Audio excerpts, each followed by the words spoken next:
In a chaotic world where wars never ended, martial arts decided everything. Strength was the only rule. The weak were crushed, and the strong ruled. At the very top stood a legendary warrior called the Fist King Asura. He was pure power and destruction. No one could match him. One day, he faced an enemy army of 100,000 soldiers alone. Their general mocked him, calling him a demon and asking if he had come to die.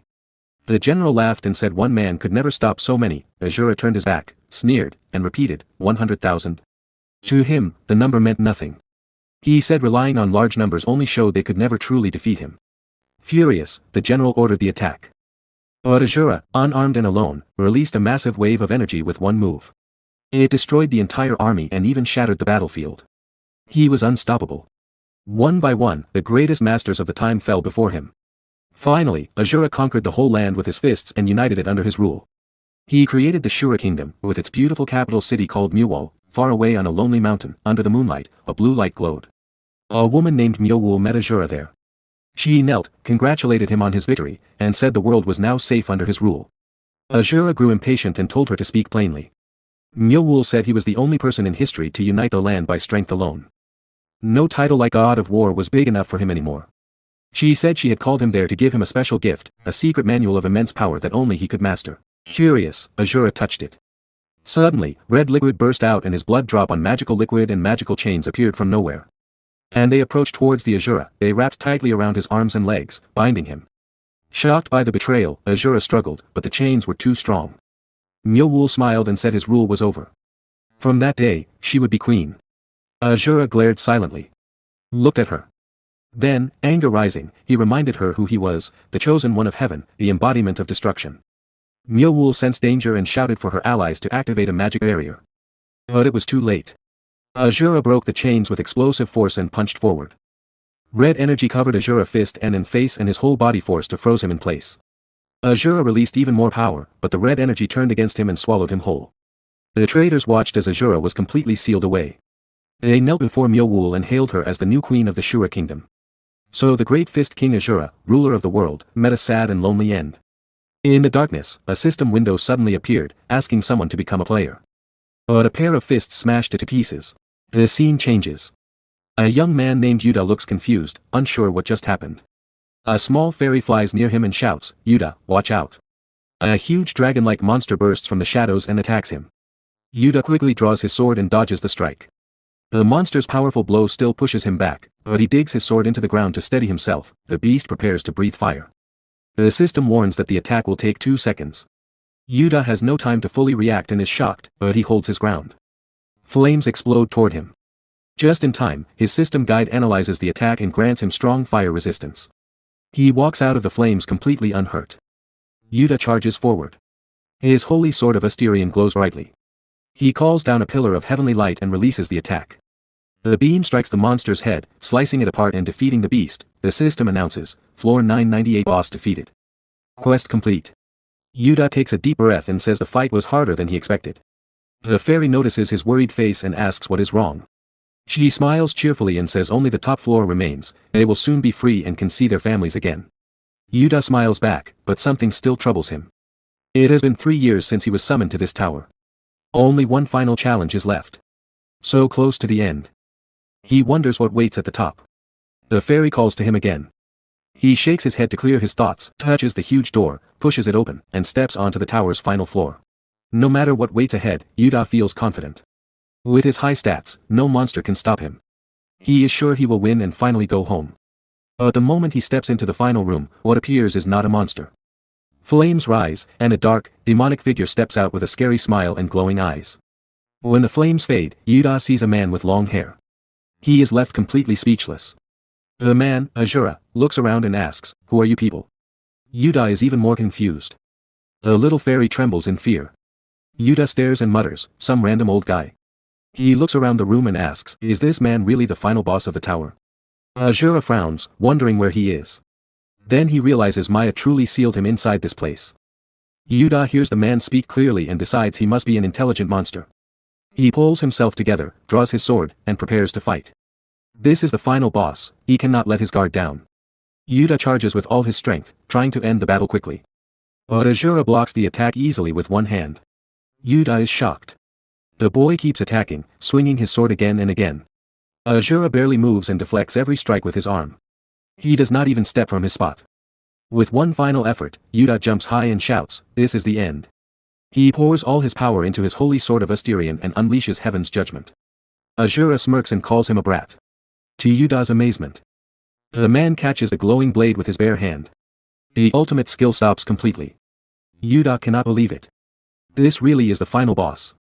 His system guide starts analyzing for a weakness. It finishes and shows a high chance of success. But Asura only glares at the sword calmly. With one quiet word, Yuda's system screen flashes a critical error. The success chance drops to less than 1%. Yuda panics. He has never met an enemy this powerful in the entire tower. A dark, demonic aura surrounds Asura. Yuda wonders what kind of being this old man truly is. Asura smiles and says, "Don't be so scared, kid. I don't waste my time fighting people who aren't worth it." Yuda is speechless. Is he really not worth a fight? Asura adds seriously, "At your level, even one punch from me would be a waste." Then he looks at Yuda and asks, "What is this place?" At that moment, Yuda finally understands. His skills failed from the start because this stage is different. To deal any damage, he must prove his true strength, without relying on the system.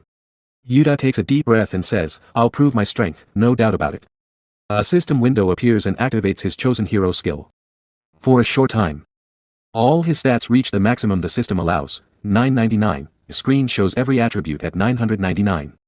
Yuda looks at the numbers proudly, but Asura stares at the blue window and laughs coldly. To him, numbers like 999 for strength and speed are pathetic. He finds it disgusting that anyone would use a glowing screen to measure real power. Seeing this, Asura says he no longer cares about the purpose of this place. His hand glows with power as he decides to correct the boy's wrong thinking. Yuda feels the deadly killing intent and screams while raising his sword to fight. Asura charges forward and declares he will first destroy that disgusting blue screen. With one powerful punch, he strikes Yuda's status window directly. The blow sends Yuda flying through the air as he shouts in shock. Yuda screams in despair, unable to believe what is happening. The status window shatters into pieces, and the entire system takes heavy damage. Yuda wonders how this is even possible. A bright white light bursts from the tower. All his data is wiped out. And the system shuts down forever. Asura glares at him and asks if he finally understands that true strength cannot be measured by numbers. With a smirk, Asura says this boring game of numbers ends now. Yuda collapses to the ground, completely defeated and powerless. His level drops back to 1. Crying, he can only say sorry for everything. 3 years ago, Yuda was summoned to the tower with many companions. They climbed together, but only he survived. In that memory, Yuda asks his fairy companion, Nova, if they will ever return home. The more he thinks about it, the stranger everything feels. Nova agrees, it might be impossible to go back. But she also says their path must have a greater purpose. Those words cheer Yuda up and give him hope. Back in the present, Asura looks down at him and says, "Your little numbers game ends now." Yuda falls to the ground, completely defeated. His level drops back to 1. Tears in his eyes, he admits he was wrong. Asura walks closer. Yuda desperately tries to open his status window. His inventory, and his quest screen, but nothing works. He panics and shouts for the system to restart. He cannot believe what is happening. Asura calls him pathetic. "Are you still trapped in that game?" he asks with disgust. Those ugly blue windows will never appear again. Terrified, Yuda crawls backward and begs for his life. Asura stares at him coldly and repeats that he does not kill anyone who is not worth fighting. Then he asks again, "What is this place? How do I return to my own world?" Yuda realizes Asura is also a player. He explains that the only known way home is to clear the final floor of the tower. There is no other method. Asura does not understand the words and looks confused. Yuda thinks the man must come from a very ancient time. He sits down, trying to find simpler words. Finally, Yuda says, "To leave, you must clear the whole tower. You have to pass every floor, from the first to the last." With a sly smile, Yuda adds, "Since you're a player too, you should start by doing the quests." Asura misunderstands completely. He shouts that he will smash the tower to pieces. Yuda tries to stop him and explain that towers are not cleared that way, but it is too late. Asura releases a powerful wave of energy and begins destroying everything around him. Explosions start from the bottom and race upward. The entire tower begins to collapse. Yuda watches in shock and screams, "Why are you destroying the tower?" The system announces errors as huge chunks of the tower fall apart. Yuda falls among the rubble, terrified. He cannot understand how anyone can destroy a tower with bare hands. In the middle of the fall, Nova suddenly appears. She calls Yuda's name desperately. Yuda is surprised to see his old companion again. Nova reaches him, grabs him tightly, and holds on so they stay together. "I'm sorry I was late," she says. "I went to get your sword." A sword lay forgotten behind them. Right after, Nova grabbed Yuda's arm and said, "We have to get out of here now. Something huge is coming." Yuda looked around, confused. What could be worse than this? He thought. Nothing seemed more dangerous than what was already happening. Suddenly, bright lights surrounded them. A loud system alert rang out, illegal access detected. Then a massive black hole opened in the air and began swallowing everything. Another warning flashed, all tower data will be deleted. Yuda turned and stared in horror at a giant purple hole in the sky. Broken pieces of the tower were flying straight into it. "If we get pulled in too," he whispered, "we're gone forever." The system voice spoke again, "Trash bin almost full. Undelete data is leaking." Far away, Asura was still releasing his power, destroying everything around him without caring. Then he paused. He felt like he had stepped on something. He looked down and saw Yuda and Nova standing right in front of him. Both Yuda and Nova froze in shock. Asura turned around, puzzled. Even though the tower was completely destroyed, nothing special had happened. He had just stepped through the huge hole, and it vanished behind him. He shrugged and said, "I did exactly what you told me, kid. I cleared the whole place." Yuda shouted, "That's not clearing it. You went way too far." He warned Asura, "If you keep breaking everything, something really bad will happen." Just then, a pillar of purple energy shot up from the ground. Yuda jumped back in surprise. Asura stared at it calmly. From the light, a woman with long white hair stepped out. Asura's face darkened. "An unwelcome guest," he muttered, but when he saw her face clearly, he went pale and screamed, "Myowool." Thought it was the same woman who had betrayed him long ago. She looked at him with cold disgust and said, "You little brat. You destroyed my tower." Asura's rage exploded. He charged at her, yelling about her betrayal. Without showing any concern, the woman simply raises her hand to stop the attack. With a simple gesture, she unleashes a wave of power that sends him flying and stuck into the ground. Seeing the scene, Yuda screams desperately for the man Asura. Unable to believe the woman's power, Myowool approaches and asks Asura if he didn't hear her the first time. With a look of contempt, she repeats that she asked if he was the one who destroyed her tower. Yuda is in shock, realizing she defeated that monster with a single blow. He wonders if this could be the Goddess Eshua that Nova had mentioned earlier. Getting up, Asura digs his fingers into the earth and says he finally understands. He states that she is very different from the Myowool wall he knew, as she uses a strange power. From this, Asura concludes that she was the one responsible for building this darn tower. With a hateful smile, he accuses her of being the creator of this disgusting numbers game. Asura screams that he did everything they asked and cleared the place completely. He continues to complain about that darn tower and that disgusting status game, too. Hearing the Asura words, Nova and Yuda shocked and staring at him withstanding. The woman Eshua also staring and listened to Asura and Asura counteous because of this. He lunges forward and demands that she send him back to his original kingdom. The woman stares at him with a mocking smile, unfazed by his threat. Right after, Eshua starts laughing, finding the whole situation hilarious. She then asks who told him that ridiculous story about going back home. Seeing this, Yuda and Nova felt surprised and nervously confused. Asura gets up and she tells him to break whatever he wants without a care. Mai challenges him, saying that if he destroys everything she's created, she'll send him back. Suddenly, system announces that data from the recycle bin is being restored in front of Yuda. With that, several players begin to appear, and the boy is left confused about what's going on. He's in shock when he sees that these players are his former deceased companions. With a wicked smile, the woman says that the towers he needs to destroy now are different ones. The scene shows a world filled with countless towers, revealing that many more still need to be conquered. Yuda burns with anger. When he sees how cruel it all is, a golden aura bursts from him. Right away, he charges forward with all his strength, sword raised. But the woman blocks his attack easily with her purple energy. She catches the blade in her hand and calls him trash for daring to attack her with such weak power. The dead companions came back to life one by one. Eshua looked at Asura and said, "It won't be easy from now on. There are still many towers left in this world that you need to destroy." Then she laughed loudly. Yuda stared in confusion at his friends who had died, now standing alive again. One of the revived companions grabbed his arm and said, "Yuda, let's hurry and climb the tower. Everyone, to the tower." On the other side, Eshua gave Asura a mocking smile. "No matter how much power you have, you cannot break the balance of this world so easily." Suddenly, Yuda's anger exploded. He rushed at Eshua with great speed, jumping high and pouring golden aura into his sword. He swung down with all his strength. But Eshua's automatic defense blocked it without effort. She looked at him and said, "What? This worthless trash." Filled with rage and despair, Yuda screamed, "How are my dead companions here again?" He remembered how they had all risked their lives climbing that meaningless tower. "Is this why you brought us here?" he shouted. He attacked again, but with a simple wave of her hand, Eshua threw him backward. Looking down at him with cold superiority, she said, "You are all just pawns in my world. This world I created is still unstable. It cannot exist without your power. That is why I gave you fake quests and made you climb the tower, to steal your strength." She laughed and added, "I have no more use for someone who has no power left." With those words, she pushed Yuta far away. Yuta shouted, "How dare you do this for such a reason?" Eshua replied, "I no longer have any business with you. Now disappear." She gathered powerful energy in her hand, laughing as she prepared to strike him down. Tears filled Yuta's eyes. He clenched his teeth and thought, "Damn it, it's all my fault. I never should have climbed that tower in the first place. If only I had been a little stronger, a little wiser. I could have defeated that woman." Eshua told him to vanish forever and attacked. Yuta lay on the ground, crying and blaming himself for everything that had happened to his friends, but suddenly, a hand appeared from nowhere and tore apart the powerful strike Asura had launched. Eshua's eyes widened in shock. It was Asura. He slammed her into the ground with terrifying force, creating a huge crater. Eshua could not understand how he had moved so fast. Asura looked at Yuta and said, "Kid, you've earned my respect again." With a smirk, he turned to Eshua. "How dare you touch my prey before I do?" Yuta could not speak. Asura continued, "Your courage is good, but it's still too early for you.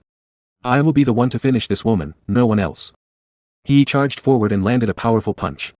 The blow exploded with energy and destroyed everything around them. Asura smiled. "Only I will end her." Eshua was surprised by his strength, even without a system to help him. But she said, "I won't let such wild power run free."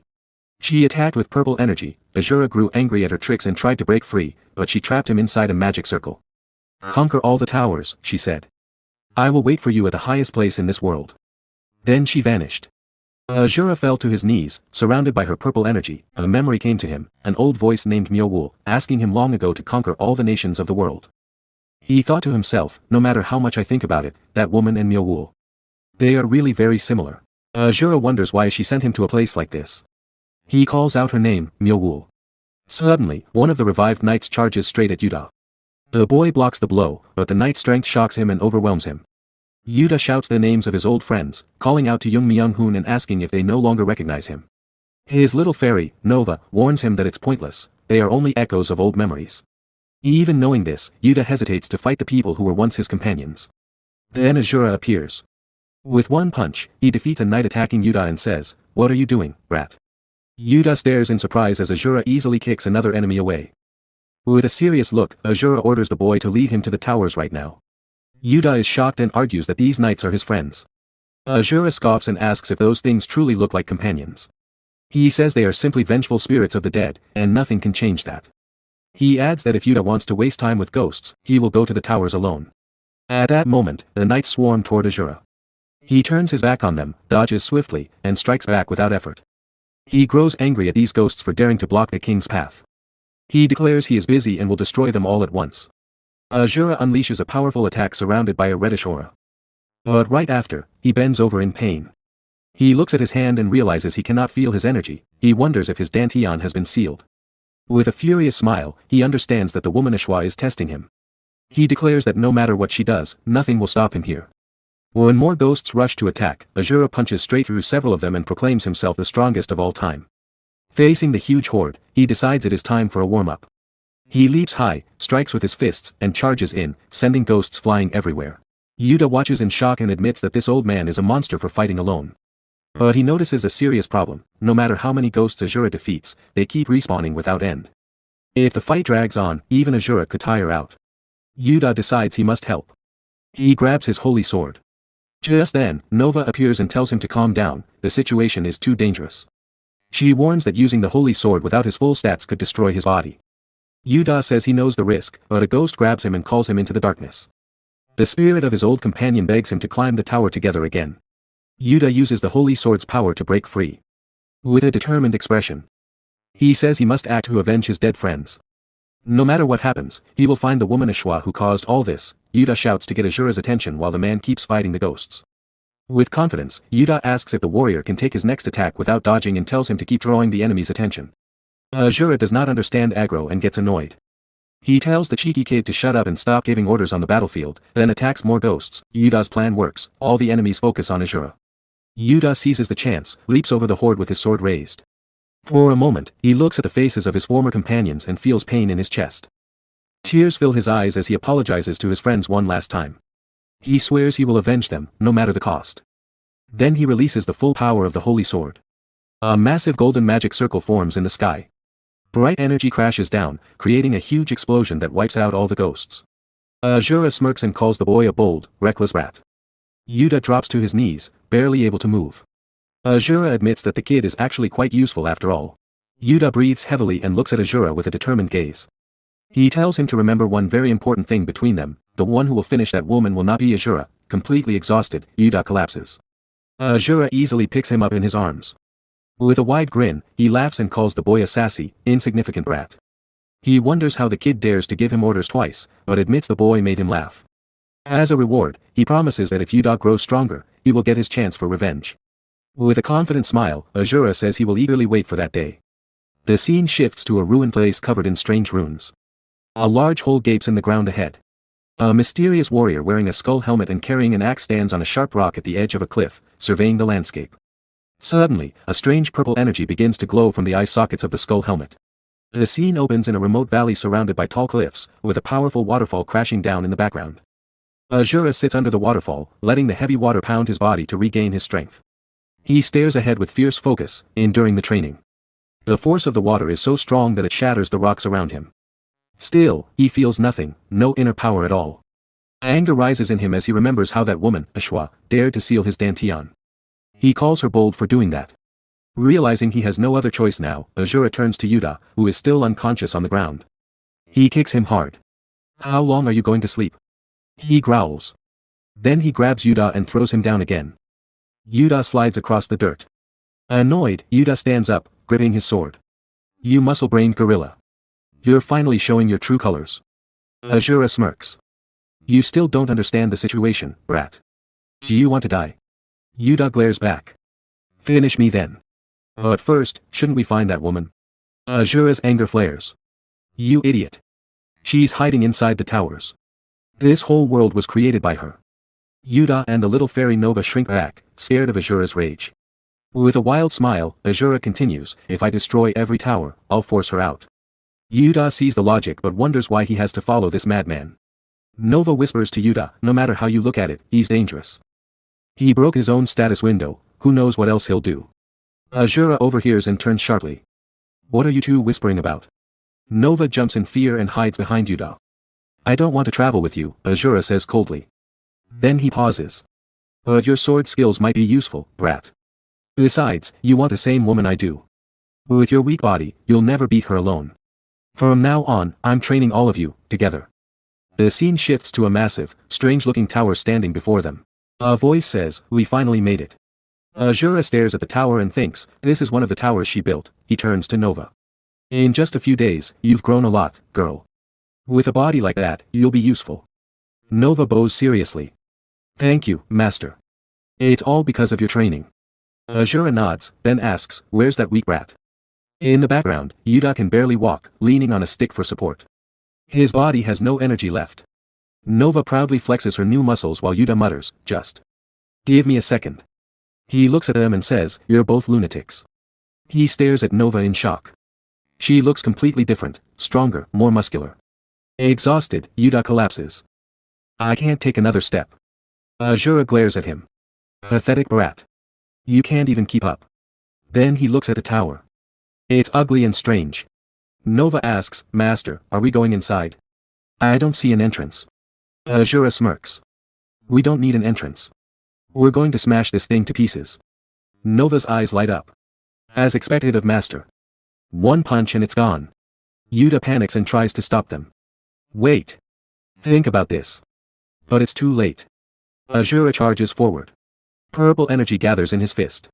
Just as he swings, a system warning flashes, "Critical error. Force transfer to tower interior." All three are suddenly pulled inside. Yuta screams, "You crazy old man. You didn't think at all." The scene changes to a ruined city, crumbled buildings. Dark sky. A blast of purple energy explodes against one of the structures as the three crash to the ground. Asura stands and looks around. What are these creepy buildings? Yuta gets up, confused. Where are we? He notices Nova has returned to her small, normal size. She touches her arms sadly. My muscles. They're gone. Looking at the destroyed city, Yuta wonders if this is even a real city. Nova, scared, asks if they're back in their original world. Yuta shakes his head, he's sure this isn't his world. Then Nova points to bodies lying on the ground. Are those players? Yuta wonders why there are so many dead people. Suddenly, a voice echoes, heed my call. Purple energy rises from the bodies. One corpse screams in pain, Asura watches quietly, understanding what is happening. The souls of the dead gather in the sky. A figure in a suit floats down from above. He looks at the group with a superior smile. New players summoned to the tower. Interesting. Don't bother resisting. Only I will reach the top. He raises his hand, drawing in the purple soul energy. A giant skeleton forms before them.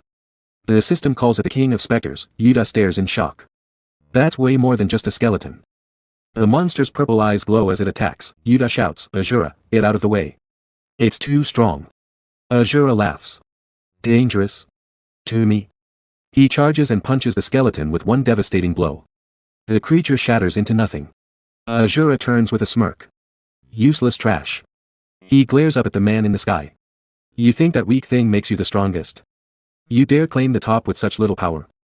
The man looks down calmly. Hiding behind a monster. Is that what you think? Right after that, the man uses his power again. Several more creatures appear beside him. He says he has changed his mind.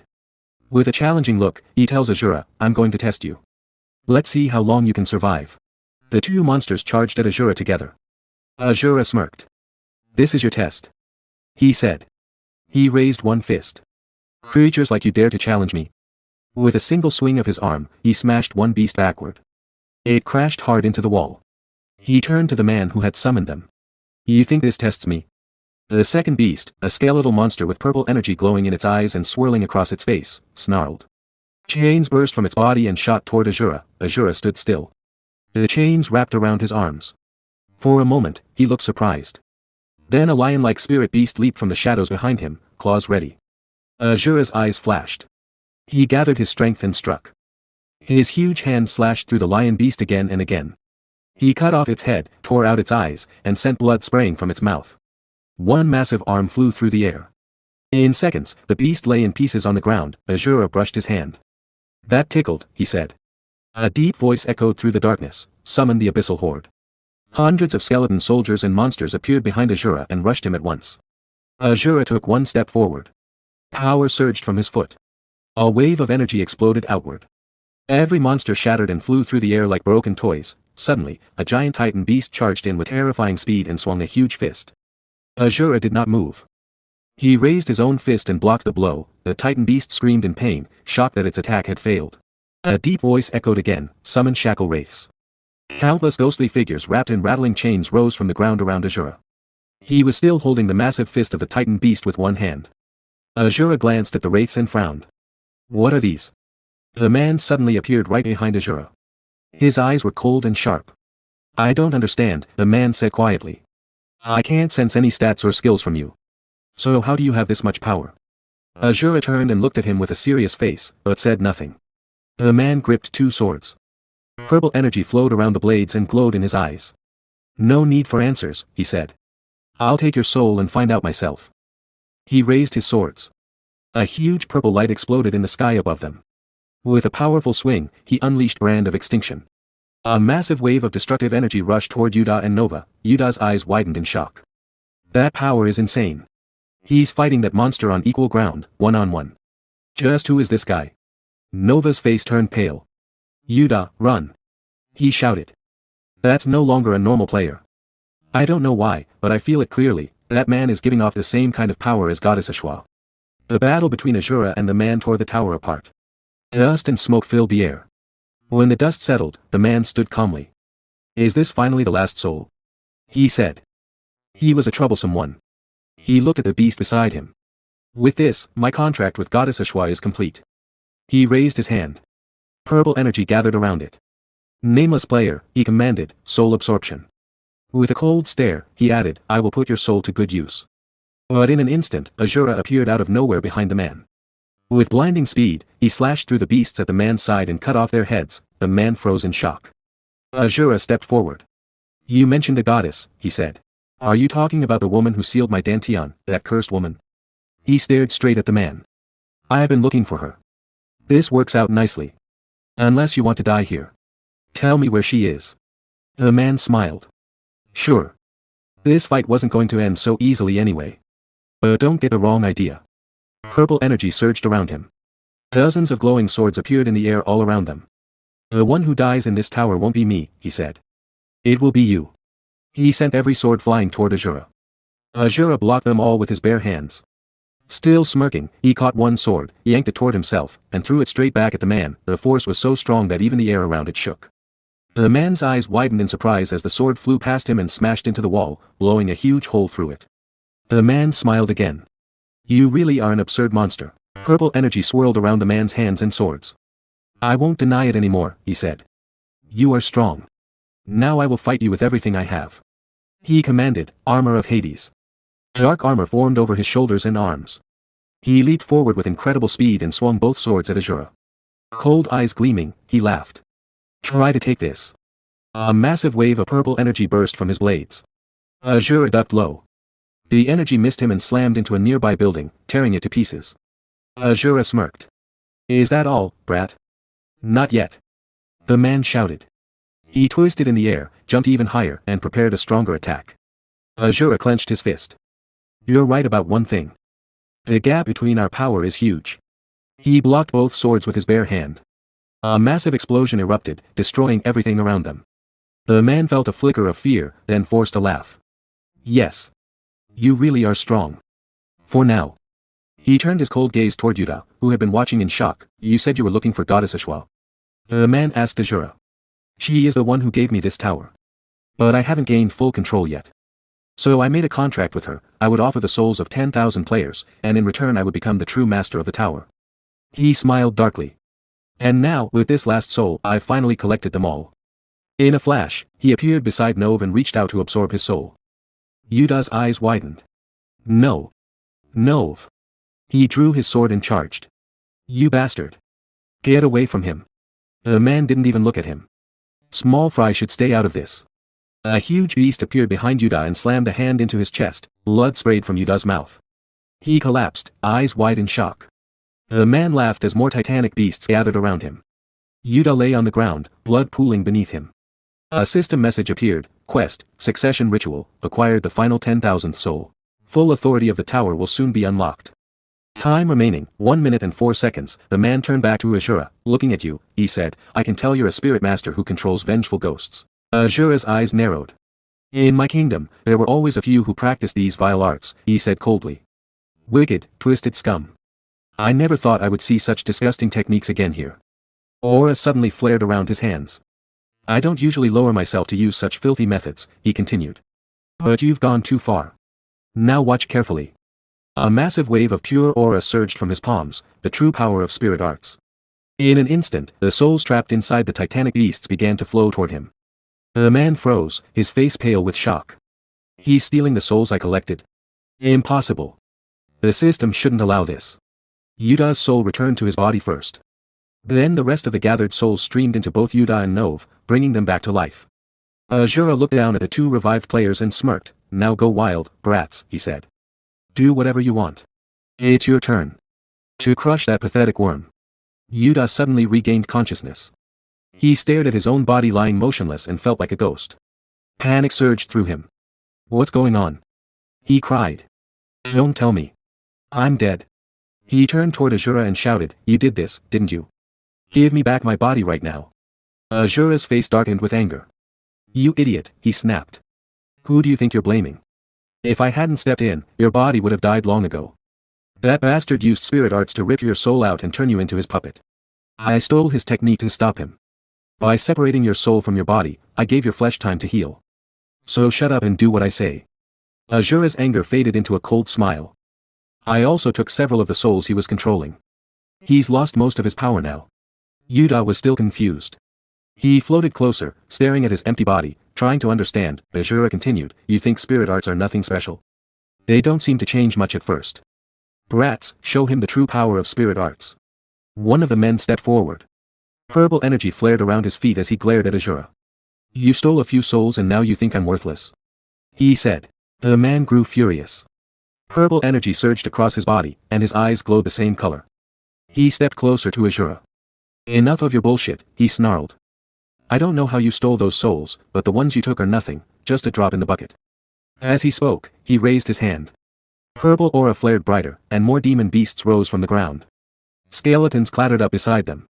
Then even more spirit puppet beasts appeared all around him. You call that the true power of spirit arts? He mocked. With just 2 people. Ridiculous. Asura laughed loudly. Ha! Just 2 people. You still measure strength by numbers alone. At that moment, Yuda leaped forward. Yellow aura flowed along his sword as he swung at one of the puppet beasts. The blade sliced deep into its shoulder. The creature let out a pained howl and flew backward, crashing far away. Dust exploded into the air from the impact. The man stared in shock. His eyes widened. What? Is this power? He thought. Where did it come from? Just moments ago, this kid was half dead, more puppets prepared to attack. One huge beast with a massive mouth and purple energy dripping from its face charged straight at Nova, who was still unconscious and standing motionless. Yuda saw it and shouted, Nova. She hasn't woken up yet. The beast reached its peak and lunged to strike. Suddenly, dark power exploded from Nova's body. Her aura turned overwhelming and black. She struck the beast's face with terrifying force. The massive creature vanished in an instant, completely destroyed. Nova blinked and regained consciousness. She looked at her hands in surprise. I feel really strong too. Yuda rushed over and called, Nova, are you okay? She nodded, still amazed. Yuda turned back toward the enemy with a cold expression. I think we both got a lot stronger because of these spirit arts. Or whatever this is. But if we keep fighting like this, it'll never end. He looked at the growing army, spirit puppets, giant beasts, screaming souls, zombies, and skeletons, all covered in flowing purple energy. Asura glanced at the man and noticed he was still using his power to summon even more puppets without stopping. Asura looked at Yuda and Nova and said, listen carefully. To stop him, we have to destroy that disgusting system window first. My dantian is sealed, so I can't use blast. Breaking it won't be easy. Yuda asked, but there is a way, right? Even with your dantian sealed, you can still use spirit arts. Asura clenched his paws into fists and nodded. Exactly. I can't use internal chi, but external chi is no problem for me. He turned to Nova. If there's enough chi, I can create power equal to blast. Your chi is special, kid. Lend it to me. Nova's eyes widened in shock. Deep inside the dark tower, dust floated everywhere. A system notification suddenly appeared in front of the man, warning. The number of souls required for the quest is insufficient. Acquire more souls to complete the quest. The man stared at his blue system window and muttered, those worms wasted the souls I needed. Anger filled his voice. But I can collect more later. First, I must get rid of those pests. He raised his hand. Purple energy swirled around it. My souls. He shouted. Answer my call. Hundreds of soul puppet beasts appeared around him. He pointed forward and commanded, sweep away every enemy in sight. Asura watched the army of puppets and said to Yuda, we only get one chance. Trust me and give everything you have. Open a path so I can reach him. The puppet beasts charged forward while the man controlled them from behind. Yuda gripped his sword. Don't worry, he told Asura. I'm not doing this because I trust you. I'm doing it for Nova and for myself. I will open that path. Yellow aura covered Yuda's sword. He shouted, Holy Sword of Assyrian. Bright holy light burst from the blade. With one powerful swing, he cut a wide path through the puppets. The man laughed as he watched from his system window. Fools! You waste all your strength just to clear my army. It's useless. You can't handle all the souls I've collected. Suddenly, Asura appeared out of the darkness right in front of him. Just as I thought, Asura said with a wild grin. Every time my spirits died, you opened that blue window to check it. Coward. The man's eyes went wide with shock. Asura gathered spirit energy into his fist. Nova poured all his chi into Asura to make the attack stronger. Asura roared, your annoying games end now. And punched the blue system window with full force. Fist King Asura style, destruction. A huge explosion blasted everything around them. The system window cracked and shattered into pieces. The name Lee Chanwoo, level 99 and his endless HP and MP vanished with it. The man screamed, this can't be. His mouth hung open in horror. In his mind, he thought, everything I built. Destroyed so easily. I can't accept this. His eyes turned red with rage and fear. My stats. My power. My world. All gone. A final system message appeared, error. Error. Soul data damaged. All souls will be permanently deleted. Quest succession ritual failed. Yuda collapsed to the ground, exhausted from clearing the path. Slowly, he stood up again. He placed a hand on his chest and felt his heartbeat. Ha! He whispered in surprise. I'm back in my real body. He looked at Asura with amazement. My body really healed, just like he promised. Who is Asura, really? How strong is he? Meanwhile, the man fell to his knees. Tears of anger streamed down his face.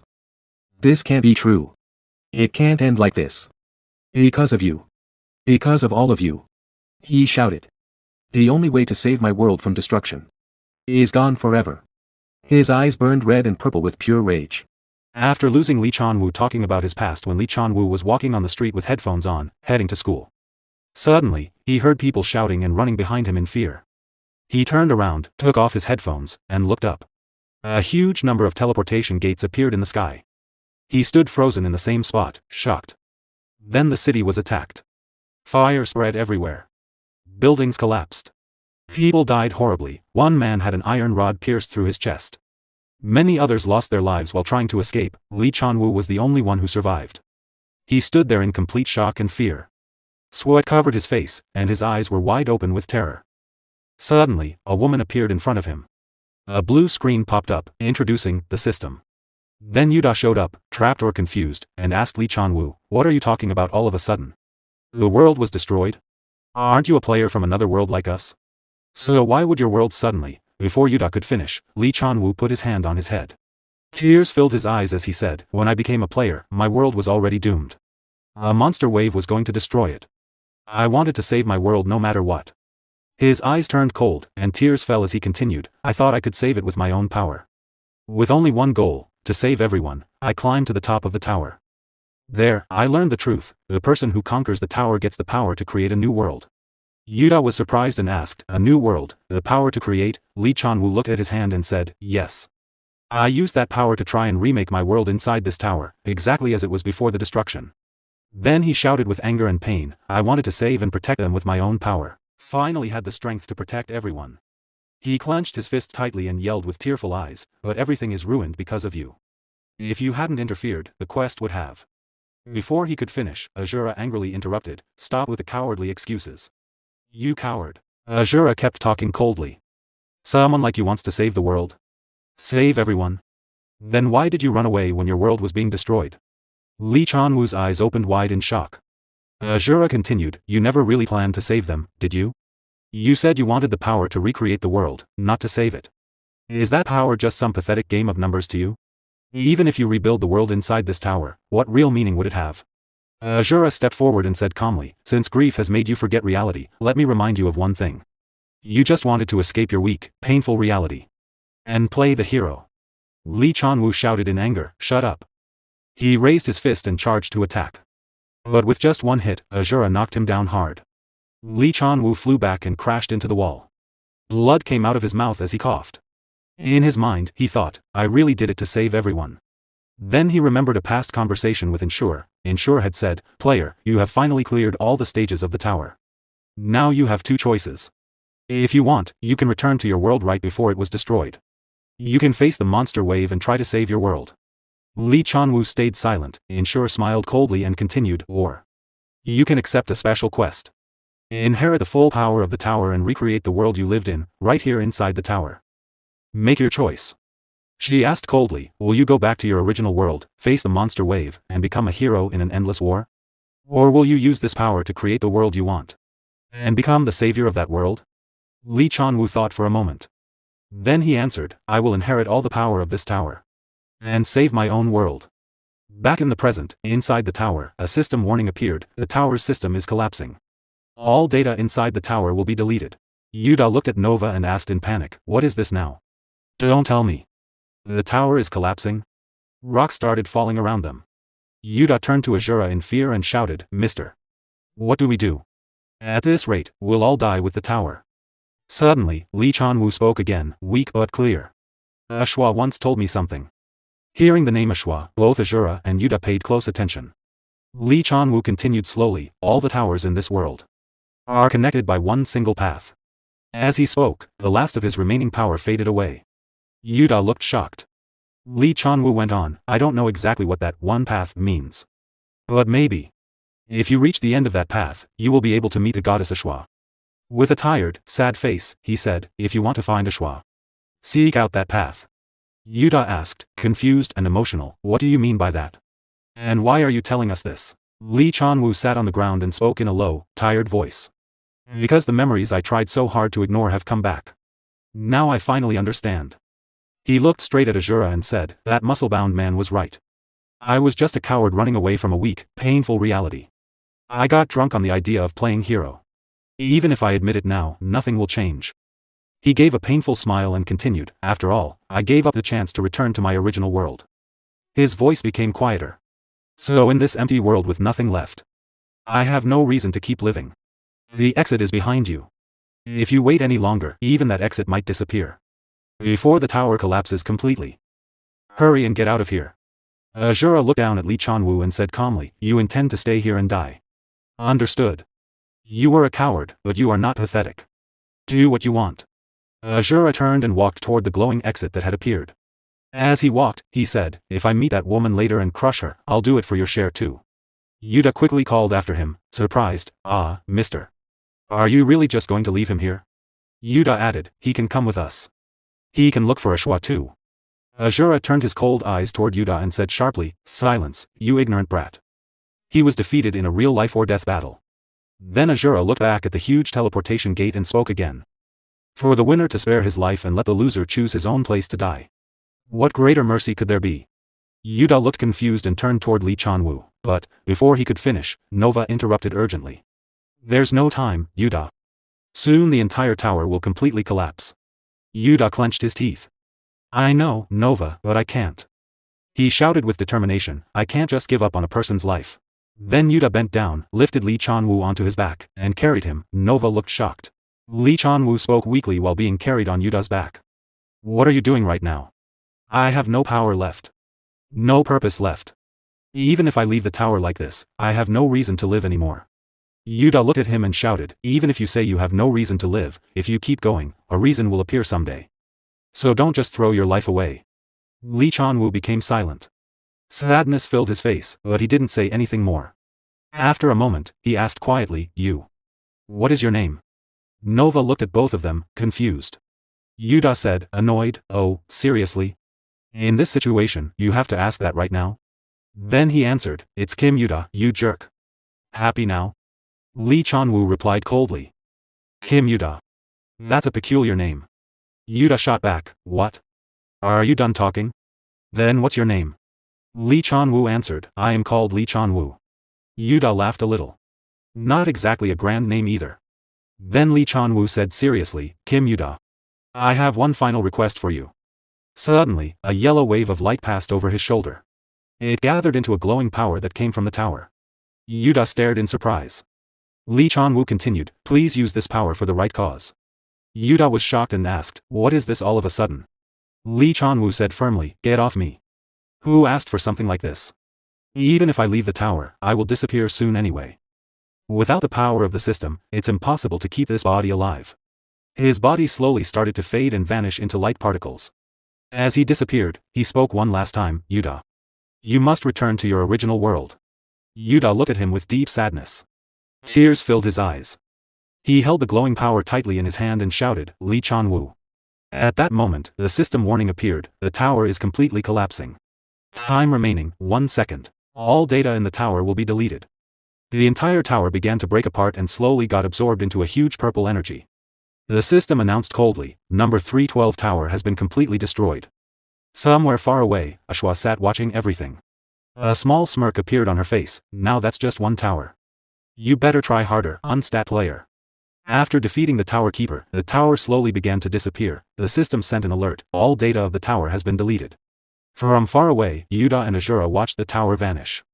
Yuta could not believe it. He said, really? Everything is gone. Then he looked at the new power flowing in his hands. With sadness, he whispered, from the moment the stat window shattered. Was it already too late to save him?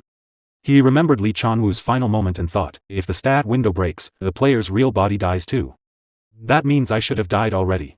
So why am I still fine, unlike Lee Chanwu? He stared at the disappearing tower and wondered, do I still have some of the system's power inside me? Suddenly, Asura stepped closer and asked, why have you been making such a serious face, kid? Asura looked at him with a serious expression and said, is it because that spirit master died? He gave a small laugh. You're more sentimental than you look.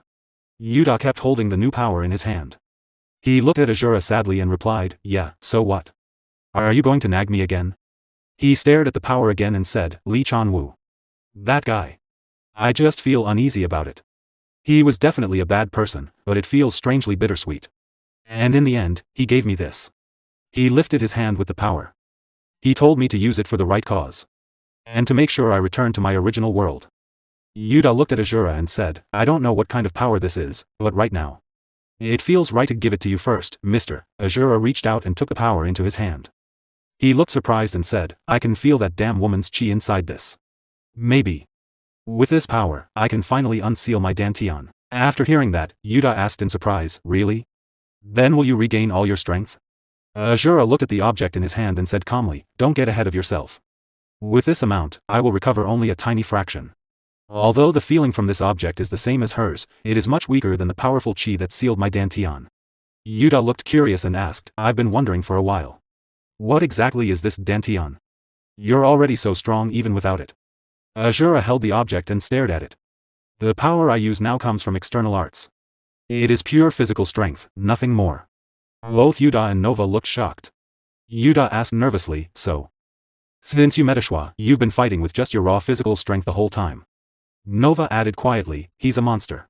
Asura spoke in a cold voice, if I recover my dantian, I can use internal energy.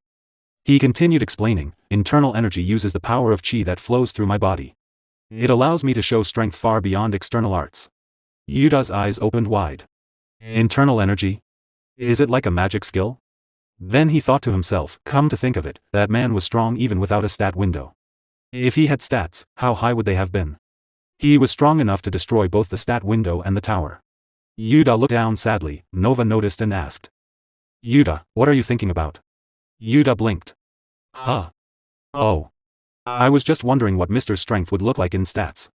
Suddenly, Asura appeared behind him and lightly tapped his fist on Yuta's head. Are you still judging strength by those blue windows and numbers? Yuta rubbed his head in pain and said nervously, he has sharp ears too. Nova whispered, he's definitely a monster. Yuta asked Asura, then what is real strength to you? Asura gave a small smirk. Foolish. He raised his hand and said, strength comes from blood and sweat. It comes from training and effort. He clenched his fist tightly. Listen carefully. To throw a strong punch, I swung my fist 1,000 times a day. But if someone else swung it 1,001 times, does that make me weaker? He stood firm, feet planted, and the air around him seemed to press down. No. It's not just about the number. It's about how much you yearn for power with every single punch you throw. Asura pulled his fist back slowly. He held the position for a few moments, building pressure in the air behind him. He took a deep breath and said, in other words, true strength is what you gain when you put your whole heart into achieving what you desire. His eyes turned blue, and a powerful aura flowed around his fist. The air pressure grew stronger. Then, with full force, he threw his punch forward. A huge noise echoed. A bright light flashed across the area. The force of the punch blew everything in its path away, nothing was left standing. Even the dust swirled wildly around them. Yuta and Nova stared with wide eyes, completely stunned by the power. Asura looked at them and asked calmly, do you understand now? He glanced back at the object in his hand.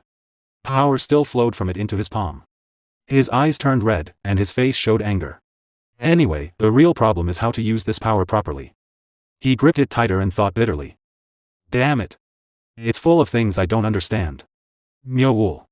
What on earth were you thinking? High on the mountain, thick fog covered everything.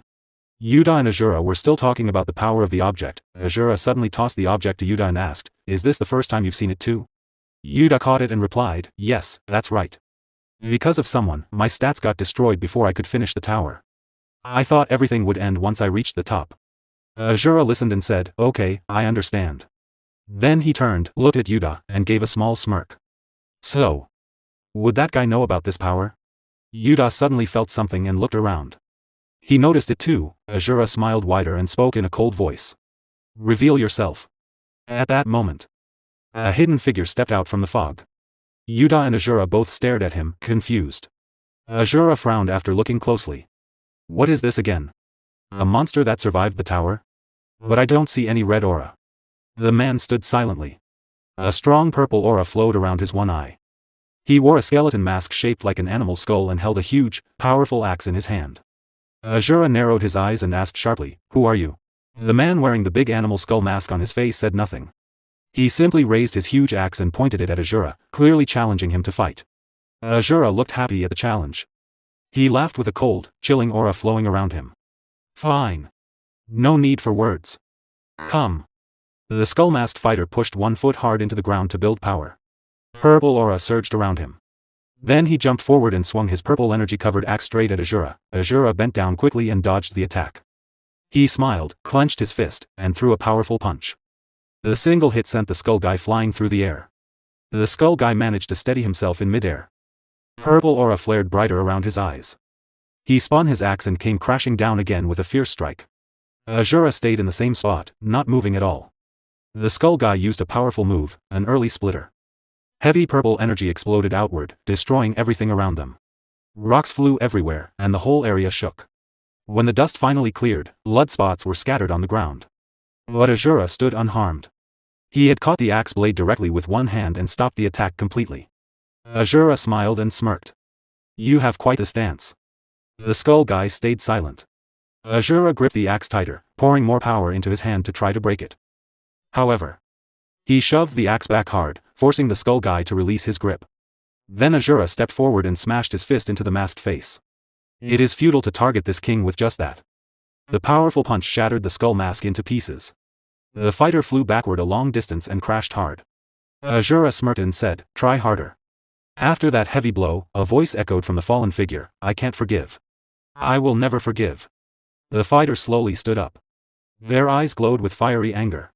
Yuta stared in shock, mouth wide open. That person. The hoodie fell back a little. It was a woman. A large mark covered part of her face. She still held her axe tightly and glared at them. "Why did you all destroy my tower?" Yuta looked at the shadowy figure. His eyes opened wide in surprise and shock. He said, "Well, it's true that we destroyed a tower. But we weren't sure if it was your tower." Nova also looked surprised and shocked by his words. The figure gritted her teeth in fury. Then she shouted angrily, "Don't play dumb. I clearly saw you destroy the tower." She asked loudly, "What is your goal? Why are you doing this?" Asura stayed silent. His narrow eyes and cold expression showed nothing. But she kept talking. "If it weren't for you, because of you, I've been wandering this empty, desolate world for 2 whole years." Yuta looked surprised again but kept listening quietly. She continued, "I would have returned to my original world long ago." Before she could say more, Asura suddenly raised his hand and hit her hard on the head. She fell down unconscious. Asura said coldly, "Why does a loser have so much to say?" Yuta was shocked. He could not believe what just happened. The sun was setting. The sky grew cold, and night was coming soon. After some time, she woke up. She sat on the ground. Yuta and Nova stood beside her. She said softly, "I'm sorry. I misunderstood you. And I almost hurt you." She touched her head sadly and whispered, "I'm truly sorry." Yuta smiled happily. He gently put his hand on her head and said, "It's fine. It was an understandable mistake. Please stand up."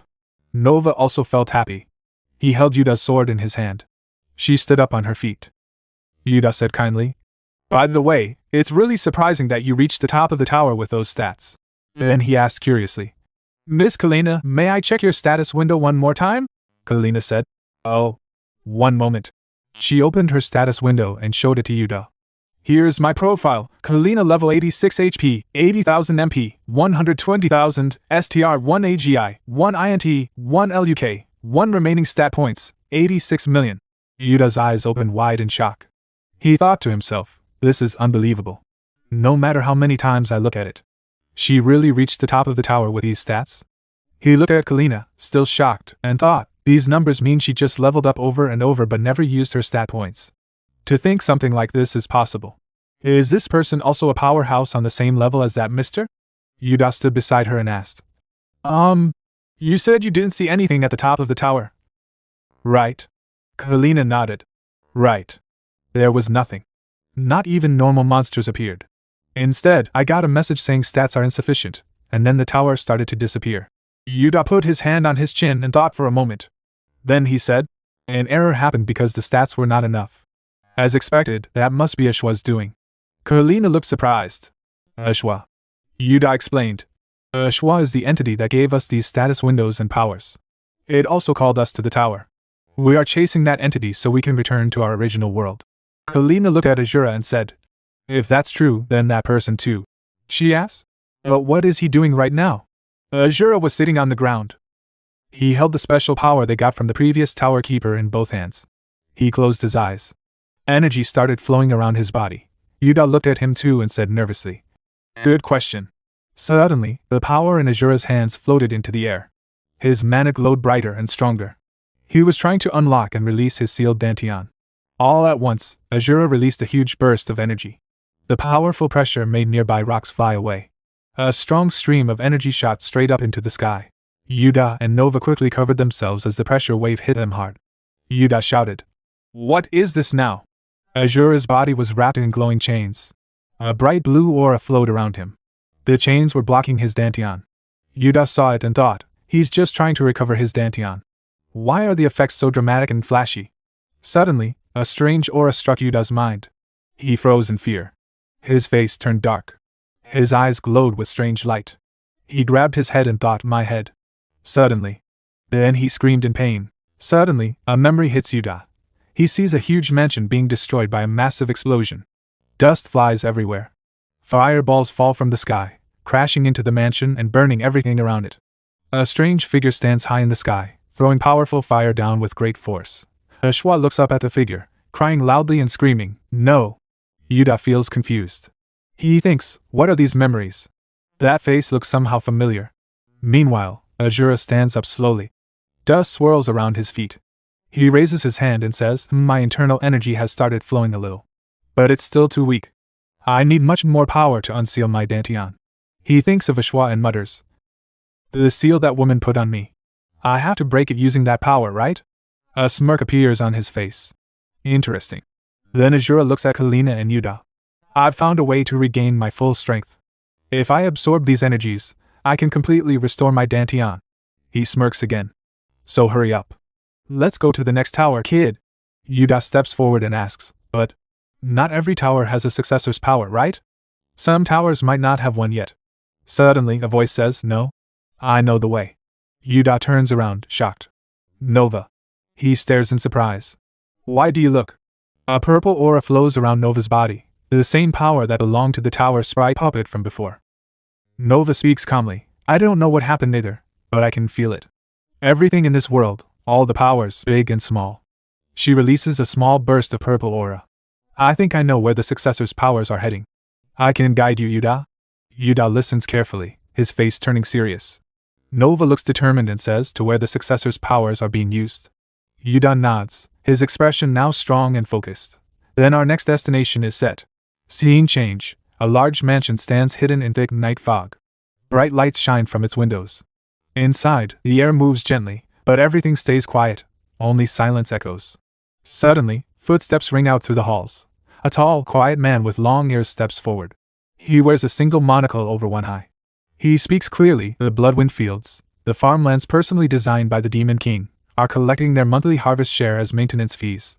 The Dark Mine, as planned, delivers 1 gold bar every month. The Demon King sits on his grand throne. He laughs loudly. Good, good. At this rate, 1 million coins won't be far away. He looks at the long-haired man and says, Graydon, you've worked hard for a long time. Take some rest. Graydon bows slightly and replies, however, there is one unusual matter. The Demon King raises an eyebrow. Unusual matter? Graydon nods, yes. While a soldier was patrolling the eastern wall, he reported seeing an unidentified group.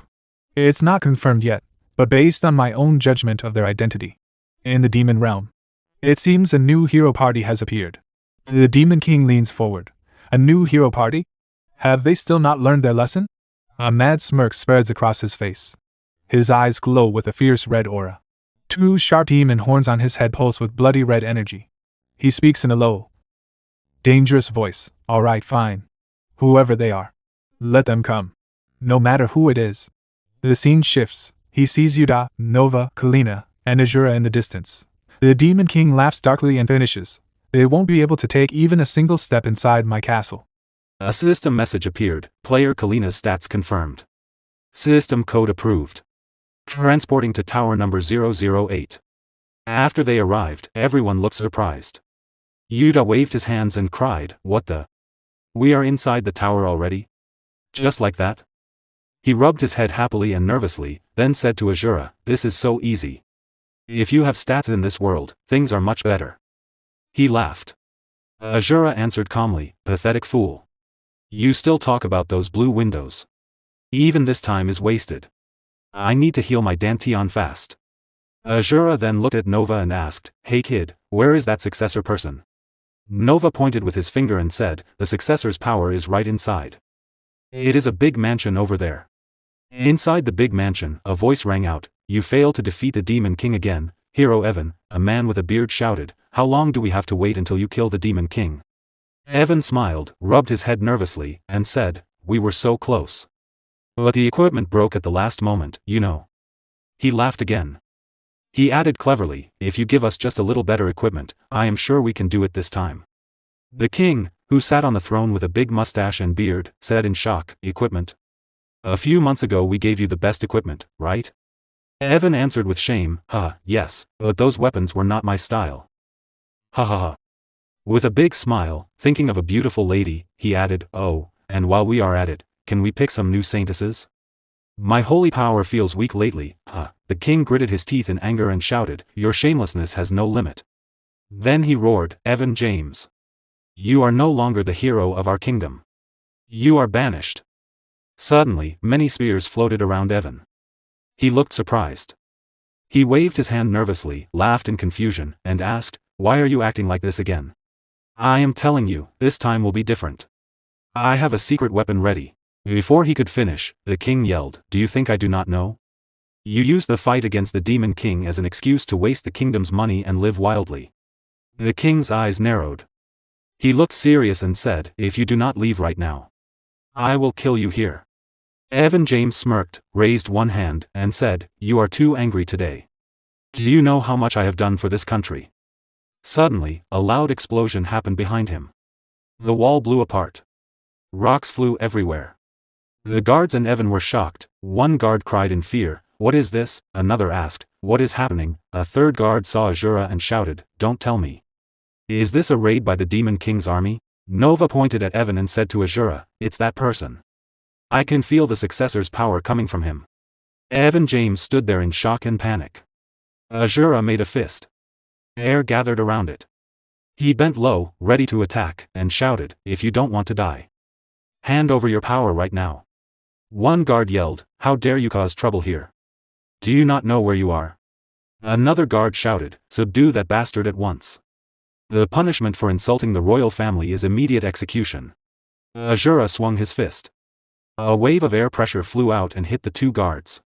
They flew into the air and crashed hard. Evan stayed in his spot, still shaking with fear. Then he looked at Asura with cold eyes and thought, "What was that just now?" Two royal guards sent flying. With only one punch. This guy is. Suddenly Evan smirked. He started laughing loudly and shouted with excitement, "Look, Your Majesty. These people are the secret weapon I told you about." Asura looked at him in confusion. Yuta and Kalina also looked confused. But Evan kept talking. "It is not just this man who has superhuman strength. Every single person here is much stronger than an average S-rank mercenary. With these people, we will surely defeat the Demon King Belzer." Nova, Yuta, Kalina, and Asura still stood in the same place. Asura gritted his teeth in anger and asked, "What?" Outside the kingdom, people were walking around normally. They had no idea what was happening inside the palace. Inside, Asura punched Evan James, sending him flying into a large pillar. The pillar was crushed from the impact. Asura shouted at him as air swirled around his body, "What kind of bullshit are you spouting?" Evan James slowly got up with a smile and said, Sorry. Are you guys new players? Or successors?" Yuta looked confused and replied, Well, we are." Before he could finish speaking, Evan James put his hand on Yuta's shoulder excitedly and said, "No, forget it. That kind of thing isn't important right now. It seems you're after the successor's power. In that case, you've come to the right place. He gave a thumbs up and said, let's defeat the Demon King together. Asura shouted in anger. His eyes burned with rage, his face turned dark, and his body filled with burning fury as he yelled, shut up already and stop this nonsense. I just need to extract that power from your body. Evan James's eyes became dark and serious. He said, oh really? Then he smiled and continued, then try taking it. You seem confident that you won't destroy the successor's power by extracting it by force. Asura narrowed his eyes and asked, what did you say? Evan James replied calmly, what? Didn't you know? If you forcibly take another successor's power, it gets destroyed. So if you help me complete the Demon King subjugation quest, I'll hand over my power willingly. Hearing this, Nova and Yuta opened their eyes wide in confusion but said nothing. Asura said with cold eyes, enough. That's a worthless proposal. Suddenly, Yuta spoke up, Mister, wait a moment. It might actually be true. Lee Chanwoo's power wasn't taken by force either. He gave it to us himself. Evan James narrowed his eyes as a green aura flowed through them. He raised his hand to shake Yuta's hand and asked happily, you're someone I can talk to, huh? Nice to meet you, I'm Evan. Yuta replied, ah. Yes, I am Kim Yuta. Then Yuta asked nervously, I have a question though. About not being able to take the successor's power by force, how do you? Before Yuta could finish, Evan James said, now then, what about the rest of you? Deal? Kalina replied, I don't trust him, but it seems we don't have much of a choice. What do you think? Asura looked at Kalina and listened quietly. Then he pointed at Evan James and said, if I sense even the slightest trickery, I will twist your neck immediately. Evan James replied, of course, and laughed. He clapped his hands and said, anyway, since we've come to an agreement, shall we get our equipment sorted first? The scene changed. Lava flowed down the mountains. Smoke filled the air. The place looked like hell. When they arrived, Evan James looked around and said, so this is the demon realm where the Demon King lives. It is much bigger than I thought. Asura, Kalina, Nova, and Yuta stared in shock. Their eyes grew wide with surprise. But Evan James shouted with excitement, now. Let's go defeat the Demon King. Suddenly Asura got angry and threw away the new equipment he had just put on. Evan James saw it and asked quickly, huh? What do you think you're doing? Asura changed back into his old clothes and said, things like this only get in the way. I don't need them. Evan James looked confused and said, okay. But it was expensive though. Then he turned to Kalina and asked, you don't need it either? Kalina looked at her equipment and said, I like it. Asura said quickly, stop wasting time. Where is the Demon King? Evan James replied, usually in these hero stories, we have to reach the Demon King's castle first. The Demon King's castle was huge. Dark red light glowed inside. Thick fog covered the area. Outside, many rocket launchers moved into position. A few minutes later, all the rockets launched into the air. Dust flew everywhere around the castle. The ground where Yuta, Asura, Nova, and Evan James stood was marked as the target. Yuta looked up and shouted, what are those? Wait. Don't tell me those are missiles. Oh no. This is so unfair right from the start. The missiles are coming straight at us. Inside the Demon King's castle, the Demon King sat on his throne and said, stupid hero bastard. Have you still not learned your lesson after getting beaten so many times? I will deal with you properly this time. Using my greatest masterpiece. Anti-hero hybrid state-of-the-art fully armed absolute fortress Ver 82. Evan, I will wipe you out perfectly. From the Demon King's castle. The Demon King laughed like a madman. He used the system to mark their position and launch the missile attack on the hero. The group stood below, watching the rockets fly toward them in panic. Evan James raised his hand, gathering his purple aura into his palm. The energy formed a glowing purple sphere, and his eyes shone with the same powerful light. He released the aura toward the missiles flying at them. The purple energy blocked all the missiles at once, and they disappeared instantly. Evan turned his head and shouted, is everyone alright? Yuta and Nova stood there in shock. Yuta thought, that's amazing. To block all those attacks at once. He's a bit annoying, but a successor is a successor after all, huh? Evan clenched his teeth in anger. That Belzer. Are you planning to go all out from the start again? He looked at Yuta and Asura seriously. Listen carefully. Everyone. Every piece of land here in the demon realm is part of a dungeon created by the Demon King. The lava, the rocks, the trees, everything you see can become his weapon. If you let your guard down for even a second, you never know when or where an attack will come from. Suddenly, a fire cannon loaded and began shooting at Evan and Yuta. They quickly blocked the attack together. On top of his castle, the Demon King stood holding the fire cannon. "You've brought companions again, hero Evan," he shouted with a mad laugh. "Did you really think I would let you climb to my castle so easily?" Evan gritted his teeth and stepped forward. "Demon King Belzer. How long are you going to hide? If you call yourself a Demon King, come out and fight me fair and square." His purple aura flared even stronger around his eyes. "No matter how much you try to hide, you can never stop me." Demon King Belzer laughed loudly. "Very well. If that is your will, then it cannot be helped. In that case, I shall resist that will with all my might." Suddenly, a blue screen appeared in front of him. Yuta and Nova stared in shock. Yuta's eyes widened. "That's a status window?" He looked at Demon King Belzer in disbelief. "Wait. Does that mean the Demon King is a player too?" The Demon King laughed madly as purple aura flowed around his body. "Now, heroes, watch closely." Suddenly, puzzle-like walls rose from the ground and surrounded Yuta and Kalina. They were shocked and quickly prepared themselves. Demon King Belzer shouted, "I personally designed this new Demon Realm dungeon just for you." The walls completely trapped them.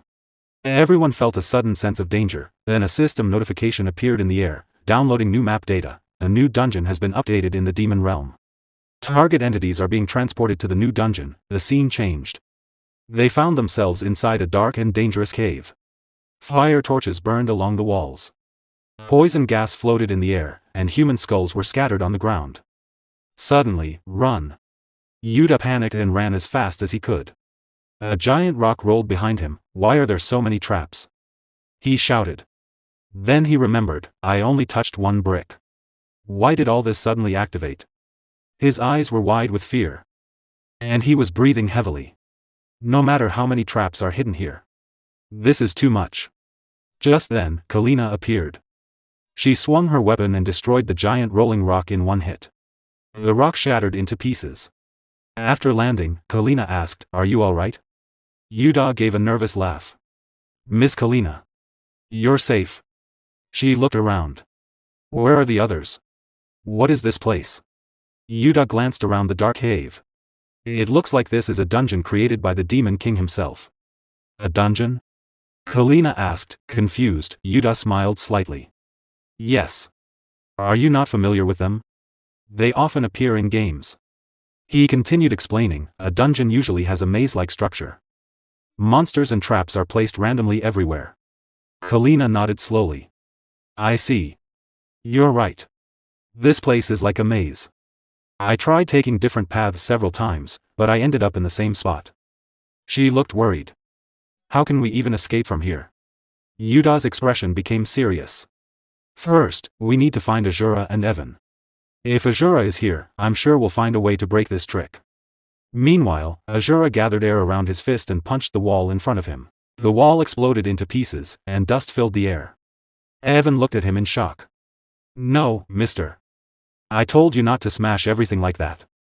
Because of you, it's even harder for me to find the path now." Asura glanced at him coldly. "Don't order me around, you foolish man who only talks. I will find my own path." He walked through the hole he had just created. Evan stayed silent for a moment. Then he spoke coldly, "Fine. Do whatever you want. Even if you keep smashing walls, you'll just end up back at the starting point." Nova stood nearby, quietly watching. Evan held a Pathfinder device and tried to check the direction. That Belzer.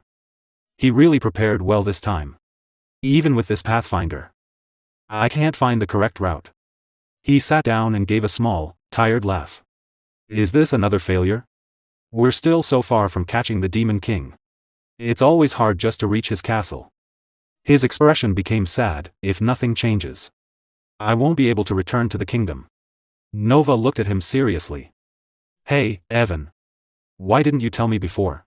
Evan looked at her, confused. "Tell you what?" Nova continued, "That besides you, there was another successor in this tower." Evan narrowed his eyes slightly. "What do you mean?" I'm not sure I understand. Nova shouted, stop pretending. Demon King Belzer is clearly a player just like you. And from him, I felt the same successor's power. Evan James smirked. You're an interesting kid. Then he spoke calmly. Yeah. That's right. There are 2 successors in this tower. When I received the successor's power, there was another player with me on the top floor. Nova's eyes widened, if you mean another player. Are you talking about Belzer? Evan gave a small smile. Yes. We thought we had cleared the tower by combining our strength. But it seems that wasn't the case from Goddess Eshua's point of view. Because of that, the successor's power was split in half. Later, we chose different paths. One went to the human realm, where humans live. And the other went to the demon realm, where monsters rule. Nova looked shocked. Then when you said you would give us the successor's power, before Nova could finish, Evan interrupted with a wide smile. That wasn't a lie. But it's impossible to give power that isn't complete yet. And more than that, I have no interest in becoming the true successor of this tower. He smirked again. My only goal is to kill Demon King Belzer. Nova's eyes opened wide in shock. Evan stood up straight and stretched his back. He looked up and spoke softly, this story got longer than I expected. Don't think too much about it. He laughed lightly. Now then. Let's try to find the path through this dungeon again. Suddenly, boom. Asura appeared out of nowhere and smashed another wall. Rocks flew everywhere. Evan stared at him in disbelief. Ah. You really don't listen at all. I told you that you would just end up back here anyway. He sighed. To escape this dungeon, first we need to understand where we are, Asura interrupted him. Stop your nonsense and just follow me, you talkative fool. I have already found a way out of this place. Both Nova and Evan were shocked. What? Evan asked in disbelief. The scene shifted. In a dark area, a long staircase led deeper underground. At the bottom stood one of Demon King Belzer's subordinates, holding a sword. He slowly looked up and muttered, the hero. Has he escaped the maze? He tightened his grip on his sword. Then I suppose I will handle this personally. In the dungeon of the Demon King, Yuda looked around and said to Kalina, as expected. We've returned to the place with this statue again. It seems that in this dungeon, if you choose the wrong path, you have to start from the beginning. Confused, Yuda asked, then how are we supposed to find the right way? No matter how much we mark the walls. Kalina replied, it's useless. The marks disappear when we come back. Then Kalina looked at the statue carefully and said, isn't there something strange about this statue? Was it always this small? Yuda looked at it again and replied, you're right. It definitely seems smaller. The shape also looks a bit sloppy. Suddenly, Yuda remembered something. Wait. This dungeon is. Don't tell me. He quickly turned to Kalina. I think I found a way, Miss Kalina. Kalina stayed silent, looking at him with doubt. Yuda said seriously, just trust me this once. Let's go back the way we came. Kalina looked confused. What are you talking about? Go back the way we came? What good will that do? Yuda laughed a little, don't be so stiff. Instead of wandering around without a plan, isn't it better to try something? After thinking for a moment, Kalina sighed. Fine. In a situation like this, we have to try something if we want to escape. So they both walked back along the path they had already taken. After a few minutes, their footsteps stopped. They had reached the same place again. Kalina frowned. Yuda. How did this happen? Instead of finding the exit. We're back here again. But Yuda showed a wide smile. His teeth clenched nervously. Just as I thought. It's exactly as I predicted, he said. No, that's not it. It looks like the same place, but we actually moved one stage forward. Then he pointed ahead. Miss Kalina, look over there. Kalina turned her head and widened her eyes. That is. The torch is lit? Yuda smiled. From now on, until all those torches are lit, we're going to search for anomalies in this dungeon. Kalina blinked in confusion. Anomalies? Wait, explain that for a second. What does that mean? Yuda explained calmly. Simply put, an anomaly is something different from the normal dungeon. For example, a trap suddenly appearing where there wasn't one before, or the structure of the dungeon changing in a strange way. All of these count as anomalies. He continued, the rule is simple. If there are no anomalies, we move forward. But if we notice an anomaly, we immediately turn back. And we keep repeating this until all the torches are lit. Kalina still looked confused and nervous. Really? I don't fully understand what you're saying. But you mean we can escape, right? Yuda laughed again. Yes, don't worry. I've played a lot of games like this. Just trust me and follow me. They continued repeating the same process. Every time they returned, another torch became brighter. Finally, after repeating it many times, they reached a place where they could feel strong air pressure coming from a large gate. Yuda smiled when he felt the wind. Finally. The path is open. Kalina looked shocked.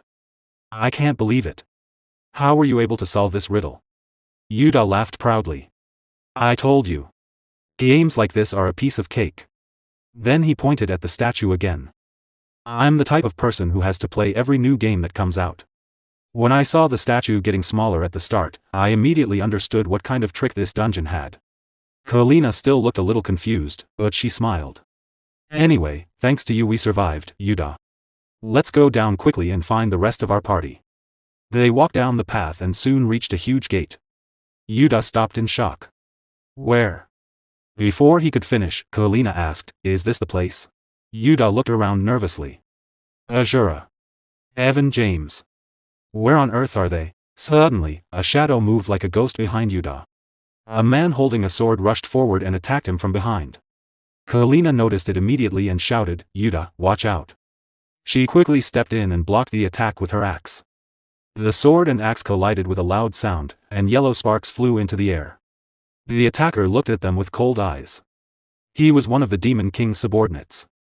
Holding Kalina's axe back with his sword, he said calmly, to think you made it this far. Companions of the hero. Then he raised his sword and poured his aura into it. To solve the maze personally designed by Lord Demon King. Your abilities are quite impressive. Not far away. Yuda held his sword tightly and rushed forward angrily to attack. But the Demon King's subordinate continued speaking, however. As long as I am alive. In a flash, he moved faster than the eye could see and cut through Yuda's attack. With me here. You will never reach Lord Demon King. Yuda suddenly cried out in pain as the blade cut him. A wound opened on his body. What is this speed? His eyes widened in shock. I can't follow his movements at all. At that moment, Kalina stepped forward. She gripped her axe tightly and jumped high into the air for a powerful attack. The Demon King's subordinate calmly looked up at her.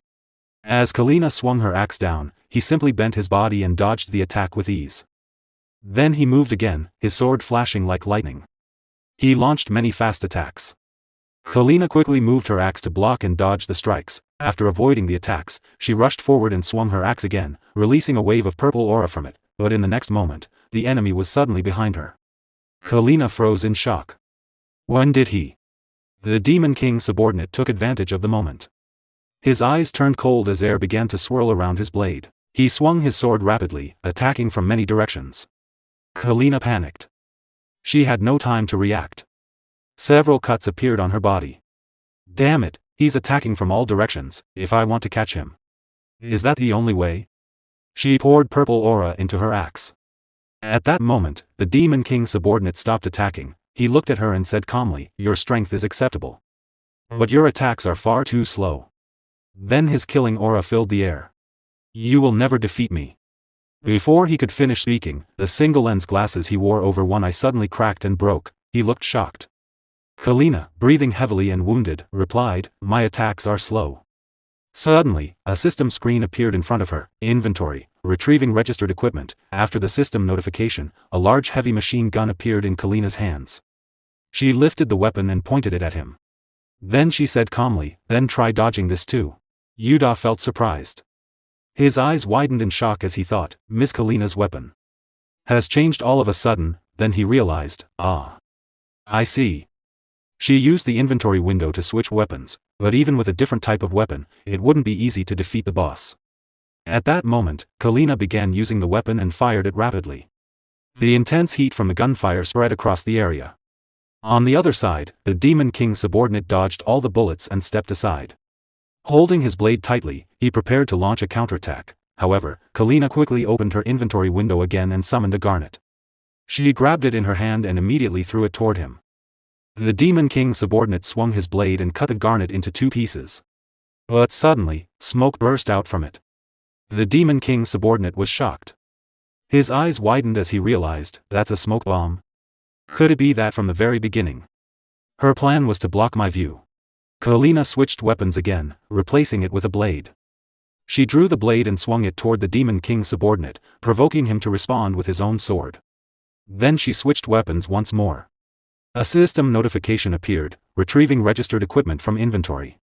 Switching equipment to battle staff, Kalina immediately launched the electric weapon toward the Demon King's subordinate. He blocked the attack with his blade. But the moment his blade touched the weapon, electric energy burst out like thunder, spreading across the entire area.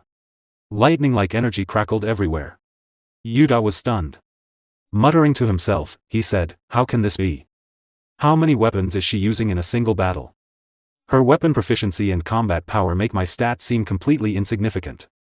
The electric explosion filled the area with energy and landed a critical hit on the Demon King's subordinate.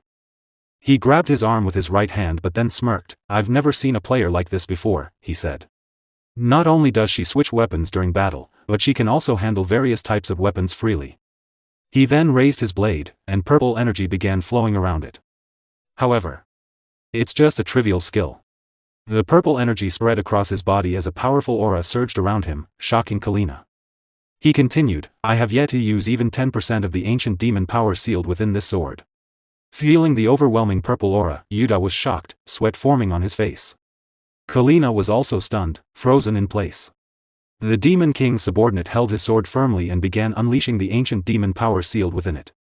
If I release the true power sealed in this sword, he said coldly, your little tricks will mean nothing. But just as he began unleashing that power, the rooftop suddenly shattered. A figure fell through the broken roof. It was Asura. He landed directly where the Demon King's subordinate stood. Asura's foot struck the subordinate's head with tremendous force. The sudden attack shocked the Demon King's subordinate, leaving him no time to react. He slammed into the ground with a critical hit, cracking the floor beneath him. Asura calmly stood there as the Demon King's subordinate collapsed, completely unconscious from the unexpected attack. The defeated enemy lay motionless on the ground.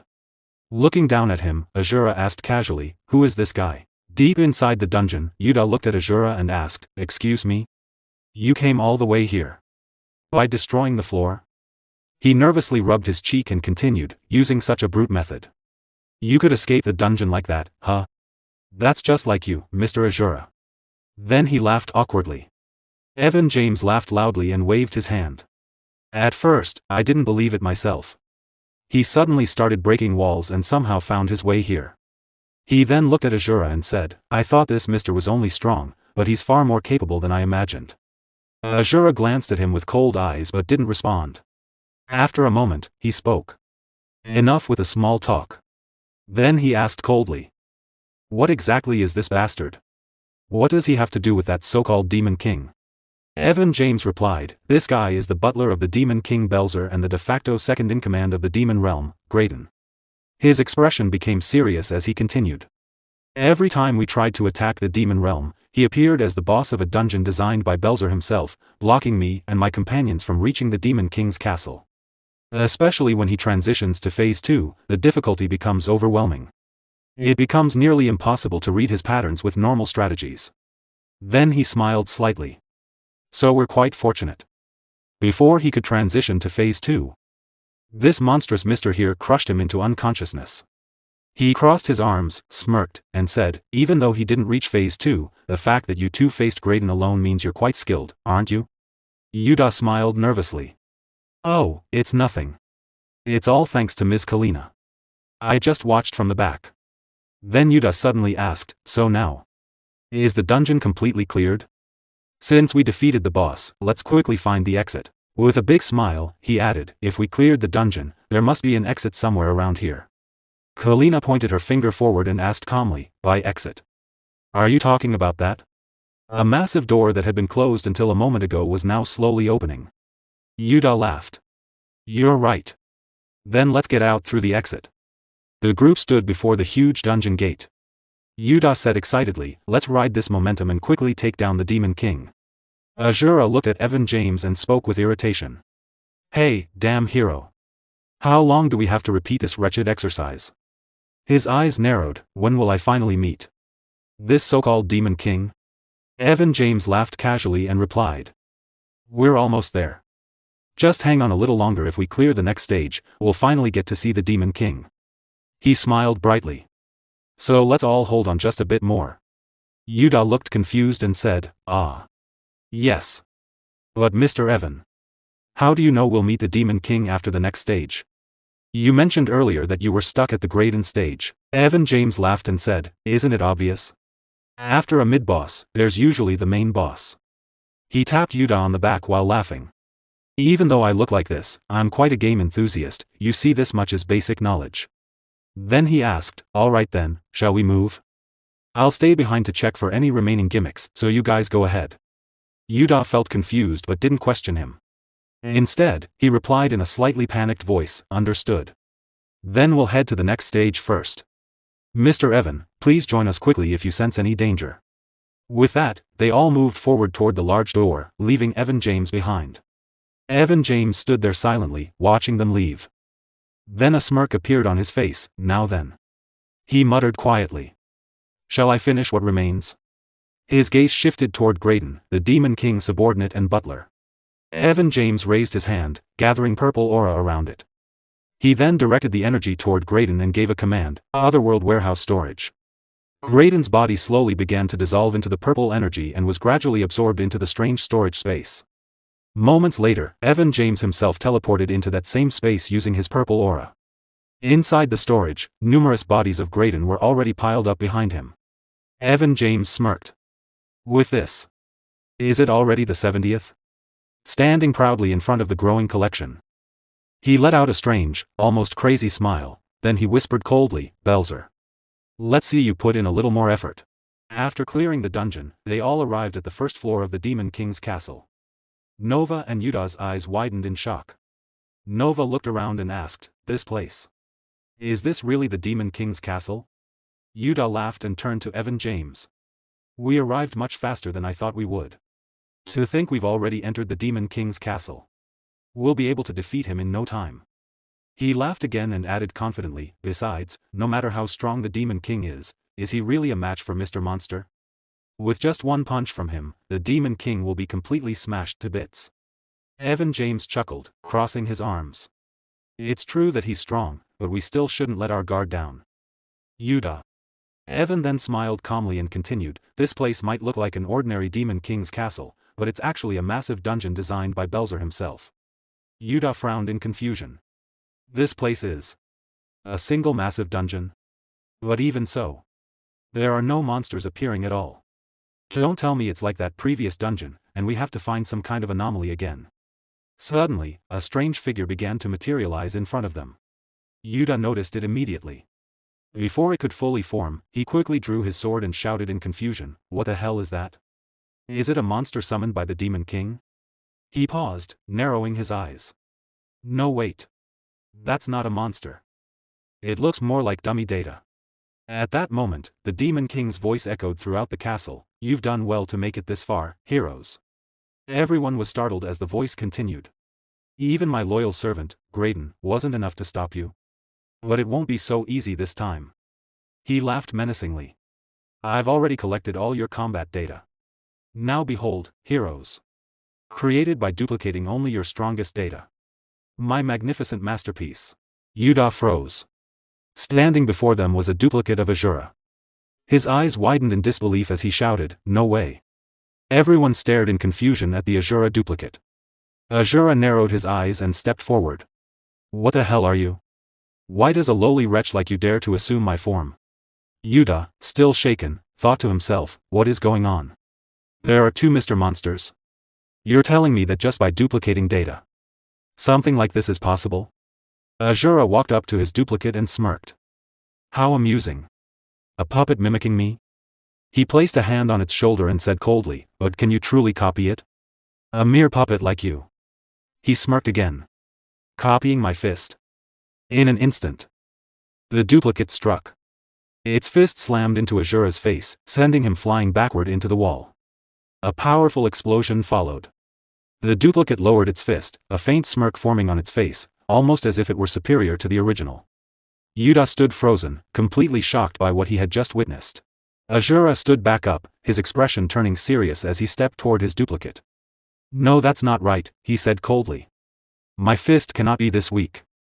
A smirk formed on his face as he bent slightly, gathering mana into his fist. Taking a firm stance, he pulled his arm back and shouted, "Try copying it properly." In the next instant, he launched a powerful punch toward the duplicate. The duplicate responded immediately, throwing its own fist forward. The two attacks collided, creating a massive surge of air pressure that rippled through the surroundings. Suddenly, Asura followed up with a swift kick, knocking the duplicate's fist aside and pushing it slightly backward, but the duplicate quickly regained its balance. It bent down, gathered mana into its own fist, and retaliated with a powerful punch. Asura barely managed to block it with both hands, but the force of the blow pushed him backward. He dug his feet into the ground, using his hands to steady himself. The duplicate didn't stop. It stepped forward again, launching another punch. Asura dodged it, but the duplicate continued its relentless assault, striking again and again. Asura kept evading, yet each attack forced him further back. Watching from the side, Yuda was stunned. "No way. It's actually fighting on par with Mr. Monster?" He swallowed hard, his eyes filled with disbelief. "Maybe it's just my imagination, but it feels like the real Mr. Monster is being pushed back." Meanwhile, Kalina loaded his heavy machine gun with purple mana. Holding it firmly, he pulled the trigger and fired at Asura's duplicate. Just as the bullets were about to hit, the duplicate turned around with a smirk and opened the Otherworld Universal Warehouse. The incoming bullets were instantly absorbed into the portal and vanished. Kalina's mouth fell open, his eyes wide with disbelief at what he had just seen. The duplicate, still gripping Asura's fist with one hand, raised its other hand and activated the warehouse again. The bullets that had just disappeared suddenly reappeared, changing direction and shooting back toward Kalina. The bullets grazed past Kalina's hair so quickly that he didn't even have time to react. He froze in place, completely stunned. Taking advantage of the moment, Asura stepped forward and threw a punch, shouting, "Keep your eyes on me, you arrogant fool." However, the duplicate simply bent down and dodged the attack with ease. Asura continued throwing punches, but the duplicate avoided each one effortlessly. Then, the duplicate summoned an item from its inventory, a warhammer. Gripping it tightly, it swung the weapon with tremendous force and unleashed a skill, Six Paths Smash. The hammer slammed into Asura, sending him flying backward into the wall. Yuda shouted in shock, "Asura?" At that moment, the Demon King's voice echoed through the castle once again. He laughed loudly. "This is it. Its performance is top-notch, isn't it?" Watching through a system screen, the Demon King continued mockingly, "See? I told you. I duplicated your strongest data. Even if the four of you combine your strength, victory is not guaranteed. So stop wasting your time and get the hell out of the demon realm." Evan James clenched his teeth angrily. "That bastard Belzer. He sure likes to talk a lot of trash." He narrowed his eyes. "To think he could even duplicate my abilities. I didn't expect things to turn out like this. So all this time, he wasn't just sitting back and waiting for us." He then looked at Asura and shouted, "Hey, mister. Snap out of it. You're not actually dead, are you?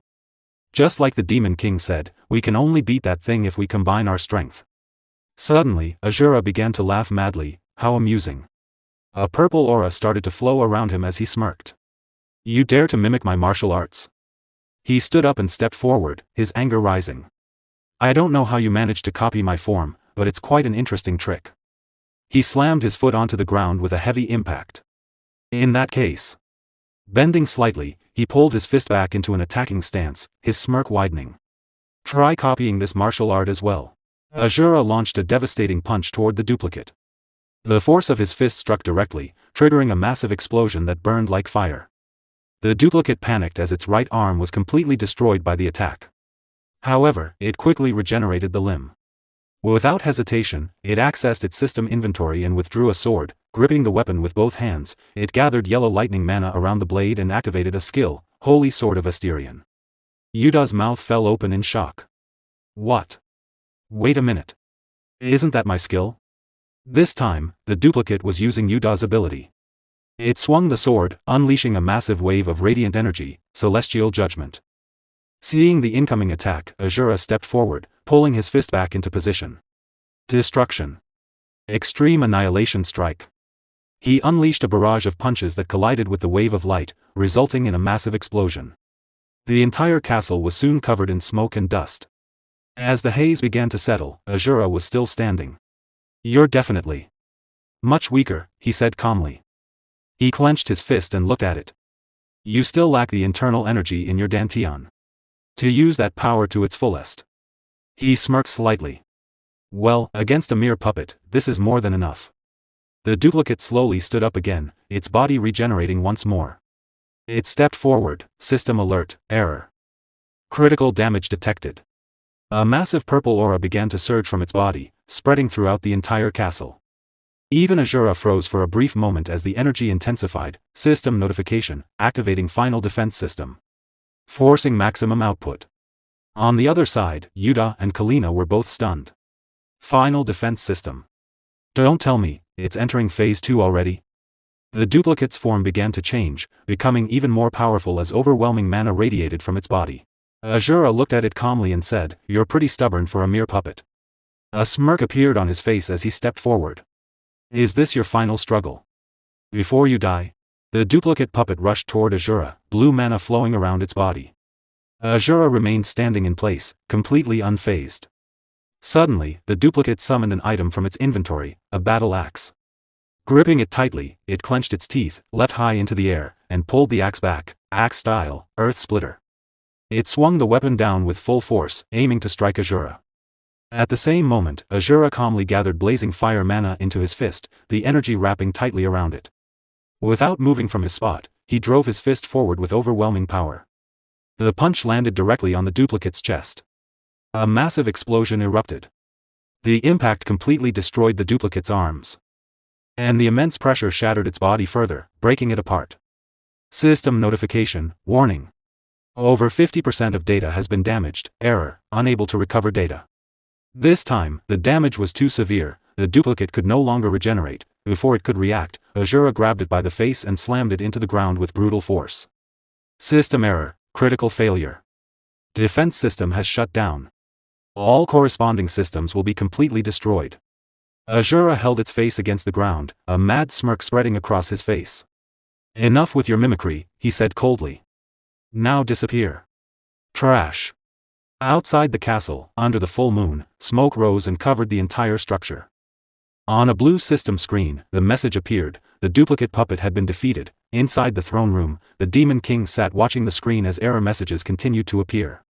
A fatal error has occurred. The dungeon boss summoned by player Nim is dissipating. The Demon King frowned. "What's this? What kind of ridiculous power is that?" His eyes narrowed in anger. Not only did he destroy the dungeon structure, but he even shut down the defense system. Then, he suddenly burst into laughter, as expected. "It won't be easy this time either." Leaning back on his throne, he smirked. Just where the hell did he find such a monster? His expression darkened as he spoke again. "But I've also prepared something special. Just to stop you, Evan James." He laughed madly, his voice echoing through the chamber. "This time, with my own 2 hands. I'll put an end to your plans." After clearing the first floor of the castle, they arrived at the top floor. Evan James stepped forward and said, "We've finally arrived. This is the entrance to the final stage, where the Demon King awaits." He looked at Asura and smiled proudly. "See? I was right, wasn't I? I told you we'd get here in no time if we pushed a little further." He chuckled and continued, "Of course, the only reason we made it this quickly is thanks to you, mister. You took care of all the remaining monsters in a single hit. If you weren't here, it would have been much harder just to get this far." They all stood in front of the Demon King's chamber. Suddenly, the door creaked open slightly. Evan James glanced at the others and said, "Now then. Shall we head in? Let's work together and take down the Demon King." After entering the chamber, Evan suddenly frowned. "Huh? Hold on." He looked around nervously. "What's this? Where did he go? How did he just disappear?" Scanning the room, he muttered, "Don't tell me the Demon King abandoned his own castle and ran off somewhere." Suddenly, a system notification echoed throughout the room. "Warning.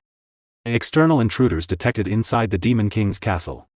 Activating intruder annihilation protocol. Releasing toxic gas in all areas." A thick cloud of gas began to spread rapidly. Everyone panicked, quickly covering their mouths with their hands. Yuta's eyes widened in fear. "Don't tell me. Is this poison?" Of all things, the Demon King is using toxic gas? Footsteps echoed through the spreading gas. A figure emerged. It was the Demon King, wearing a mask that covered his mouth. He laughed as he looked at them. Judging by your expressions, the effect is certainly working. He chuckled again. How's the taste? This is the power of my newly prepared Venom X. His eyes narrowed coldly. From the moment you inhaled this toxic gas, your deaths were already guaranteed. The Demon King activated the system again. Spread more gas, he commanded. This time, an even darker and more dangerous gas began to fill the room. The Demon King stood there, waving his hand as a red aura glowed in his eyes. You were already dead, he said coldly. System notification, amount of highly toxic gas being sprayed is increasing. Danger. Toxicity concentration inside the Demon King's castle has reached 72%. Evan James covered his mouth and shouted, damn it.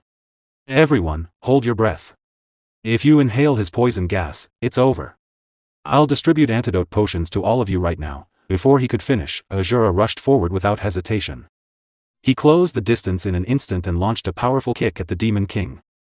But a barrier blocked the attack. The Demon King laughed. As expected. You're a monster. You can still move just fine even after inhaling this toxic gas? Or are you simply pretending to be okay? He raised a strange weapon, a poison gun, and fired it at Asura. The shot struck Asura's arm. How about this? The Demon King asked with a grin. Asura looked at his arm as the poison entered his body. This is. The Demon King smirked. This one will be harder to endure. It's far stronger than the previous poison. The moment it hits you, your arm will rot, and your organs will begin to collapse. Before he could finish speaking, Asura's fist slammed into his face. The impact shattered the Demon King's mask and sent him flying far across the room. Asura calmly grabbed the injection device embedded in his arm, crushed it, and smirked, how foolish. This is nothing.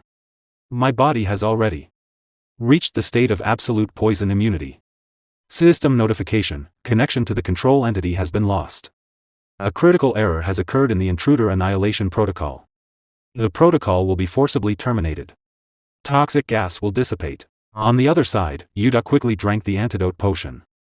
After taking a deep breath, he said, thank you, Evan James.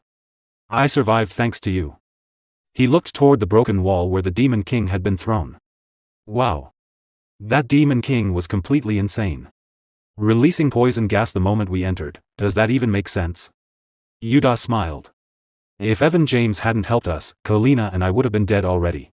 Evan James laughed lightly. Ah, come on, it was nothing. I just handed out some antidote potions. I'm just glad I brought plenty of emergency items, just in case. Kalina nodded, still holding the antidote. I let my guard down too much. I should have brought at least one antidote like Evan did. I survived thanks to you. Thank you. Evan smiled and said, instead of thanking me, why don't you thank that guy over there? We were only able to make it this far because of him. Yuta followed his gaze and laughed. That's true.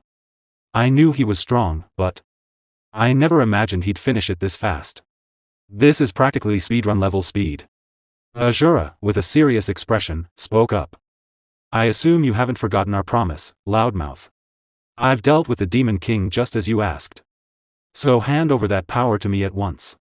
Evan James listened silently for a moment, then suddenly burst into laughter. Of course I haven't forgotten. Who do you take me for? He continued laughing. Now all I have to do is press the quest completion button. Don't worry, you'll obtain the successor's power completely. A blue system screen appeared in front of him. Quest, Successor's Ritual, defeat the Demon King. Will you complete the quest as is? Yes/no. Evan smirked. To think a day like this would actually come. I worked my ass off to clear this quest. He sighed, then laughed again. I constantly had to find new party members. The Demon King kept changing the dungeon mechanics, and the boss fights were ridiculously difficult. Just thinking about that butler guy gives me PTSD, you know? He shook his head. I almost grew old and died trying to raid this castle. Hearing this, Yuta looked at him in surprise. Evan. Then he laughed nervously.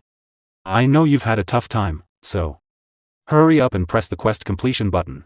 Evan James still didn't press the button, still. He said thoughtfully, it wasn't all bad. Whenever I went to town, everyone treated me like a hero. I could take expensive equipment and treasures from the kingdom's treasury whenever I wanted, just by using my name. He placed a hand on his chin, smiling to himself. And taking saintesses out on dates under the excuse of divine duties. That was quite enjoyable too. He paused, staring at the blue screen in front of him. If I end the quest like this, does that mean all those luxuries will come to an end? A grin slowly spread across his face as he began to laugh. Wait a minute. Wouldn't that be such a waste? Yuta clenched his teeth in anger. Evan laughed even louder. Since it would be a shame to end it like this, I'll just start over from the beginning. Suddenly, a system notification appeared. System notification: the successor has refused to complete the quest. Quest: successor's ritual proceeding to the third hidden route. All tower data, except for the successors, will be reset. Remaining time, 1 minute and 2 seconds. Yuta and Nova were both stunned. Excuse me? Yuta said, confused. What do you mean by that all of a sudden? After coming all this way, you're going to start over from the beginning? Why would you do something like that? Evan laughed casually. I feel a little bad for you guys, but I like my life in this tower too much to just end the quest like this. He shrugged. If possible, I want to enjoy this life forever. His tone turned colder. But that's impossible. If I don't clear the quest within the time limit, it ends with the Demon King's victory. He smirked. So the method I discovered was to intentionally trigger a bug in the quest and continuously reset the tower. He looked at them calmly. Soon, your data will disappear as well. Thanks for everything up until now. He laughed again. Thanks to you, I was able to reset it easily. Even after the tower resets. I won't forget you. Suddenly, a massive black cube was summoned above him by the system. It began to fall. Evan quickly jumped back, narrowly dodging it. Standing before him, the Demon King. Still alive. Covering his mouth with one hand, he waved the other slightly and spoke in a cold voice. I told you clearly, Evan James. I would never let things go your way. A system notification appeared again. System notification: the contents of the quest successor's ritual have been modified. It is no longer possible to reset the tower. The bug you have been abusing has been completely patched. A dark purple aura flowed from the Demon King's eyes, blood visible at the corner of his mouth. The Demon King Belzer raised his hand and sneered at Evan James. So, you patched the bug? With your own hands? Don't make me laugh. Even for you, that's impossible. Hearing this, Evan James clenched his teeth in anger, his eyes narrowing sharply. Belzer continued coldly, the only thing you can tamper with in this tower is this demon realm. A surge of dark purple energy gathered in his palm, swirling violently before expanding into a vast zone. The moment Evan was caught inside it, panic flashed across his face, a system notification echoed, system overdrive activated, movement restriction rules have been applied to the current zone, the targeted player cannot move for 10 minutes, Belzer stood before the immobilized Evan, effortlessly controlling the zone with one hand. You've given me far too much time, Evan. His voice grew colder with each word. Thanks to you constantly resetting the tower, I've learned more and more about its system and structure. Just as I expected, this tower is full of flaws. The basic system logic is a mess, riddled with contradictory code. He smirked. That's why you were able to exploit that precious bug of yours. Restarting from the beginning without completing the quest.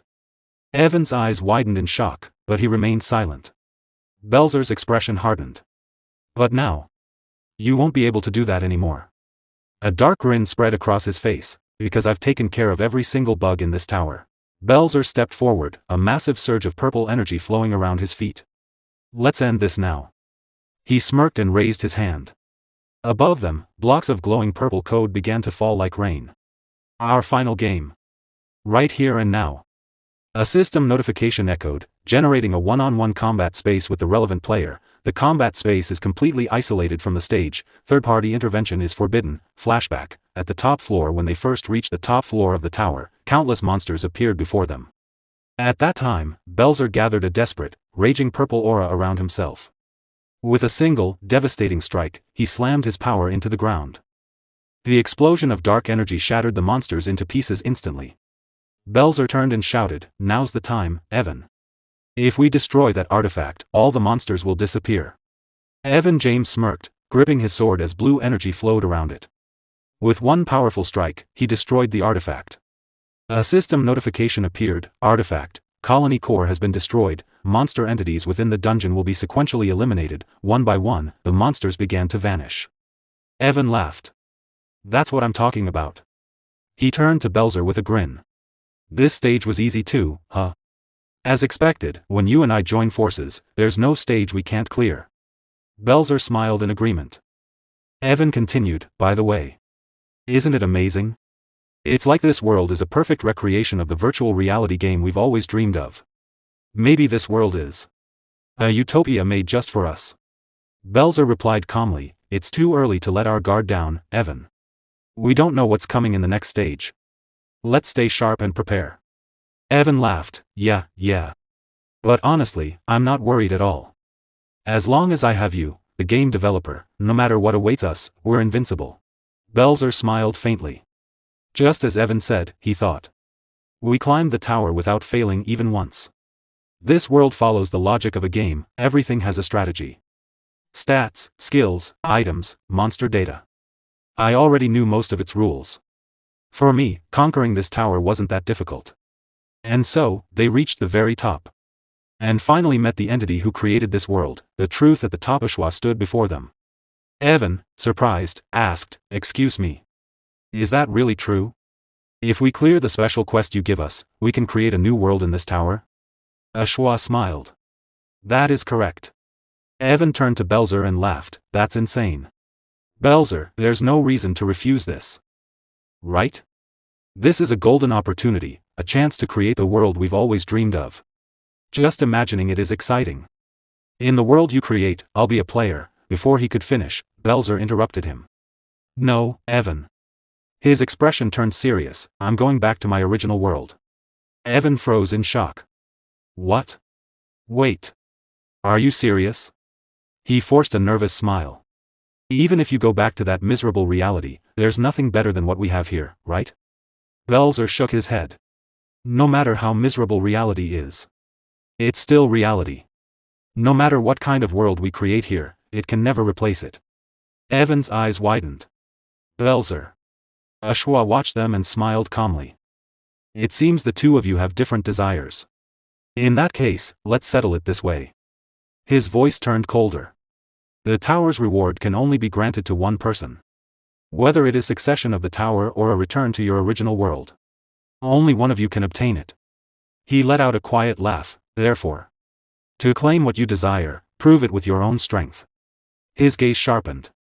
The tower's reward will be granted. Only to the one who clears the quest. Back into present time. A system notification echoed through the battlefield. The current space is completely cut off from the outside, access and interference by external entities are blocked. Outside the isolated space, Yuda and Asura stared at the barrier forming before them. Yuda's eyes widened in shock. What? What is going on here? Why did that demon king suddenly resurrect? What on earth is happening in there? Asura, however, remained silent, watching with curiosity. He slowly raised his hand, forming a crackling yellow lightning spell in his palm. Without hesitation, he fired it at the isolation space. The barrier trembled violently as dark energy surged across its surface. A system alert rang out, error, abnormal interference detected. Yuda and Kalina stared in disbelief, their eyes wide and mouths slightly open. Yuda shouted, what are you trying to do now? Ignoring him, Asura placed both hands against the barrier and began forcing it open with sheer strength. The space itself started to crack under the pressure.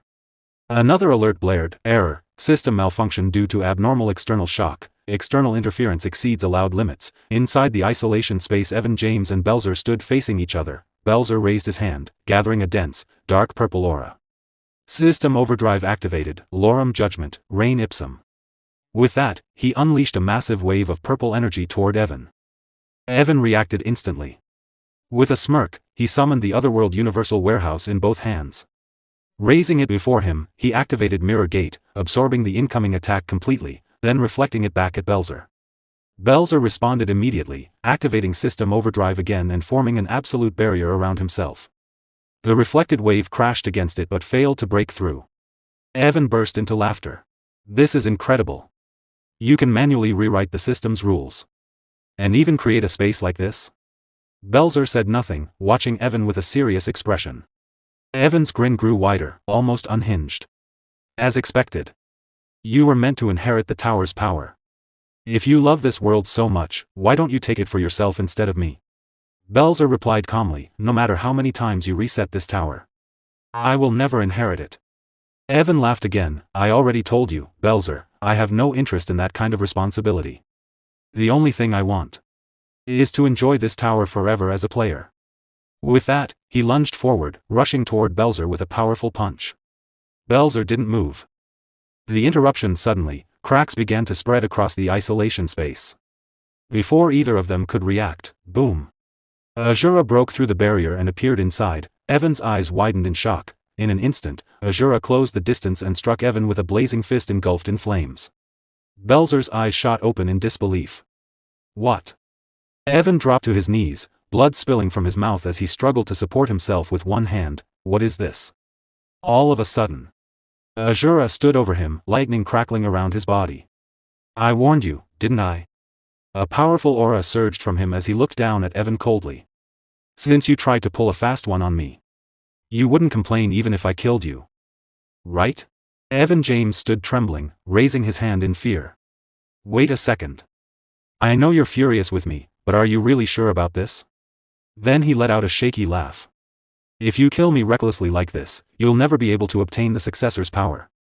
A smirk spread across his face as he continued, if the quest ends with the Demon King's victory, Belzer will return to his original world as a reward, and no successor of the tower will ever emerge.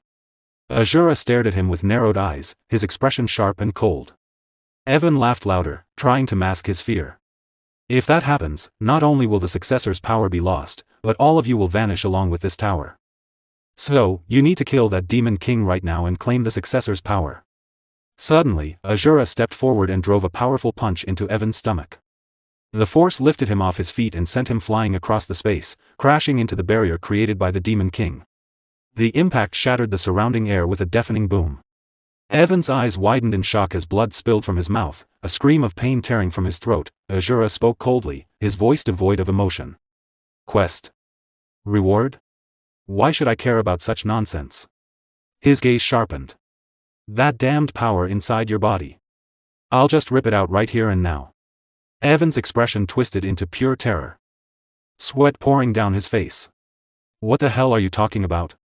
Extracting an incomplete successor's power is impossible. Before he could finish, a yellow aura flared in Asura's eyes. He clenched his fist and struck again. King Asura style, dantian shattering origin annihilation. The devastating blow slammed Evan into the ground, cracking the surface beneath him as shockwaves rippled through the area, smoke rising all around. Evan couldn't withstand the impact. Blood poured from his mouth as his body trembled on the verge of collapse. A system notification echoed, dantian shattering origin annihilation activated. Streams of radiant energy burst from Evan's body as Asura began forcibly extracting the power within him. Another notification followed, the successor's power stored within the player's body is being forcibly extracted. Meanwhile, the Demon King Belzer watched in stunned disbelief, his eyes wide. Just who the hell is he? He thought. This man is insane. Not only is he breaking the tower's system with his bare fists, but he's also ripping the successor's power out of Evan's body. Without any restrictions. A chill ran through him. Is it possible that to him, this tower's system is nothing more than a child's game? Meanwhile, Asura smirked as he grasped the successor's power in his hand.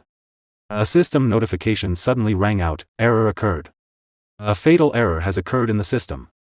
Due to the fatal error, the quest is being forcibly terminated. Smoke engulfed the entire area. A scream echoed through the haze as Evan James coughed up blood. The successor's power had already been torn from his body. On the brink of death, he let out a weak laugh. I knew it. From the moment I first saw you. He muttered. But you're still so damn strong. It's almost laughable. I can't believe something this absurd is even possible. Asura stood silently, holding the extracted power in his hand, his gaze fixed on Evan. Lying on the ground, Evan could barely open his eyes. A blue system window flickered in front of him. Ah. So this is how it ends. He thought. Without anyone inheriting the power of the tower. It was all pointless.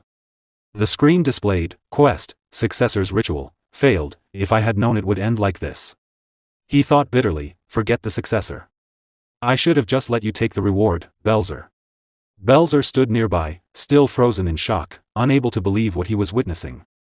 Blood trickled from Evan's nose as he gave a faint smile. If I had. We wouldn't have had to go through this quest from the very beginning. Back then, in the Demon King Belzer's castle. Evan James spoke with disdain. This disgusting quest. One that only ends when one of us dies. This hellish trial of ours. After defeating the Demon King, Evan stood over him, exhausted, gripping his sword. This round ends in my victory, Belzer, he said. Now, I will inherit all the power of the tower. And manifest the world we once dreamed of. Belzer lay on the ground, blood spilling from his mouth. Looking up at him with a serious expression, he called out, Evan James. Evan gritted his teeth in anger and shouted, then why didn't you inherit the tower's power sooner? If you had accepted the quest from the beginning, neither of us would have had to die. Hearing this, Belzer lowered his head sadly, remaining silent for a moment. Then he spoke quietly, I've told you before. This world is nothing more than an illusion created by Eshua. That's why. Creating another illusion within her illusion is meaningless, worthless. He closed his eyes. So don't feel guilty. And just kill me already. Even if we turned back time, I would have made the same choice. The true winner of this quest is you, Evan James. Evan clenched his fist, his anger rising. Don't be ridiculous. Do you think I'll let the quest end like this? A blue system window opened before him. Even though I didn't want it to end this way. Evan said, his voice softening, this world created by the quest is just like the game I always dreamed of, Belzer. Belzer's eyes widened in shock. Evan laughed lightly. All those dungeons and gimmicks you created. As a player, they were so much fun to conquer. He looked at Belzer with a faint smile. So I'll continue. I'll live in this world with you, Belzer. Without clearing the quest. I'll stay in this perfect game forever. With a smirk, Evan activated the system, and recreated the quest once again. Back in the present, a system notification echoed, Quest, Successor's ritual has been terminated. No successor of the tower has emerged, all data of the tower will be deleted. Evan James remained seated on the ground, a faint aura flickering around him as it slowly began to fade. His body started to break apart, piece by piece, dissolving into fragments as the system erased his data. With a weak voice, Evan said, now that I'm actually dying like this, I suddenly feel so much regret. If possible, I wanted to enjoy more of the games you created. No matter how much of an illusion it was. I still liked this world. Asura looked at him with a cold expression. You still haven't come to your senses. You foolish brat. Evan looked at him in confusion. Asura narrowed his eyes, anger flickering within them. This foolish world, constructed by someone else. What's so good about it that you cling to it so desperately? Evan's eyes widened slightly. What? A stage built on someone else's rules, Asura continued, his voice sharp and unyielding. A reality defined by others. To cling to such a ghost. And repeat a finished game over and over again. That is the height of folly. He pressed his foot firmly against the ground.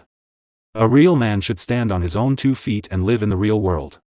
With cold eyes, he added, a life inside a comfortable illusion can never become real. Evan blinked in surprise. The real world. I should live in. Then he suddenly smiled. You're a funny guy, mister. He slowly raised his head as a purple aura consumed him, his body continuing to disintegrate under the system's deletion. What's the point of telling me that now? He said softly. Does it even matter anymore? He let out a quiet laugh. Well, I had a good run in my own way. I went on many exciting adventures. And met plenty of beautiful women. He chuckled faintly. Considering all that, I can say it was a pretty decent life, right? His body continued to scatter into fragments. If there's a next time, maybe I'll try living in the real world. A blue system window appeared one last time. The player's data has been completely deleted. The maintenance conditions for the battle zone are no longer met. In the next moment, Evan James vanished completely, his existence erased. Asura stood silently, still holding the successor's power in his hand, facing Yuda. Another notification followed. The player's one-on-one battle zone is being deactivated. Yuda and Kalina stared in shock. You're safe? Kalina asked. Yuda, still stunned, spoke again. What on earth happened in there? What happened to Evan? And the Demon King? The Demon King, Belzer, replied solemnly. Evan James lost the successor's power. and has vanished from this world forever. Yuda's eyes widened in disbelief. You will never see Evan again in this world, Belzer continued. Yuda shook slightly. Evan lost the successor's power and vanished. Then that means you. Yes, Belzer answered. That man stripped Evan of his power, and as a result, the quest ended in my victory. He paused before continuing, his voice heavy. Soon, I will return to my original world. When that happens, this tower will lose the power of its system. And all remaining data within it will be erased. He looked at them carefully. I don't know where you all came from, or why you sought the successor's power. But one thing is clear. His eyes narrowed, a trace of anger surfacing. Your true goal is the Goddess Eshua, the one who created this world. After a brief silence, he spoke firmly, in that case, I will tell you her whereabouts. Yuda was shocked to hear that and asked in disbelief, what? How did you know that we were looking for Eshua? Demon King Belzer lowered his head sadly and pointed toward Asura. That man's power. There's no doubt about it. It's the kind of power that could destroy the world Eshua created. He clenched his fist in anger. I wanted to destroy this world too. Just like him. Eshua is the one who imprisoned me and Evan James in this fake world. And this system. She created all of it. But unfortunately, I lacked the power to destroy it.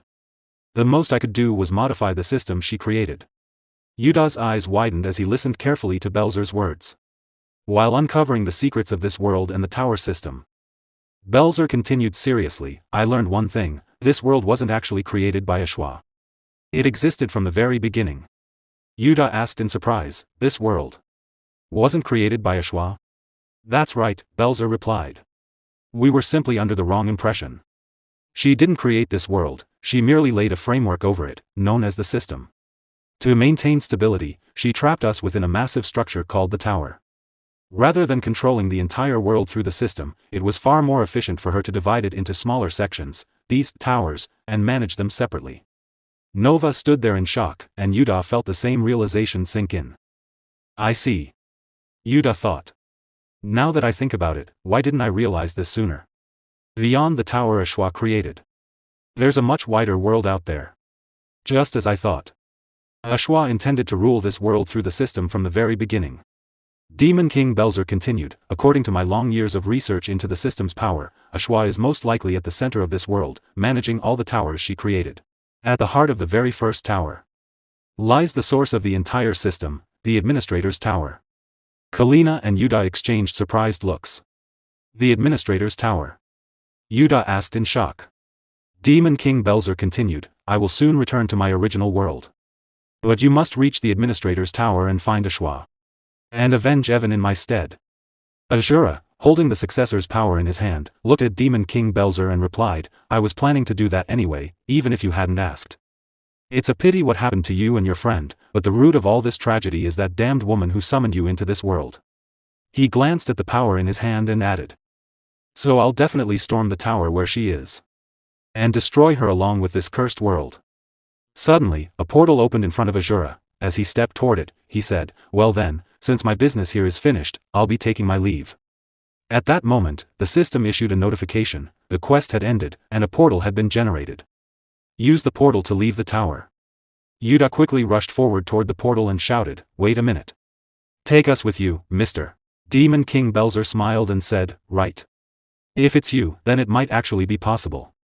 As soon as he finished speaking, his castle began to collapse around him. A blue system window appeared before his eyes. The return ritual has been completed. All tower data, except for the returner, has been erased. Do you truly wish to return now? Yes/no, Demon King Belzer quietly read the message displayed on the screen. Then, with a calm smile, he muttered, seriously. Why do you always ask this kind of question only after everything is already over? Slowly, he raised his hand toward the blue window. There's absolutely no reason for me to remain in this world any longer. He selected yes. The system responded immediately, you have selected return. Great work, player Nim. Suddenly, his original form began to return. Another notification appeared. Your data will now be transferred to your original world. Belzer quietly whispered, so. I'm really going back just like this. He slowly narrowed his eyes. If possible. I wanted to return to our original world together with you. If all of us had made the same choice. If we had never been summoned to this tower in the first place. Then we wouldn't have had to fight like this, right? As his body gradually began to disappear and transfer back to his original world, a faint smile appeared on his face. I miss those days when we used to play games together. Evan. The days when we had no worries or burdens. When we simply enjoyed gaming together. With no successor left behind, the tower itself finally began to crumble and fall apart. Yuta and Nova watched in shock as the tower slowly crumbled and fell apart before their eyes. In the end. This tower is being destroyed as well, Yuta said quietly. It seems that without a successor, the tower cannot sustain its power. And naturally ceases to exist. After a brief silence, he suddenly asked, by the way, the administrator's tower the Demon King mentioned. Where in the world is it? He said it was located at the center of this world, but no one even knows where that center is. Kalina crossed her arms and replied calmly, first, we need to understand the geography of this world. Now that we've obtained the power of a successor as well, we should take our time and explore the world beyond the tower for a while. Meanwhile, Asura sat silently nearby, holding the successor's power in his hand as he attempted to absorb it. The moment he began absorbing the power, a massive pressure of energy exploded outward. Yuta immediately felt the overwhelming force and quickly raised his arm to shield his eyes. Has it started again? He thought nervously. He gritted his teeth as energy flowed through his eyes, as expected. Just like last time. Unknown memories are flooding into my mind. Inside his memories, he saw a successor's power resting at the edge of a collapsing cliff. Massive cracks spread across the ground as pieces of the cliff broke apart. A figure stood before the successor's power while a dark purple aura swirled around it. The mysterious figure slowly stepped forward and touched the successor's power. The moment their hand made contact, countless blue system windows appeared in the air, each screen contained the data of every tower. And every successor connected to them. The figure quietly observed all the information. It was Eshua. A faint smirk appeared on her face as she took control of the entire system and every tower connected to it. The scene shifted back to the present. Asura had already finished consuming the successor's power. Slowly rising to his feet, he looked ahead seriously, just as I thought. With this power, Eshua's seal is slowly beginning to break. He clenched his fist as he felt the energy flowing through his body. However, it is still vastly insufficient to restore my dantian. Nova and Yuta both looked shocked. Still. Vastly insufficient? Yuta asked nervously. Yes, Asura replied coldly. Before we head to the tower where that damned woman is, I must break this seal as quickly as possible. Otherwise, I'll fall victim to that woman's wicked arts once again. And my dantian will be sealed another time. He paused briefly before continuing, but we cannot keep traveling together forever while collecting these powers one by one. Yuta looked confused as Asura pointed toward them. From now on, each of you will take charge of one tower and obtain the successor's power yourselves. Hearing that, Yuta panicked immediately and waved his hands in confusion. Excuse me? How are we supposed to obtain a successor's power without you, mister? Maybe Kalina could do it. But how is someone like me, with zero abilities, supposed to clear a tower? Before he could continue, Asura suddenly smacked him on the head. Pathetic fool. Aff. Yuta cried out in pain while holding his head. Asura looked down at him coldly. Have you already lost the will to grow stronger? Naturally, all of you are still far too weak to destroy a tower. You lack both the basic stamina and the physical condition required to survive. Asura clenched his fist with determination and said, however, if you undergo my special training, all of you will completely transform. He slowly stood up and smirked confidently. Look forward to it. I will make you stronger than anyone else. A few hours later, deep within the quiet forest, Yuta's training finally began. Holding his sword tightly with determination, Yuta rushed toward Asura. However, the moment he tried to attack, Asura casually struck him away with a single blow. Yuta's sword slipped from his hand as he was sent flying through the air. He crashed violently into a nearby rock, shattering it from the impact. Gah! Blood spread from the corner of Yuta's mouth as he endured the critical hit. With anger in his eyes, he glared at Asura and shouted, "Come on, mister. Can't you go a little easier on me?" He gritted his teeth, narrowed his eyes, and held his chest in pain. Every time I spar with you, it feels like my entire body is going to break apart. Then, with a frustrated expression, he continued, besides, what's the point if every match ends in 1 second? I haven't even been able to properly swing my sword yet. Asura looked at him calmly and replied, you fool. Have you learned nothing after getting beaten up like that? he slowly stepped forward. The important thing in this sparring is not whether you can swing that trivial sword or not. Still sitting on the ground, Yuta looked at him in confusion. Asura continued, it's about figuring out how to block my fist. And discovering what methods you could possibly use to win a sparring match against me. And then, honing every one of those methods and possibilities. Without that level of resolve and desperate effort, you'll continue being sent flying by my fist every single time. Yuta slowly spoke up. Does that mean I should approach every sparring session prepared to die? He narrowed his eyes thoughtfully. Using any means and methods necessary. With the resolve to cut you down with my sword? Asura smirked slightly, that's right, brat. Yuta picked up his sword once again and stood to his feet. All right. Just don't go back on your words later, okay? Because from now on, I'm really going to fight using every dirty trick I can think of. The moment he finished speaking, Yuta rushed forward at full speed.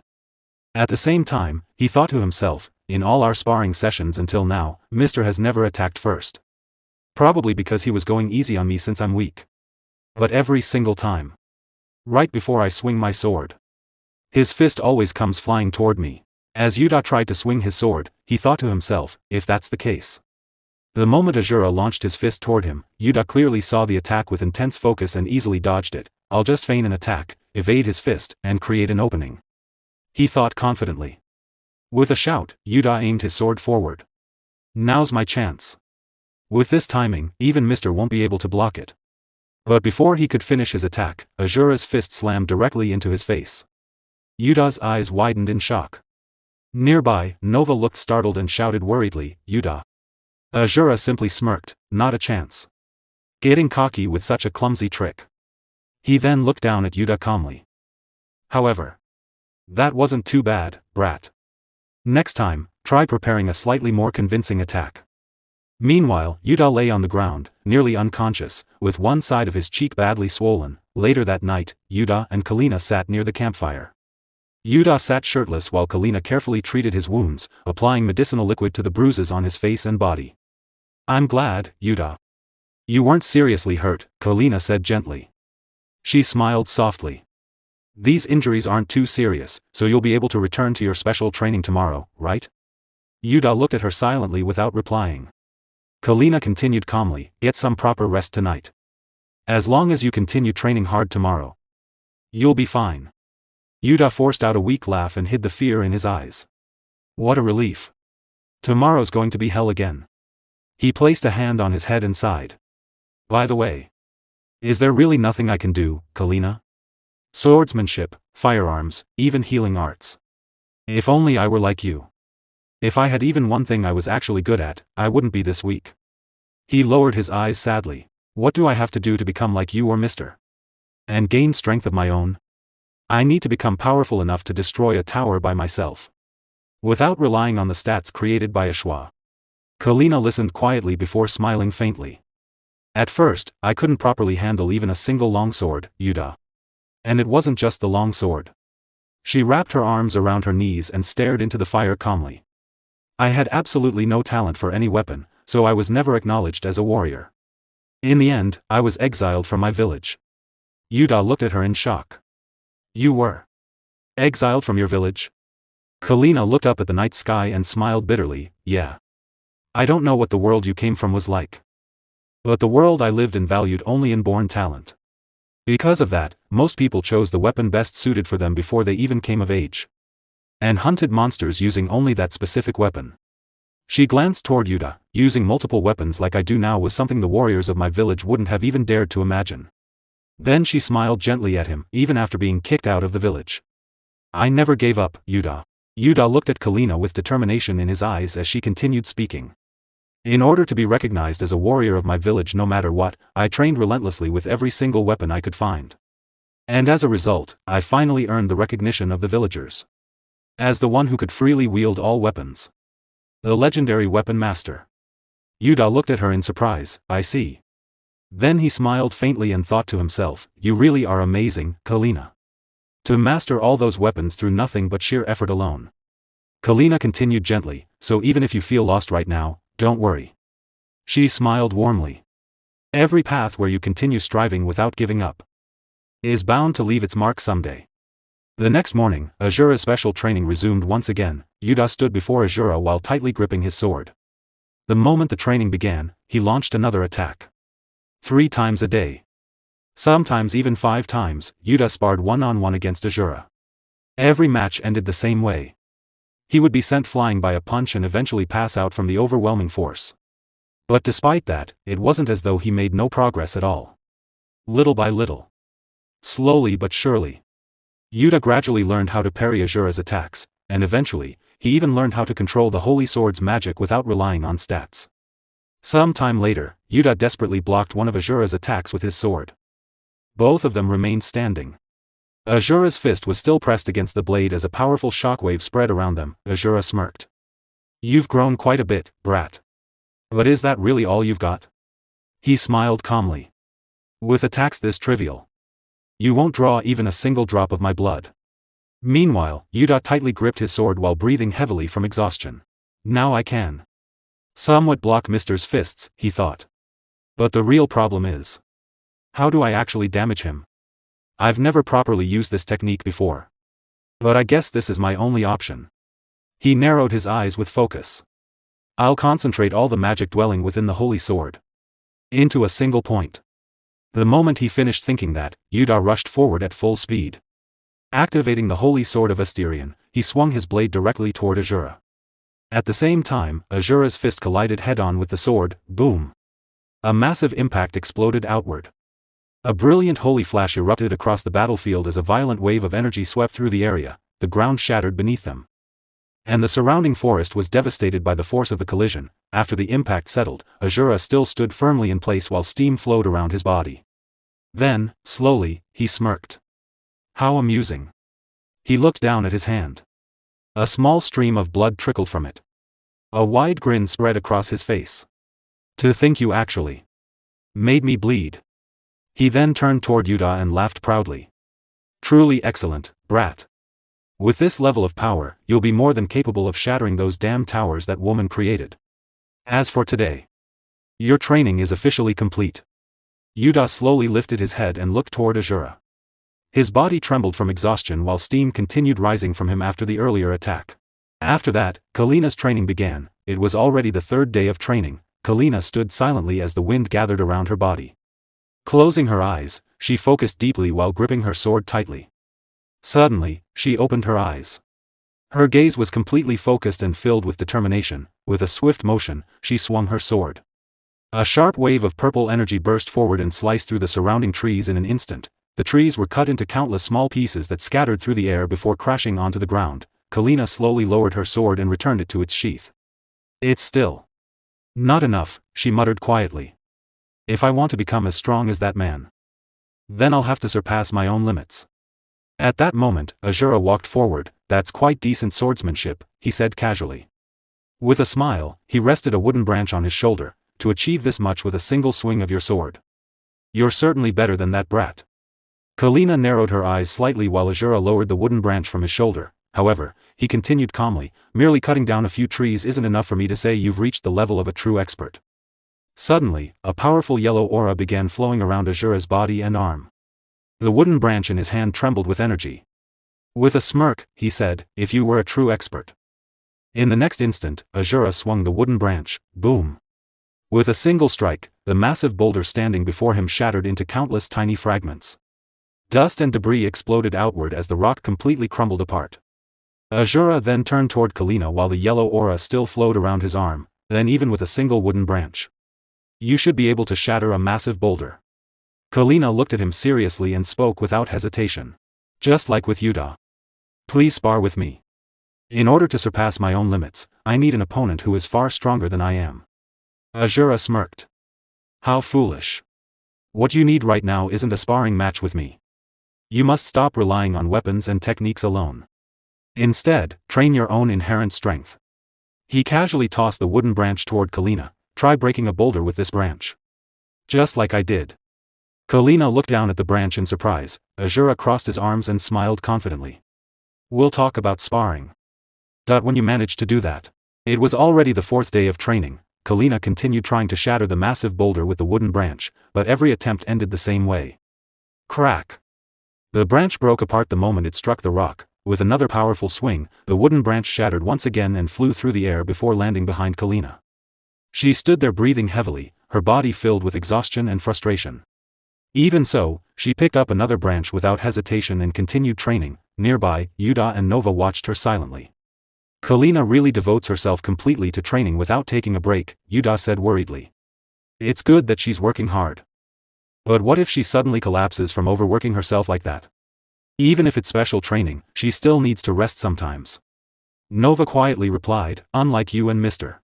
Kalina is the only one who still retains her stat system. Although she's barely relying on its power right now. As long as the stat system remains, it will be difficult for her to surpass the limits of her fixed stats. Yuda looked at her curiously, so the power of the system is actually suppressing Kalina's growth? Sitting on the ground with his arms resting on his knees, he turned toward Nova. In that case, if Mr. destroyed Kalina's status window as well, wouldn't that solve the problem? He should be able to break her status window the same way he broke mine. Nova placed a hand on her chin and thought quietly for a moment. Well, it would be great if that were possible. But if her status window were destroyed recklessly, she could lose her life along with it. Because the status window is directly linked to a player's life force. If the status window disappears, their life force also drops to 0. Yuda's eyes widened in shock. If the status window is destroyed, you mean she could actually die? Then he quickly waved his hand in confusion. But Nova, if that were true, then when our status windows broke, shouldn't we have disappeared immediately like Lee Chanwoo did? Nova lowered her eyes slightly. To be honest, I'm not completely sure about that either. But the important thing is this. Destroying the status window is not the method Kalina needs in order to surpass her limits. She glanced toward Kalina. And Mr. is probably already aware of that. The way for Kalina to overcome her own limits is something she must discover for herself. By the 5th day of training, Kalina still had not managed to shatter the boulder. Once again, she swung the wooden branch while purple aura flowed around it. Again. And again. And again. But nothing changed. One wooden branch after another broke apart.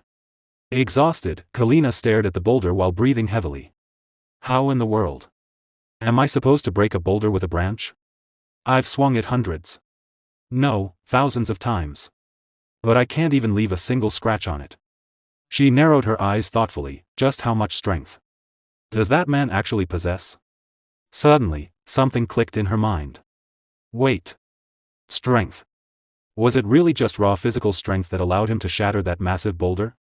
If he had destroyed it through strength alone, then the branch he used should have broken too. However, the branch he used, it was as though it had become steel itself. It didn't break. Or even bend. Kalina slowly looked down at another wooden branch in her hand. I don't know exactly how he did it.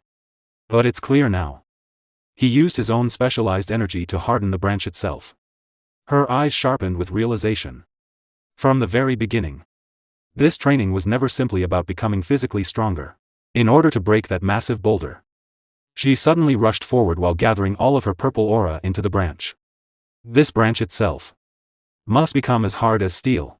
On the other side, Asura walked forward while holding a wooden branch in his hand. Suddenly, his footsteps came to a halt as he sensed something. He turned his gaze toward Kalina and smiled faintly.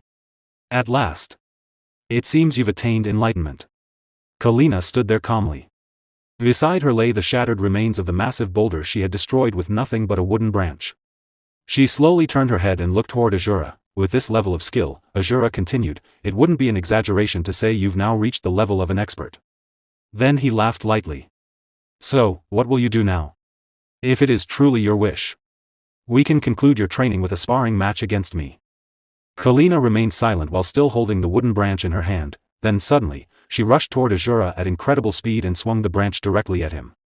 Asura calmly raised his own wooden branch to block the attack. But before he could react properly, Kalina had already changed the trajectory of her strike and landed a direct blow from behind. Asura's eyes widened slightly in surprise. He looked down at the wooden branch in his hand. A deep crack had formed across it. In the next instant, crack. The branch shattered into pieces. Kalina lowered her weapon and spoke calmly, a sparring match is no longer necessary. My limits. I have already surpassed them on my own. A powerful purple aura flowed around her as she activated her new technique, new Kalina style, Vajra weaponization. Nova raised her hand and used her magic power to scan the surrounding area. She slowly closed her eyes and carefully observed the flow of energy before speaking. There are only 2 towers in this area where the successor's power can be sensed. One is not far from here, while the other is a bit farther away. Yuta placed his hand on his chin and thought for a moment before speaking. So there are only 2 towers nearby with successor powers. He then looked at Asura and asked, "So, what should we do now, mister? Since you're already strong enough, Kalina and I should form a team before he could finish speaking, Asura interrupted him. "No. You're coming with me, kid. I need your assistance so I can destroy that damn tower." Yuta was surprised to hear that. "Wait. Why are you suddenly acting out of character? How could I possibly be of any help to you?" Asura calmly explained, "That woman has already reached a level where she can destroy a tower on her own without your help. You've also become much stronger compared to before. However, if you don't accompany me, you'll surely lose your life." He continued, "Consider this your final training. Stay by my side and learn well." Yuta nervously scratched his head and replied, "Since you put it that way, I guess I don't really have anything to say against it." He gave an awkward laugh before turning toward Kalina. "Are you okay with this, Kalina? You don't have to go with us." Kalina smiled calmly and replied, "Yeah, I don't mind. It's a good chance to test the results of my training, so I actually think this is a great opportunity." She then looked at Yuta and added, "Don't worry about me.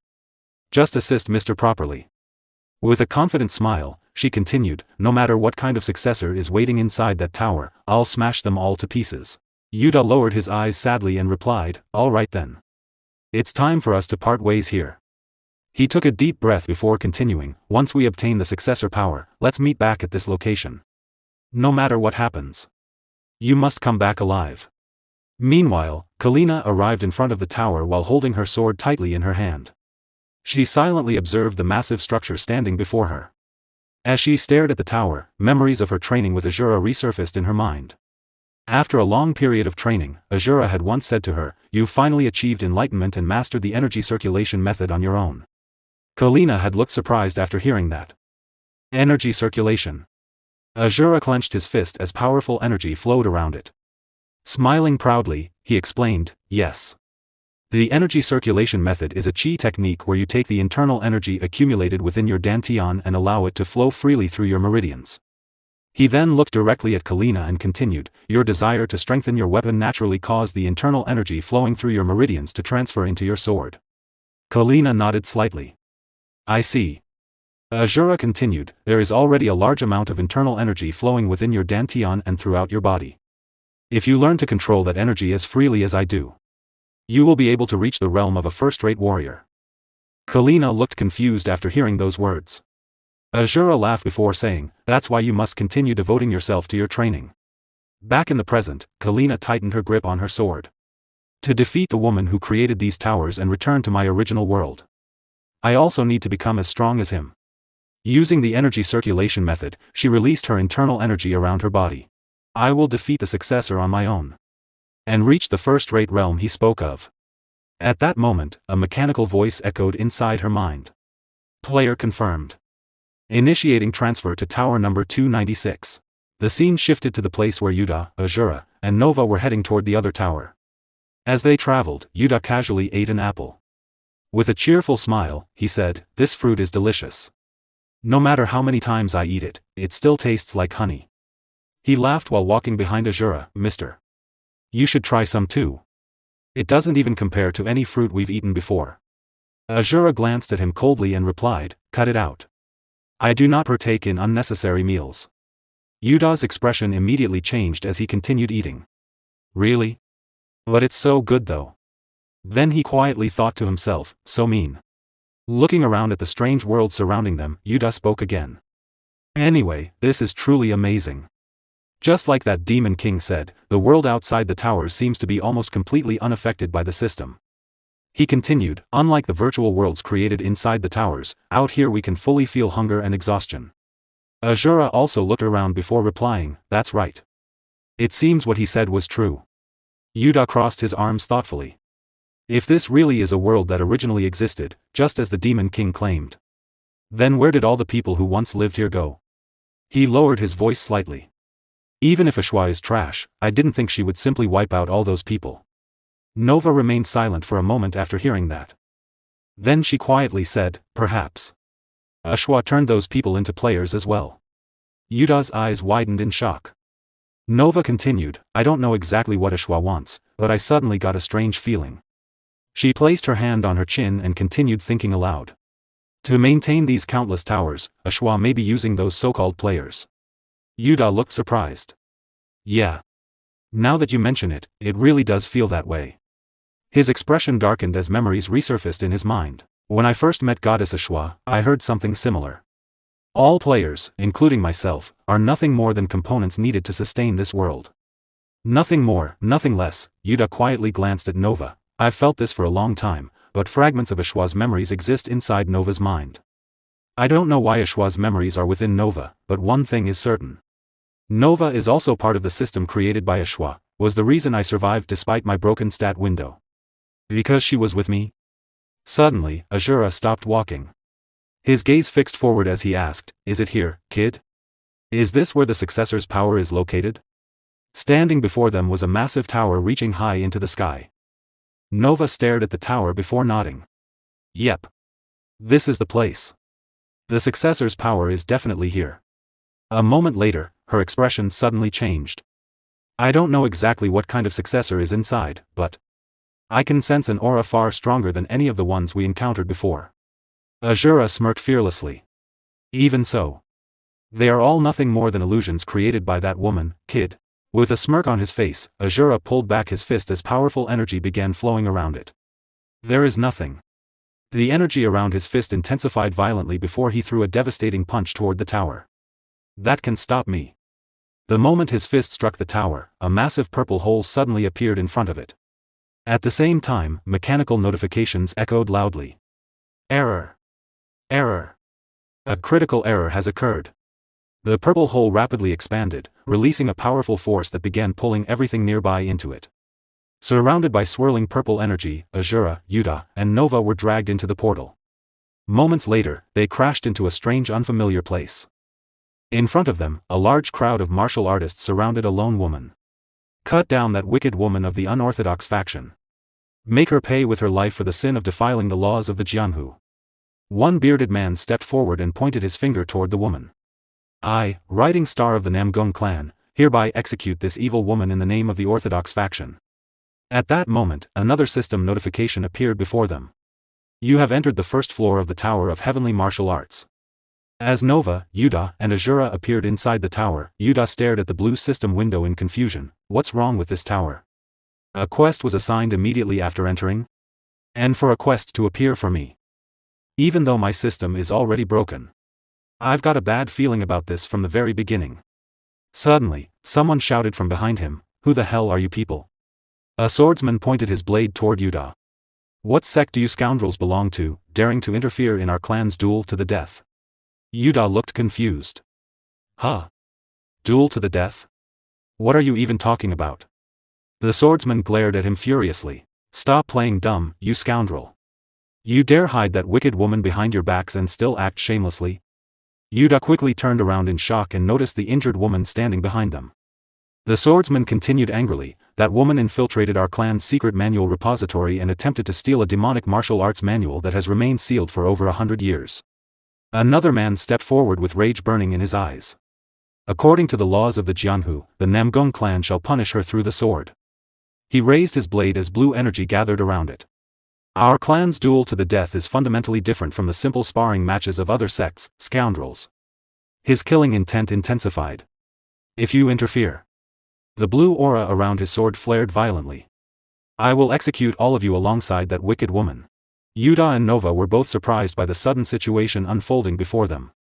Yuda frowned nervously and thought, huh? What's going on all of a sudden?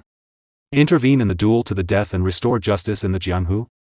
Shouldn't I at least know the situation before trying to restore anything? He narrowed his eyes and continued thinking, I don't know what's happening, but it seems this tower gives every player who enters a specific quest. Otherwise, there's no way such a strange quest would suddenly be given to me and Mr. For now, we should first stop this duel to the death. If we don't clear the quest, we won't be able to advance to the next floor. Suddenly, Asura stepped forward and coldly said, "You are truly arrogant, young rising star." He narrowed his eyes in anger and continued, "To dare call me a scoundrel. Do you really have a death wish?" Hearing those words, Namgung Jinhui gritted his teeth angrily in disbelief. "What?" Meanwhile, Yuta quickly turned toward Asura and shouted, "No, mister. What are we going to do if you make things even worse?" However, Asura ignored him completely. With a furious smirk on his face, he looked at the swordsman and said, "I don't care about your duel to the death. I just want to destroy this damn tower quickly and obtain the successor's power. So I'll ask you directly." Namgung Jinhui raised his sword toward Asura in confusion. Asura clenched his fist, causing pressure to spread through the surrounding air, before asking, "Are you the successor of this damn tower?" The nearby members of the Namgung clan heard those words and began muttering among themselves, "Successor of the tower? What the hell are those guys talking about? They sound completely insane.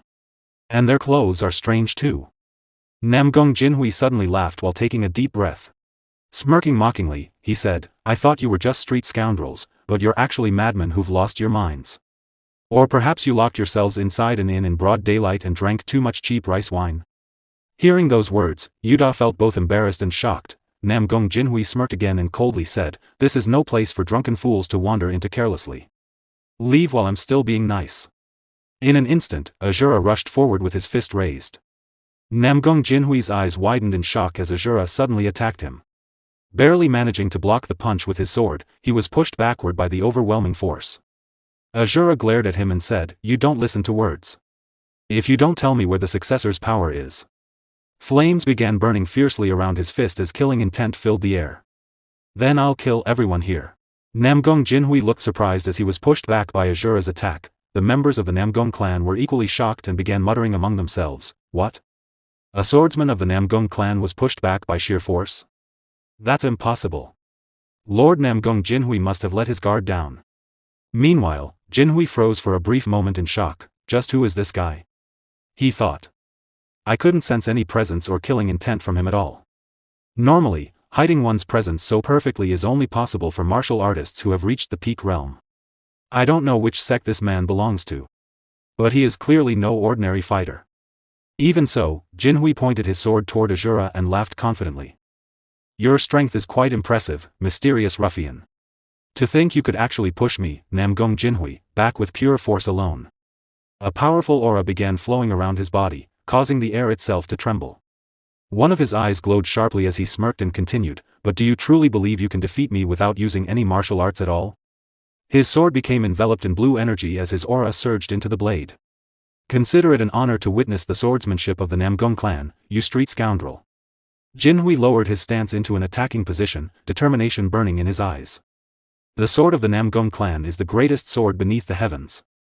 In the next instant, he activated his technique, Blue Sky Righteous Sword Art. Jinhui rushed forward at incredible speed. Asura, however, remained standing calmly in place without moving an inch. Leaping into the air, Jinhui swung his sword down fiercely. Second form, One Pure Heart.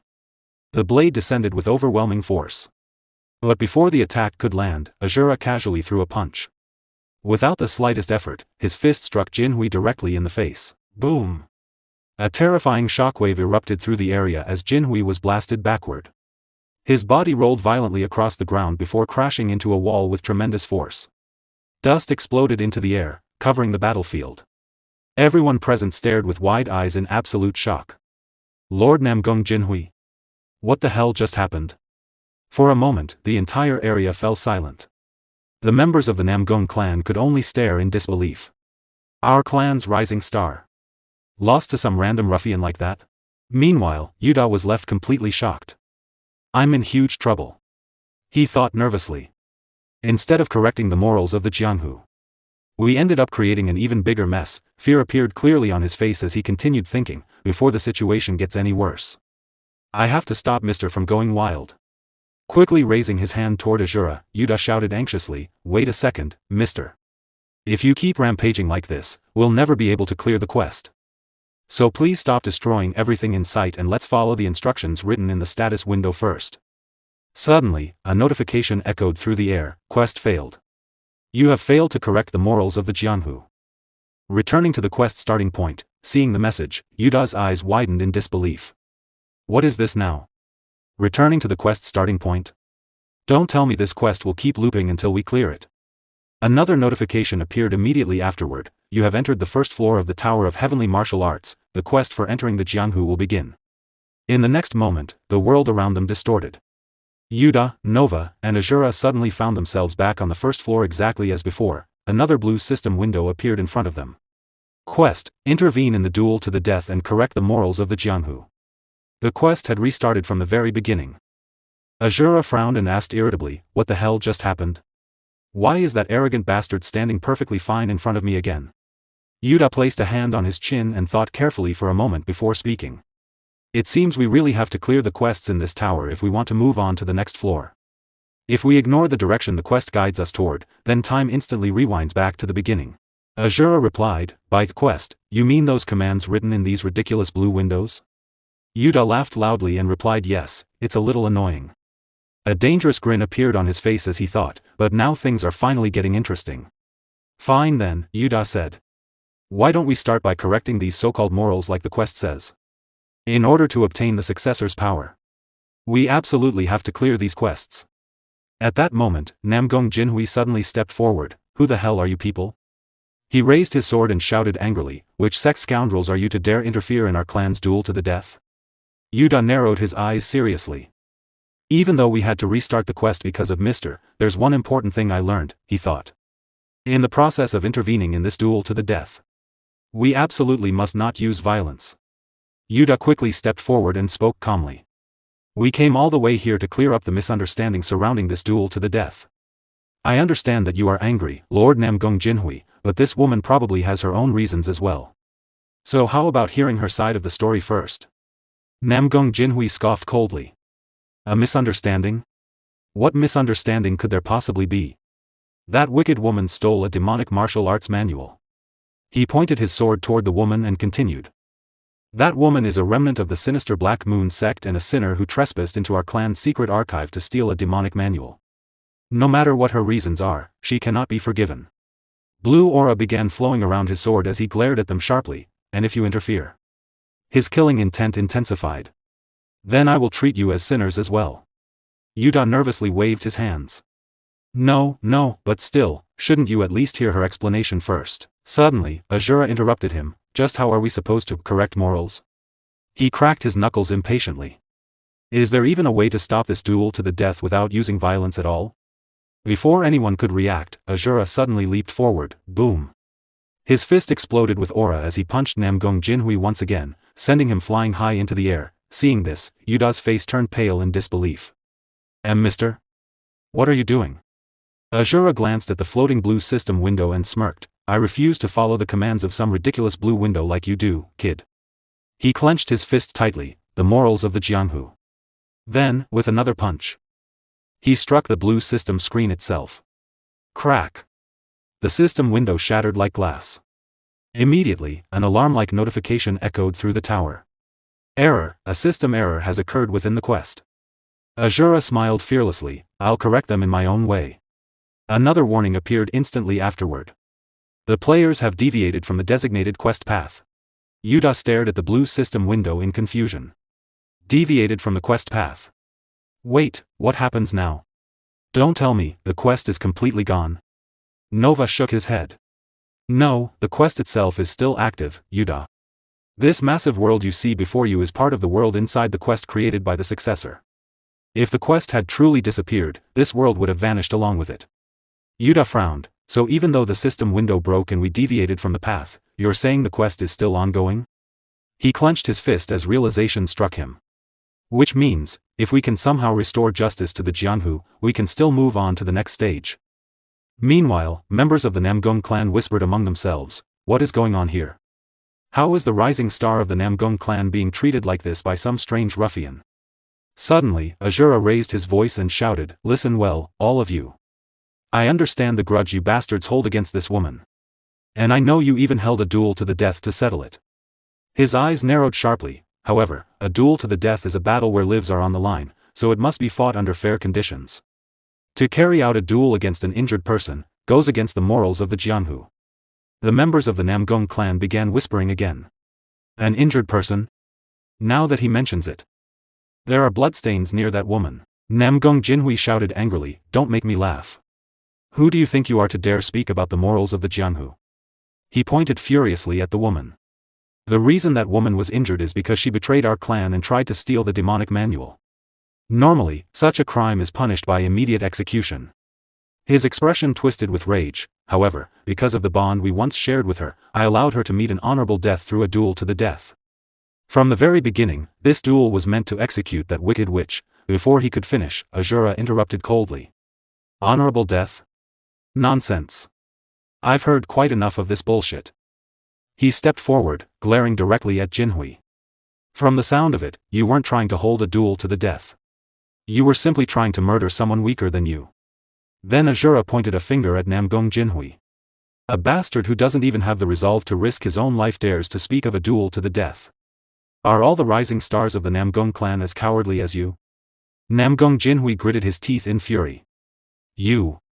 Just because you have a mouth, you dare spout such nonsense. Stop right there, Jinhui. A calm but authoritative voice interrupted him. Jinhui's face instantly paled. He quickly dropped to his knees and bowed.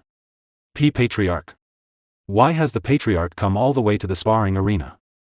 The Patriarch looked at him sternly before speaking. That nameless man's words are correct. A duel to the death is, by its very nature, a sparring match that decides life and death. Therefore, facing an injured opponent in such a duel is far removed from the moral code of the Jianghu. He stroked his beard calmly. Furthermore, if rumors were to spread that our Namgung clan conducted such a duel, we would be unable to avoid criticism from the other noble clans. The Patriarch then declared, therefore, this duel to the death shall be postponed for 15 days. By then, that woman's injuries should have healed. Namgung Jinhui looked shocked. But, Patriarch, what if that woman tries to run away? The Patriarch chuckled softly while rubbing his beard. Do not worry about that. While her body heals, I will have her stay at the clan's guest house. He looked around at everyone present. With this, neither side should have any complaints, I assume. Asura smirked, none here. Good, the Patriarch replied. In that case, all of you should stay at our guest house for the time being as well. With a warm smile, he continued, even though you have traveled from a faraway land. Consider yourselves family while you remain here. Please, make yourselves at home. Yuda blinked in confusion before replying nervously, thank you. Inside, however, he was completely bewildered. What kind of development is this? A sudden reconciliation, the Patriarch then looked at Asura and Yuda. First, you should change out of those clothes. You cannot walk around forever in such strange attire, can you? Yuda quickly nodded. Ah, yes. We should. Meanwhile, Namgung Jinhui clenched his teeth angrily as he stared at So Yanawa. So Yanawa, why on earth did you betray me? Inside the Namgung clan's meeting hall, the martial hall master, Namgung Biko, clenched his fist angrily and shouted, how could you allow a remnant of the unorthodox faction, someone who tried to steal the demonic manual, to stay in the clan's guest house? The Namgung clan Patriarch glared at him sharply, you are too loud, little brother. Can you not show me proper respect? Hearing this, Namgung Biko immediately lowered his head, my apologies. Behind them, the leader of the Namgung clan, Namgung Yul, spoke in a calm but serious tone. We may have avoided the dishonor of holding a duel to the death against an injured opponent, but bringing a remnant of the Black Moon sect into our home will still cause trouble if news of it reaches the Martial Alliance. He continued, I highly respect your noble heart for showing mercy to an enemy. However, mercy must also depend on the one receiving it. Then the internal hall master, Namgung Bakiam, added, that is correct. Furthermore, that boy Jinhui still appears to have feelings for that woman. He narrowed his eyes thoughtfully. The duel to the death he arranged this time likely stemmed from his desire to believe in her until the very end. His expression hardened. The sword of the most likely heir to the Namgung clan should not be swayed by a mere woman of the unorthodox faction, should it? Another elder immediately spoke with urgency, that's right. Before this matter escalates any further, we must execute that woman at once. The Patriarch then turned toward the eldest daughter of the Namgung clan. What are your thoughts, Siola? Since you have been with those two children since they were young, you should understand this situation better than anyone. Namgung Siola answered calmly, though her voice carried hesitation. It is true that Jinhui feels betrayed by Yanawa, because he trusted her deeply. Even now, he is suffering greatly because of it. She lowered her gaze slightly.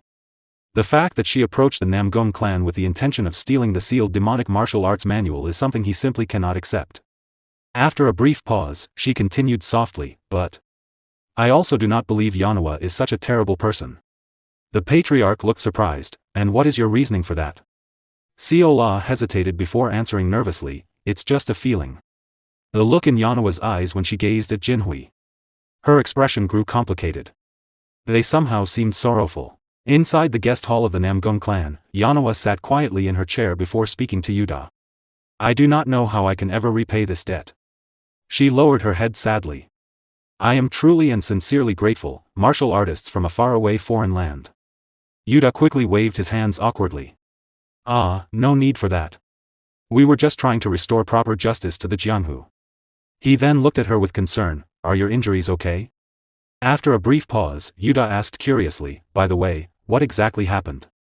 From what I heard from the people around here, it sounded like you were being treated as a thief. Then he added seriously, before you go through with that duel to the death against that man, we need to clear up this misunderstanding about you stealing the demonic manual. Yanhwa quietly spoke up. No. It is true that I tried to steal the demonic manual. Hearing that, Yuda froze in shock. Huh?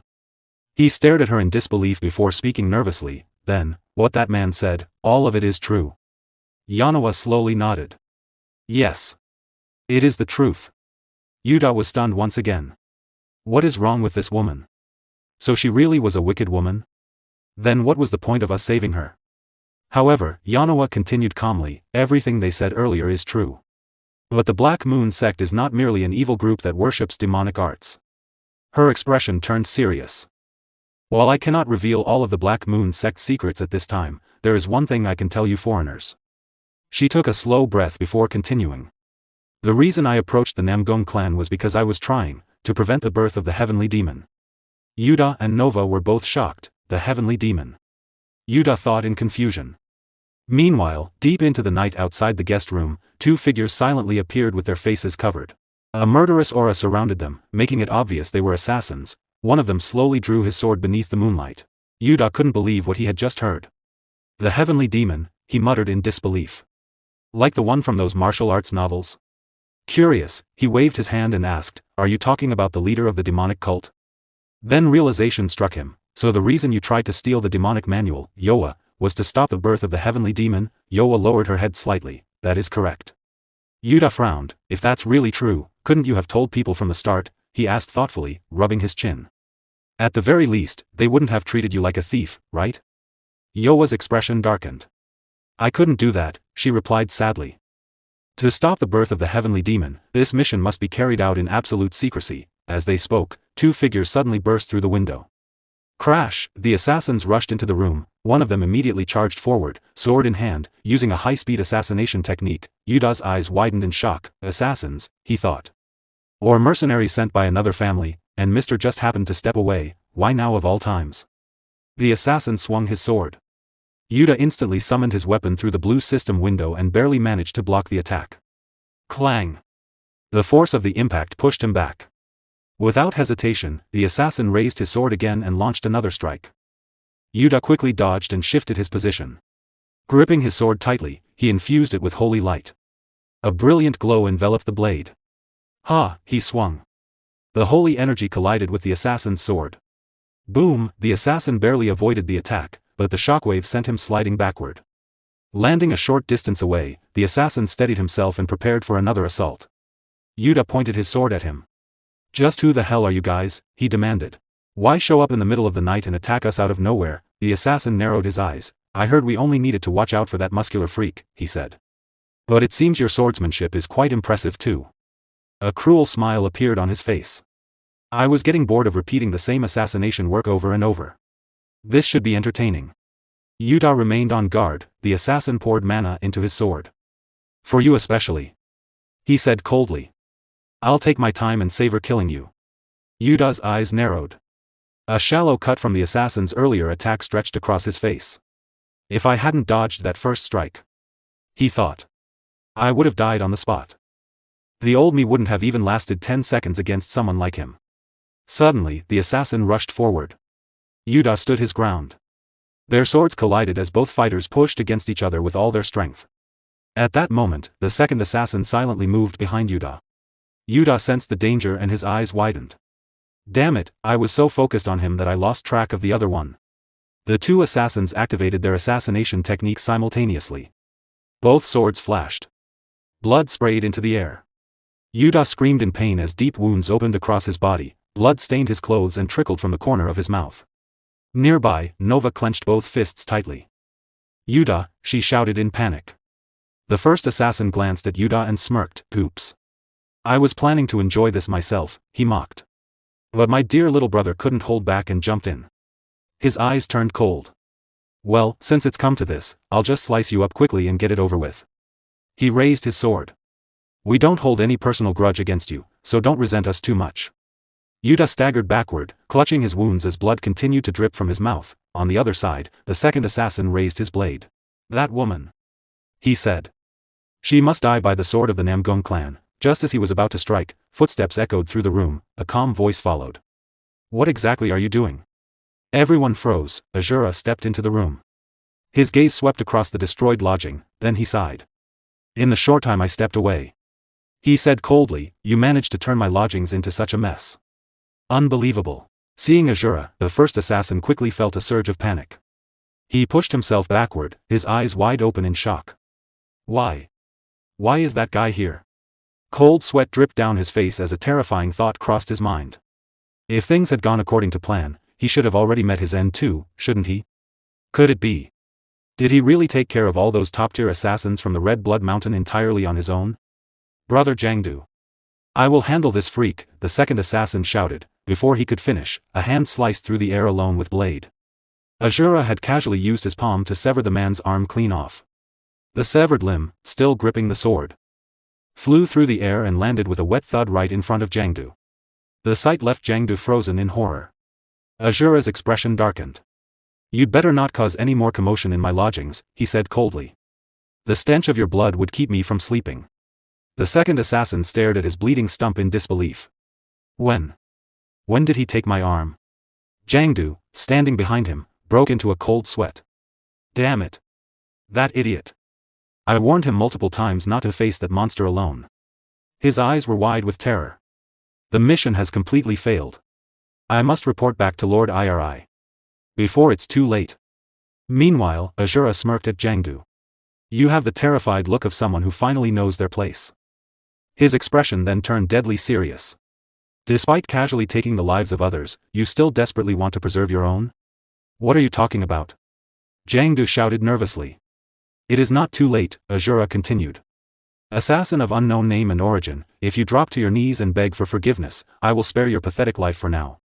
Otherwise, I will immediately carve out your innards. Jiangdu paused for a moment, then gripped his sword tightly. A nervous laugh escaped him. How dare you treat an assassin of the Red Blood Mountain like some neighborhood mutt? In a burst of speed, he used his assassin techniques to close the distance. Even if I don't face you myself, tying your feet down is a piece of cake. He grabbed Yoa by the neck and pressed his sword against her throat. She gasped in shock. Asura's expression turned ice-cold as he narrowed his eyes. Jiangdu laughed triumphantly. Now that arrogant face of yours is finally worth looking at. No matter how much of a Murim expert you might be, what can you even do in a situation like this? Take even a single step and blood will spout from this wench's neck. Before he could finish, another arm, still clutching a sword, flew into the air. Jiangdu stared in shock as his own arm was severed.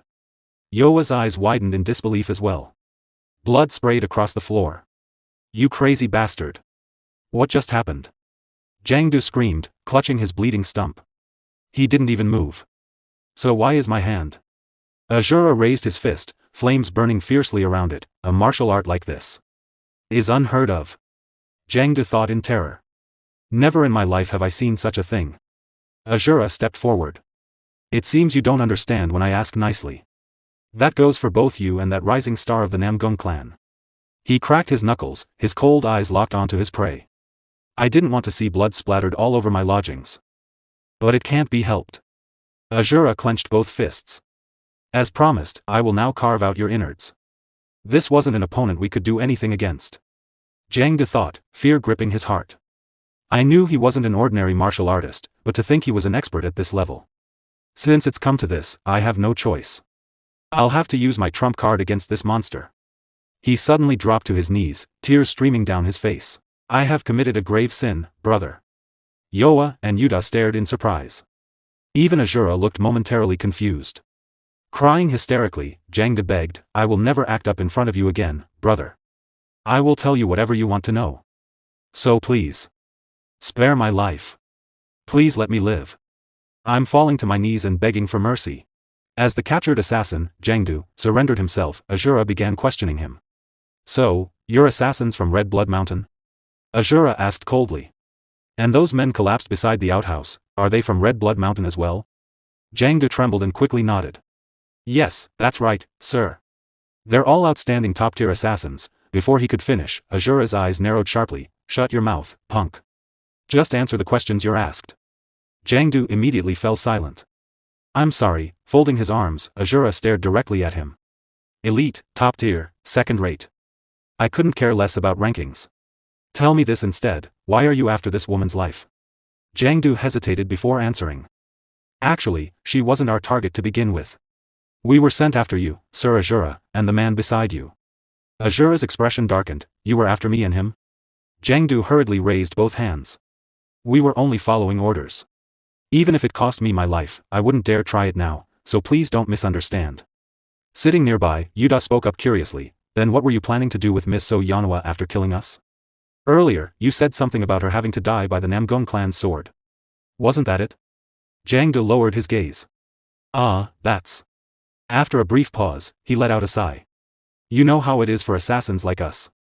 We receive orders, and we follow them. His voice grew somewhat bitter. The only thing I know is that the client wanted the duel to the death to continue.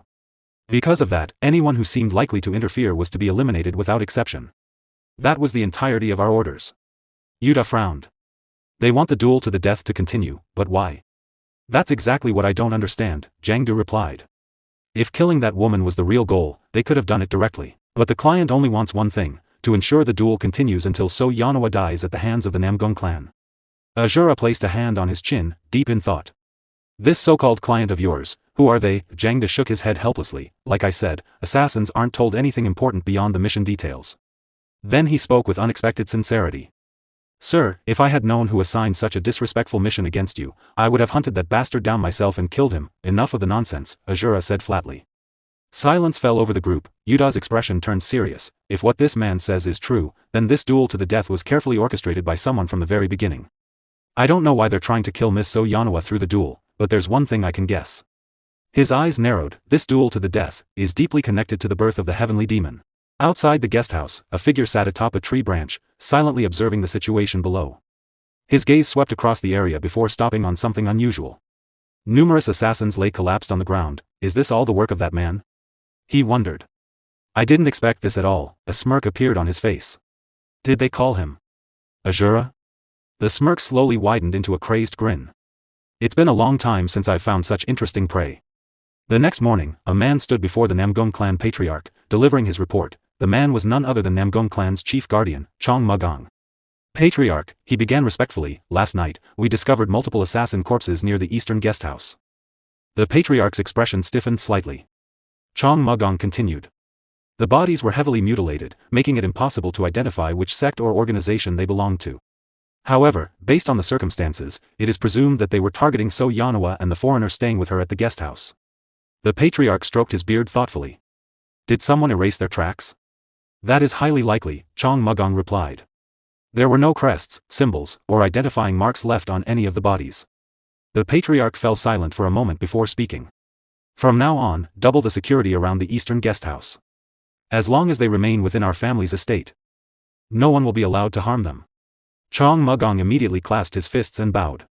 Understood, patriarch. After receiving his orders, he turned and left the room. As he walked through the estate grounds, countless thoughts raced through his mind.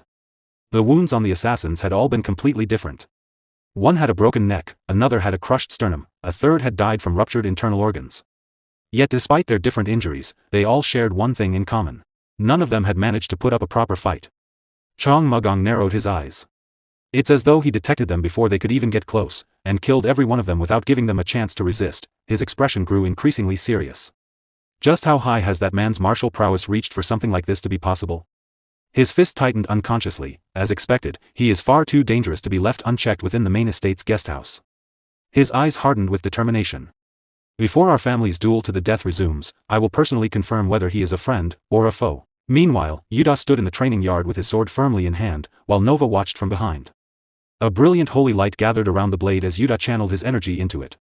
He held the stance for several moments, concentrating every ounce of strength he could muster. Then, in an instant, he swung. A dazzling arc of light flashed through the air. After the strike, Yuda exhaled heavily. Steam rose from his body as sweat dripped down his face. Nova looked at him with concern. Yuda, your wounds haven't even fully healed yet. Don't push yourself too hard. Yuda smiled faintly. There's still plenty of time before Yanowa's duel to the death resumes, isn't there? His expression soon turned serious. I nearly lost my life to those assassins. Ever since Mr. Asura smashed the quest window, quests no longer reset. He lowered his gaze to his sword. That means we only have one life left in this tower now, right? After sheathing his blade, he continued. That's why I need to prepare for every possibility. I have to become even stronger than I am now. Nova lowered her eyes sadly. Yuda. Before she could say anything else, Yuda changed the subject. By the way, have you figured out who the successor of this tower is? Setting the quests aside for now, we still need to identify the successor. Otherwise, we won't be able to obtain the successor's power. Nova raised her hand and gathered her searching ability into her palm. About that. She hesitated. I'm not entirely sure myself. I can sense the successor's power, but I can't determine exactly where it's coming from.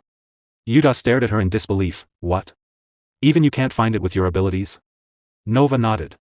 I think the successor of this tower may have already completed the successor's ritual. Yuda's eyes widened. What do you mean? Unlike the other towers we've visited so far, Nova explained, the successor's power in this tower isn't concentrated in a single person. Instead, it's spread throughout the entire structure. Yuda was stunned. The successor's power is spread throughout the entire tower. He frowned. What does that even mean? Nova folded her arms and thought for a moment before answering. Yuda, you probably don't know this, but the worlds inside the towers are originally created from someone's memories. Yuda listened silently. Depending on who receives the successor's quest, the world inside a tower can branch into completely different paths. She continued, the previous successors we encountered were still progressing through their quests.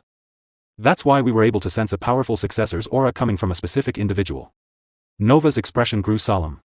But in this tower, the successor's presence can be felt everywhere. Yuda's face stiffened. If that's true. Nova slowly nodded. Then the successor of this tower has most likely already completed the successor's quest.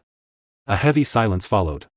And if my theory is correct, her eyes swept across the surrounding world. The successor didn't simply inherit the tower's power. She paused before delivering her conclusion. They became one with it. The successor of this tower has become the tower's world itself. Yuda looked at Nova and said, I still don't really understand what you're talking about. The successor is, this massive world itself? So, are you saying that we have to destroy this entire world to obtain the successor's power? Nova placed a hand on her chin and replied, that's not exactly what I meant. Like I said earlier, this world is another virtual reality created from someone's memories.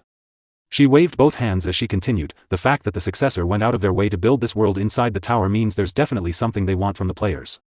Yuda murmured, something, the successor wants from the players. Lowering his head, he thought. Yeah, you're right.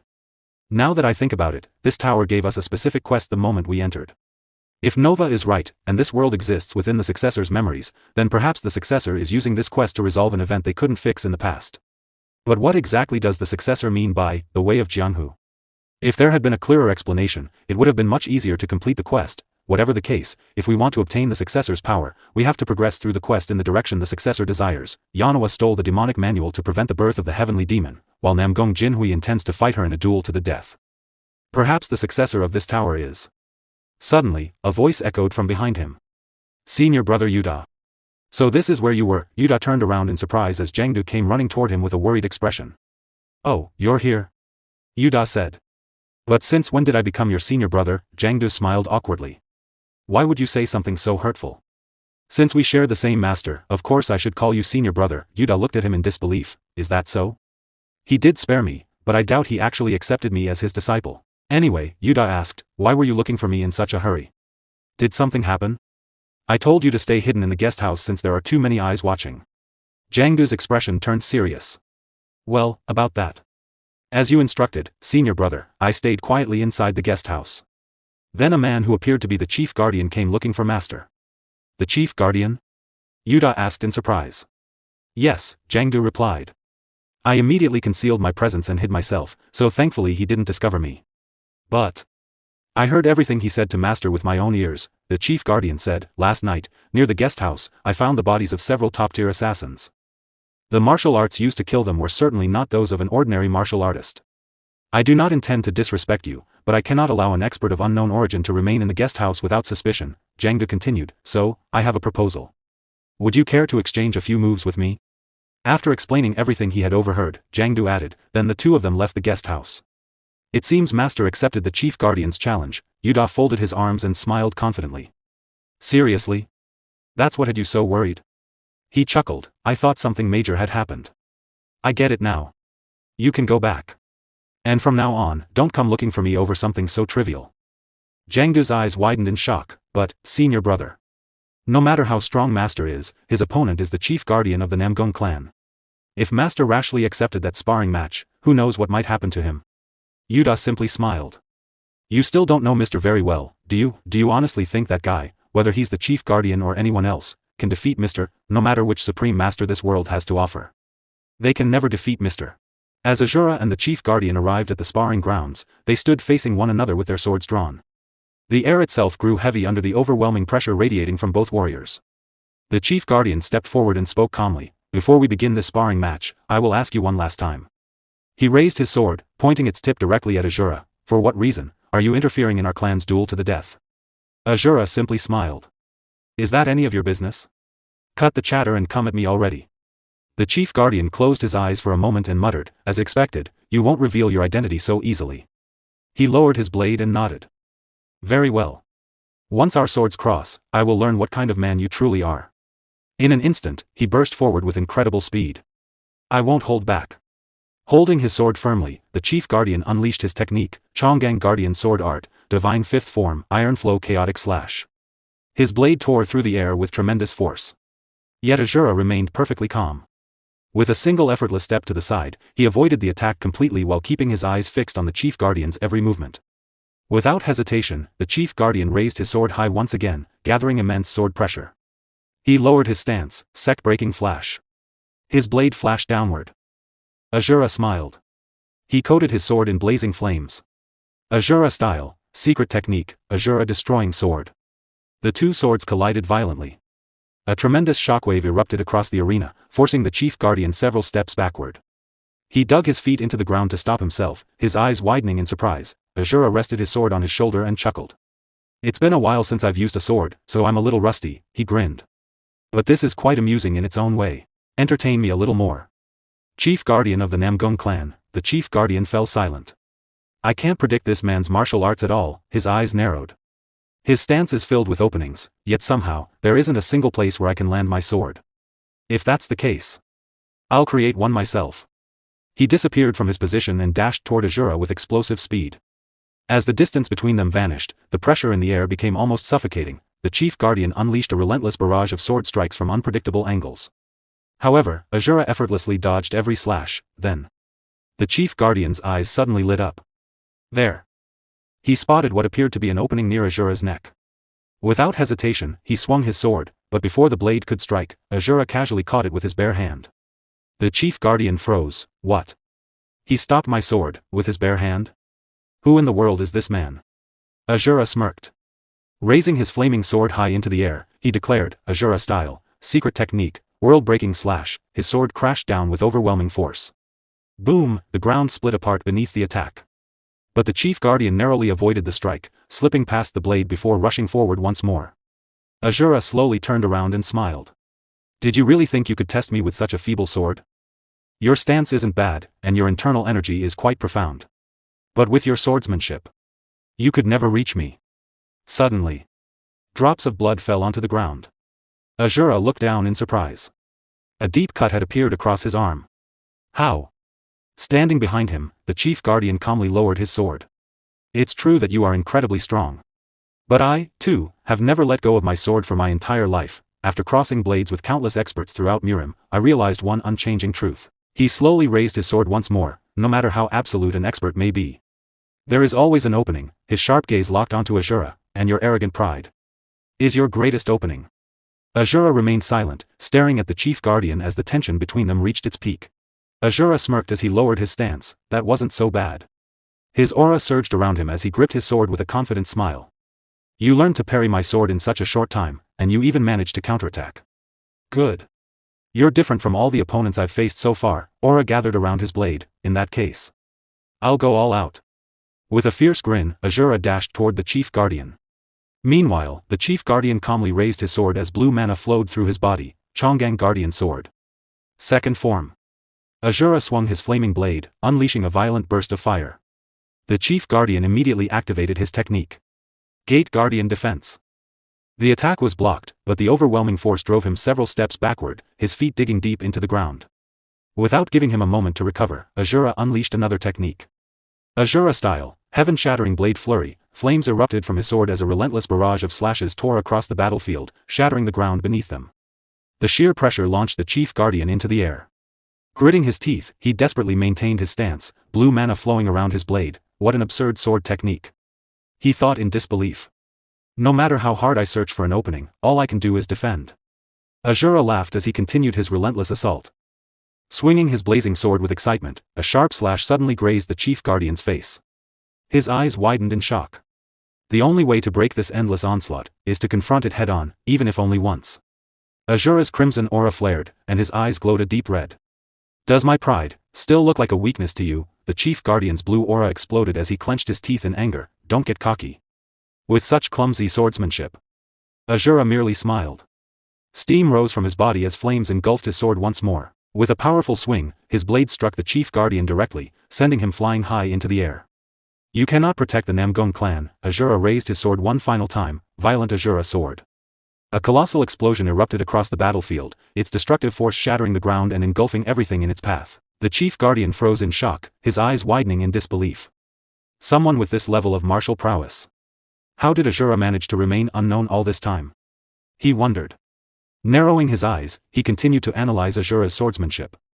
His sword path is truly bizarre, and his momentum is overwhelmingly fierce. Yet it isn't the style of any unorthodox faction, nor does it resemble the demonic cult's demonic arts.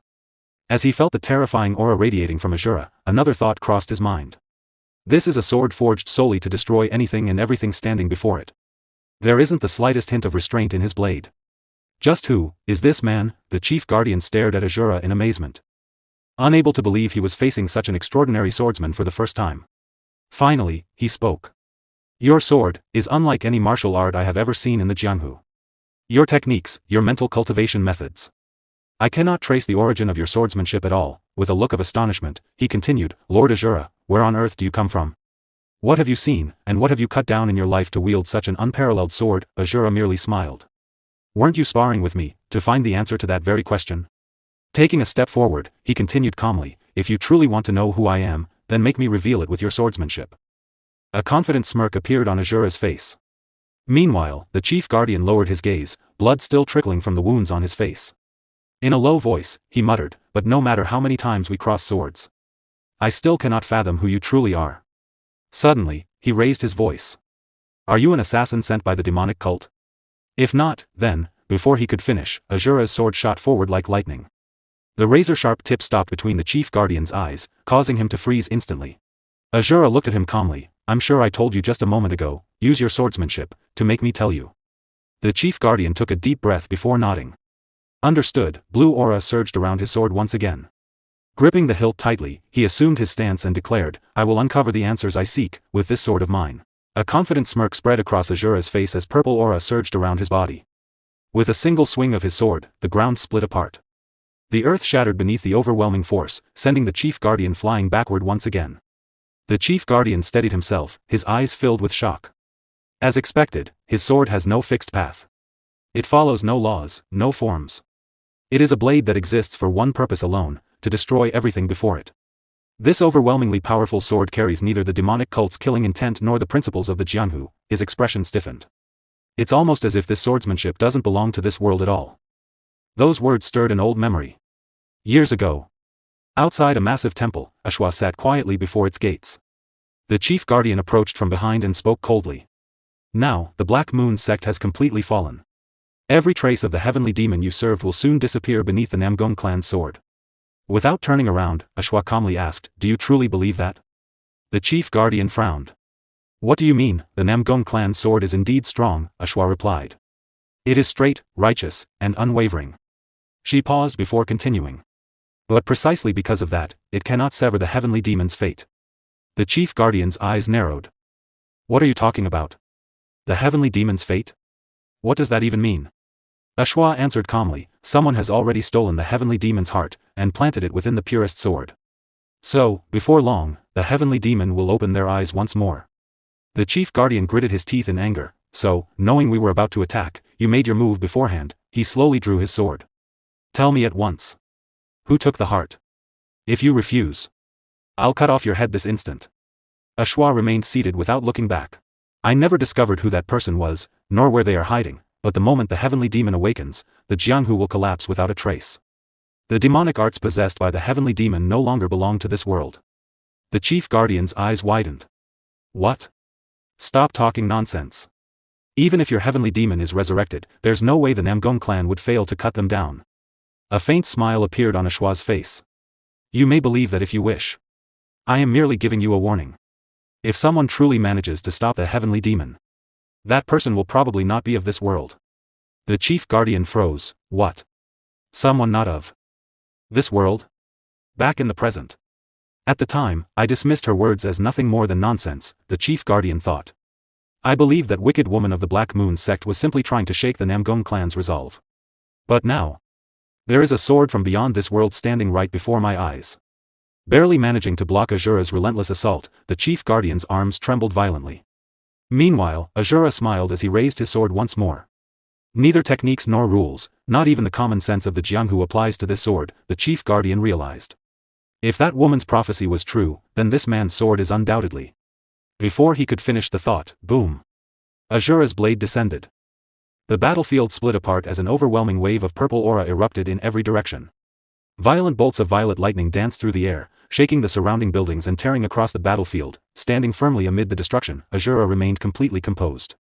Purple lightning continued to swirl around him as he looked at the chief guardian with a confident smirk. So, is this all you have? I admired your tenacity, but it still isn't enough to convince me. The chief guardian slowly lowered himself to one knee. Blood dripped from both of his hands as they tightly gripped his sword. That woman's words were true after all. Asura tilted his head slightly, puzzled. The chief guardian closed his eyes for a moment before respectfully bowing his head. I have crossed swords with countless masters throughout my life. But never, not even once, have I encountered a martial artist like you. Taking a deep breath, he raised his sword with both hands in a gesture of utmost respect. So I beg of you, Lord Asura. Please, with your sword. Save the Namgung clan. After the chief guardian surrendered, the two of them made their way to the main hall. Seated across from Asura, the chief guardian spoke in a calm voice. 5 years ago, during the campaign against the Black Moon sect, a woman told me something. She said that to stop the heavenly demon's overwhelming power, a swordsman not of this world would be needed. At the time, I dismissed her words as nothing more than nonsense, but the moment I witnessed your swordsmanship, Sir Asura, I immediately realized. You must be someone from another world. Asura, who was sitting across from him with his arms folded, calmly replied, that's correct. Although this world is somewhat different from the one I once knew. At first, I believed I had returned to my original world. But this is another Jianghu, one in which I never existed. That means the history I knew, and the course this Jianghu followed, must have unfolded completely differently here. The chief guardian nodded thoughtfully before asking, if that's the case, Sir Asura, did the heavenly demon also resurrect in your world? Asura shook his head. I don't remember. Even if he did, he must have been nobody worth remembering. He then looked directly at the chief guardian. Anyway, what does the Namgung clan have to do with the heavenly demon that you would ask something like this of me? The chief guardian looked at Asura and spoke with a solemn expression. Sir Asura, you may not know this, but those wretched bastards of the demonic cult are using our clan in an attempt to resurrect the heavenly demon. According to the woman from the Black Moon sect, the heavenly demon's heart core has already been planted within the purest sword of our clan. Asura raised an eyebrow. Are you talking about that young rising star from earlier? The chief guardian nodded. There is a very high probability that it is him. Asura remained seated as he calmly asked, then why not kill him before the heavenly demon can resurrect? The chief guardian let out a heavy sigh. It's not that simple. Lord Namgung Jinhui is the patriarch's only blood heir, and the rightful successor of the Namgung clan. We cannot execute him based on nothing more than the suspicion that the heavenly demon's heart core has been implanted within him. He paused before continuing. Furthermore, the heavenly demon's heart core does not affect the physical body. It is a cursed object that takes root within the soul, therefore, even if the person carrying the heart core dies, the resurrection cannot be prevented. After hearing the explanation, Asura remained silent for a moment before speaking. Then just let the heavenly demon resurrect, a confident smile spread across his face. No matter who within the clan carries the heart core. The moment the heavenly demon appears, I'll simply cut him down with my sword. The chief guardian's eyes widened in astonishment. Can you truly stop him, the eternal and indestructible heavenly demon? Asura smiled confidently, isn't it obvious? The chief guardian looked at Asura with a solemn expression. I had my doubts, but it seems the woman from the Black Moon sect was telling the truth. He lowered his gaze, just as Myowool prophesied, someone from another world has truly come to stop the heavenly demon. The moment Asura heard that name, his expression froze. Wait. His eyes widened before a terrifying killing intent erupted from his body. What did you just say? Myowool? His voice turned cold with rage. Don't tell me, that damn whore is still alive in this world too? The scene shifted to a dense forest. Asura dashed through the trees at incredible speed, heading straight for the Black Moon sect. The wind howled around him as memories of his conversation with the chief guardian replayed in his mind. I didn't know Myowool existed in your world as well, Sir Asura, the chief guardian had said. The Myowool of this world was also a woman of mysterious origins. No one knew where she came from, or who had taught her. Yet countless people followed her because every prophecy she made came true. That the heavenly demon would one day return to the Jianghu, and that Sir Asura would be the one to stop him. Those were all prophecies she foretold. Asura had immediately asked, where is that woman now? The chief guardian replied, even after the complete collapse of the Black Moon sect, Myowool is said to be gathering a suicide squad to confront the heavenly demon. I only learned this later. But the Black Moon sect was never a faction that served the heavenly demon, it was actually created to seal him away. If no one is able to stop the heavenly demon, they intend to seal him within the abyssal heavens, deep inside Mount Chansui. Back in the present, a smile slowly spread across Asura's face. So. I'm finally going to meet you. A crazed laugh escaped his lips. Just wait a little longer, Myowool, there's so much. I need to settle with you, you damned whore. As night fell over the Namgung clan, silence enveloped the estate. Inside his room, the chief guardian sat at his desk, carefully writing a letter to the patriarch. The reason I am submitting this report in writing is because I fear my words may be overheard. Please forgive my presumption, patriarch, but the Namgung clan is in grave danger. Someone seeking to resurrect the heavenly demon has planted the heavenly demon's heart core within Lord Jinhui. They intend to use the duel to the death to awaken that heart core. By forcing Lord Jinhui to kill Lady Yanhua, they hope to shatter his spirit and use that despair to awaken the heavenly demon. This is no mere internal conflict within the clan. I believe the mastermind is hiding somewhere inside the Namgung clan itself. Please, protect Lord Jinhui. As he finished writing, the chief guardian suddenly paused. He sensed a presence behind him. Without turning around, he spoke in a calm but commanding voice. Who's been standing there this whole time? Stop hiding like a rat, and reveal yourself at once. A chuckle echoed through the room. Not bad, I thought I had concealed my presence perfectly. I never expected you to notice me. A shadow stepped out of the darkness. Well, it doesn't matter, a sinister smile appeared on the stranger's face. The moment you saw my face, your fate was already sealed. The chief guardian slowly stood and faced the assassin. How did you slip past the Namgung clan security and make it all the way in here? His eyes narrowed. Is there really a traitor within the Namgung clan? The assassin let out a cold laugh. You're about to die. So what good would knowing the answer do you? He slowly drew his sword. If you remain alive, you'll interfere with the board we've arranged so carefully, Chong Mugong. So. You must die here. A sinister purple aura ignited around the assassin's eyes as he poured his energy into his blade, filling the room with a chilling killing intent. The chief guardian tightened his grip on his sword as brilliant blue aura surged around the blade. So. I see now. He fixed the assassin with a cold stare. You're the shadow that has been lurking within the Namgung clan all along. Without another word, he charged forward, no matter who you are. I will never allow you to destroy this clan. Blue aura erupted as he unleashed his technique. Chonggang Guardian Sword, first form, sect exiting flash, his sword shot forward like a streak of lightning.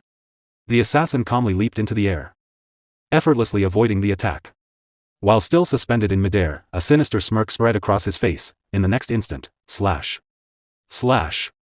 Slash, his sword flashed several times in a blur, too fast for the eye to follow. The chief guardian had no time to react. Blood burst from his mouth as his eyes widened in shock. What? His strength left him, and he collapsed to one knee.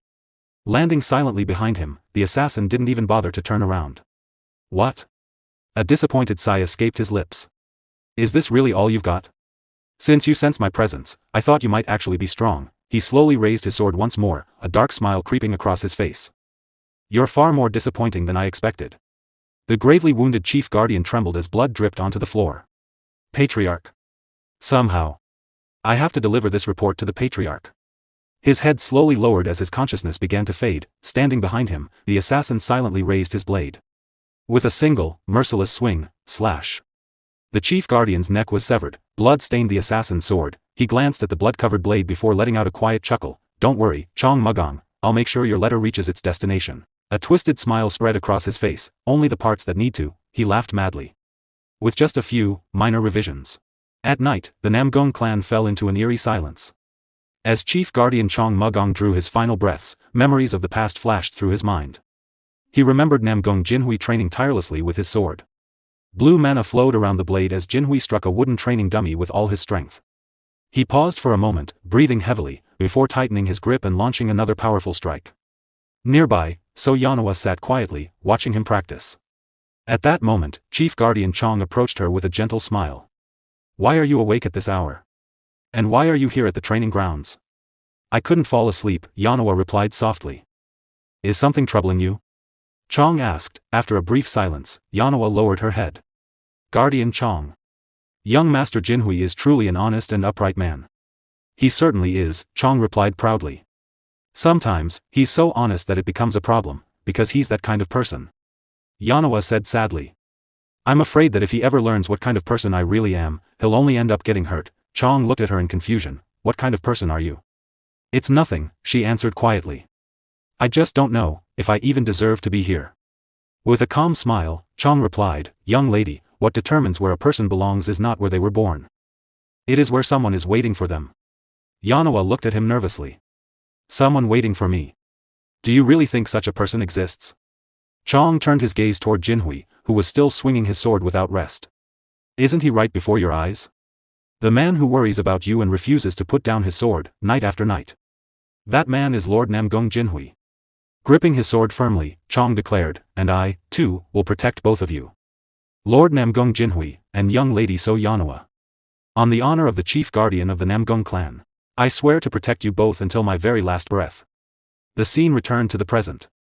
Chief Guardian Chong Mugong took his final breath, and blood dripped onto the ground. The assassin, sitting behind his lifeless body, laughed. Hey, you're already dead? Seriously? What a disappointment. I thought you'd struggle a little longer. He stood up, rubbed his head, and took out a writing brush. Now then, shall I revise that loyalty of yours a little? With a wicked grin, he rewrote Chong Mugang's final testimony. So Yanawa is a remnant of the Back Moon sect. She approached Namgong Jinhui to implant the heavenly demon heart core into him. Her attempt to steal the main house's demonic manual was part of completing that ritual. Chong Mugong discovered the scheme and tried to stop her, but in the end, he lost his life at her hands. Asura and the man beside her are all her accomplices. The assassin smirked as he finished writing. Good, this should be enough. If this becomes Chong Mugang's final testimony, the Namgong clan won't let this pass. He looked toward the distance and laughed. Now all that's left, is to throw that woman back into the duel to the death arena. His smile widened. The birth of the heavenly demon is close at hand. Meanwhile, Jiangdu, who had been hiding in the shadows, witnessed everything that had happened. This is bad, he thought anxiously. At this rate, master and senior brother will be framed. Before Nuna So Yanawa is captured, I have to tell them the truth. Without wasting another second, Jiangdu rushed toward the guest hall. As soon as he arrived, he hurried to Yuda's room. Senior brother. Senior brother, he called out.